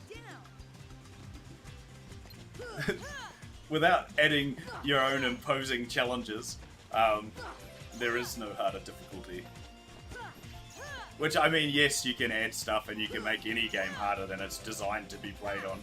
And that would make it more fun, but regardless, mashing triangle and adding that stupid mechanic is what ruined the game for me. It doesn't matter if she loosened grip off the trigger. The remorse was in her face, man. I mean, we'll leave it, because it's a shit topic, and I don't give a fuck about Disney in general anyway. It was just my favourite Disney movie in recent times, other than Big Hero 6. And everybody I've spoken to disagrees entirely with your point. So, I mean, collectively, I think 9 different people think you're wrong, versus you. So, I'm gonna lock in that, and big ol' win. Cheers. Yeah, Big Hero 6 is fucking dope.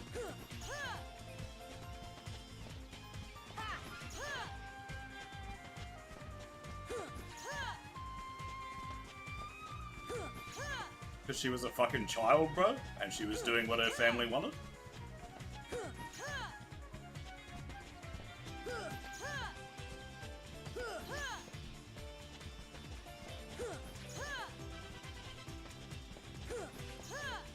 She was doing what she was indoctrinated to do, what she was brainwashed and manipulated into doing. As a child. Is that her fault?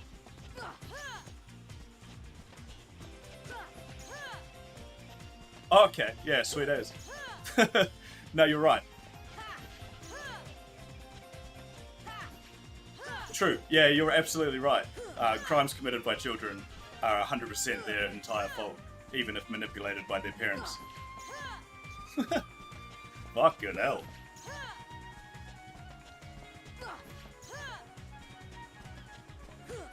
And even then, it was an accident. Like...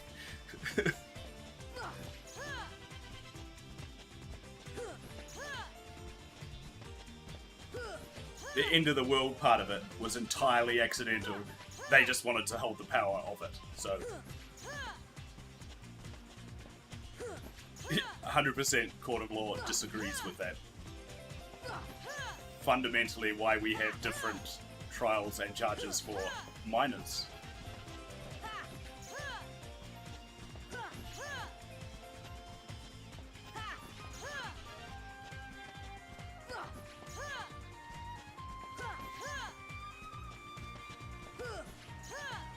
And not to mention, the entire movie is about trusting in your fellow man, and every single person she meets has to trust when they have no way of trusting, like they shouldn't. And that's the entire way they come together. And even at the end, when she finally does trust the dragon, she goes against her parents' wishes, everything she's been taught her entire life, and is about to apologize. The other girl betrays her and shows that the trust wasn't there.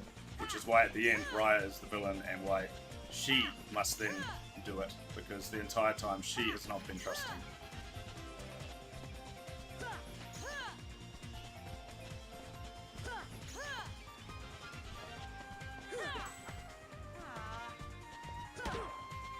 And then, I mean, you go the other side of it as well, and it's the same with the dragons. They put into all of their trust into the only dragon that is not capable of doing anything correctly.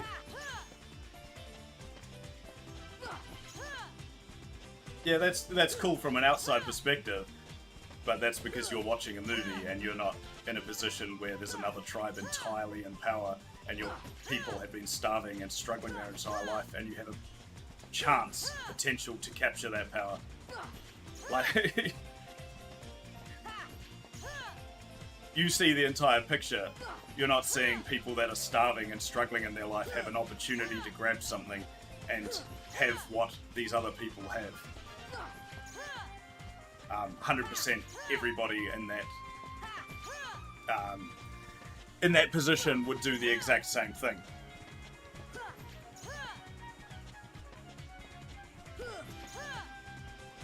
The fact that at the end she has the potential for that again and chooses not to, chooses to go the way of helping people, is the massive redemption arc.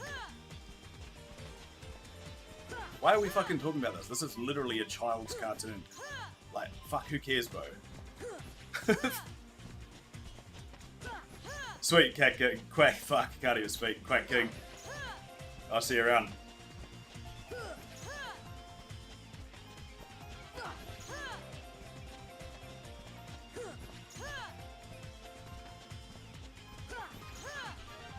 Exactly, which is why Sisu is betrayed and learns that the reason why people don't trust each other, and she comes to grips with why they are the way they are, but she still tries to push her way because trust is what matters. That is the entire message. Fuck. Literally a cartoon.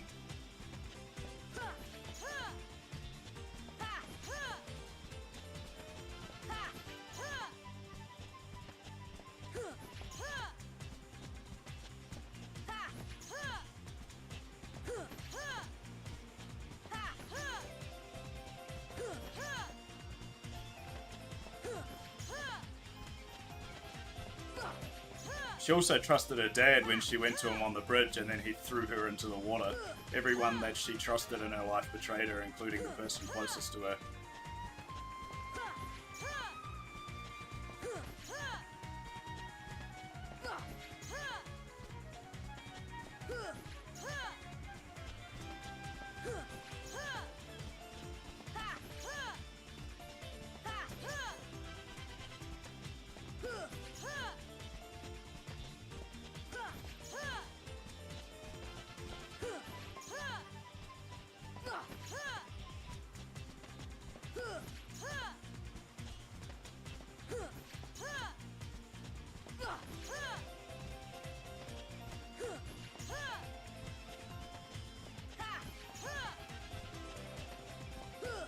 Which is largely why the entire arc has to end with Raya finally having the ability to accept and trust someone that has betrayed her in the past because of how hard it has been and how everybody has proven themselves to be untrustworthy up until that point.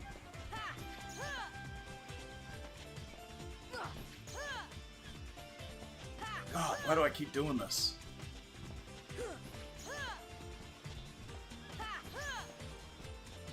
Okay, I have yet to... I honestly think that that is one of the best messages pushed across by a Disney cartoon ever. And even so, it is just a cartoon, and why do you care so much? I mean, it's riling me up because of how fucking, like, dense you are, and that you won't take the message. But you have your opinion, I have mine. Let's just fucking leave it, man. It's kind of fucked that you come back to do the same thing. Just shut the fuck up. Cheers.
Bet you're legit one of these people who didn't see the message in End of the World. What is it called? What is that shitty End of the World movie that recently came out? Don't Look Up. That movie was good, by the way.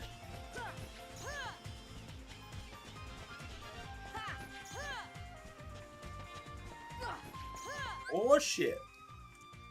Anyway, I'm done chatting. I don't give a fuck. I'm watching Dota. Bye. Nah, not 2021. That was crap.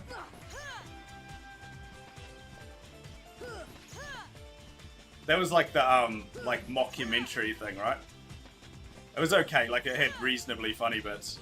It had the chick from Afterlife who's largely quite funny, but I fell asleep in it. It was so it can't be that good.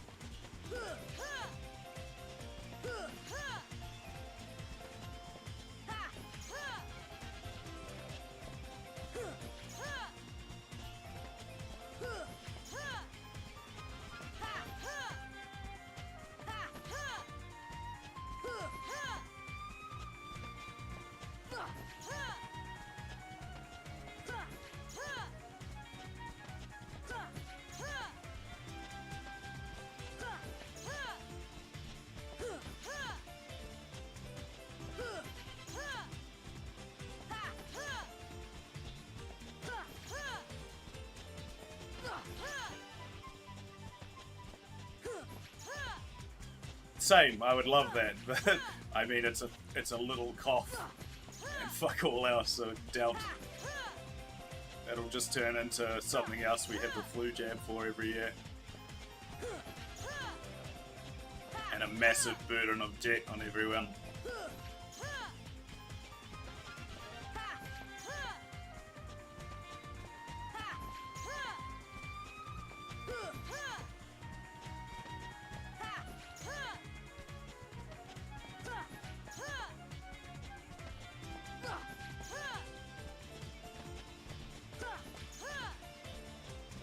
What on earth is that broodmother skin? Is that a pumpkin?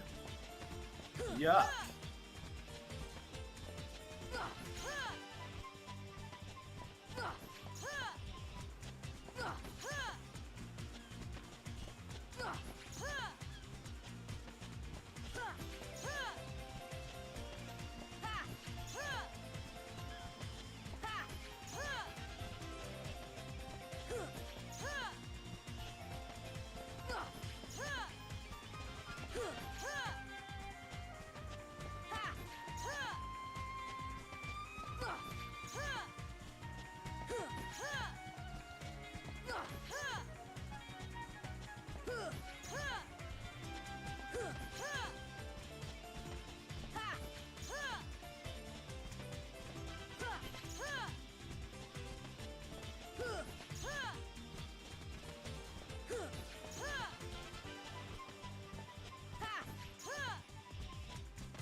me. This is it. That is the end for tonight. I'm trying to hit that second one. Ooh, 2 level ups tonight, which is awesome. I was not meant to get that many. I was not meant to go for 6.5 hours. It was meant to be a 2-hour stream tonight because I had an hour and a half sleep last night. So it was meant to be a short one. It was not a short one. Pumped it out. It's been good. Stream has largely been one of the better ones so far. Hell of a time. 550k XP, so we got a massive 30k tonight. We hit 2 level ups, putting me at now 78, which is awesome. I can edit this puppy here. Properties. Boom, 78. So doing the extra long stream tonight has allowed me to make up for the fact that I won't be here Friday night because I've got work to do, and then unfortunately I'll be away for most of next week, so I won't be able to catch that up, but we'll just continue after that. Work, you know how it is. Yeah, awesome stream tonight. So thank you to the Icy Warrior, Quack King Lars, the Power 008, Lucid, and Ashelmere for the follows. Huge, massive follows. It's been a hell of a stream. Thanks for everyone for stopping in. Lots of people, except for that one guy who pushed his opinion and it's wrong. Ha ha ha! I win because this is my stream. See you later.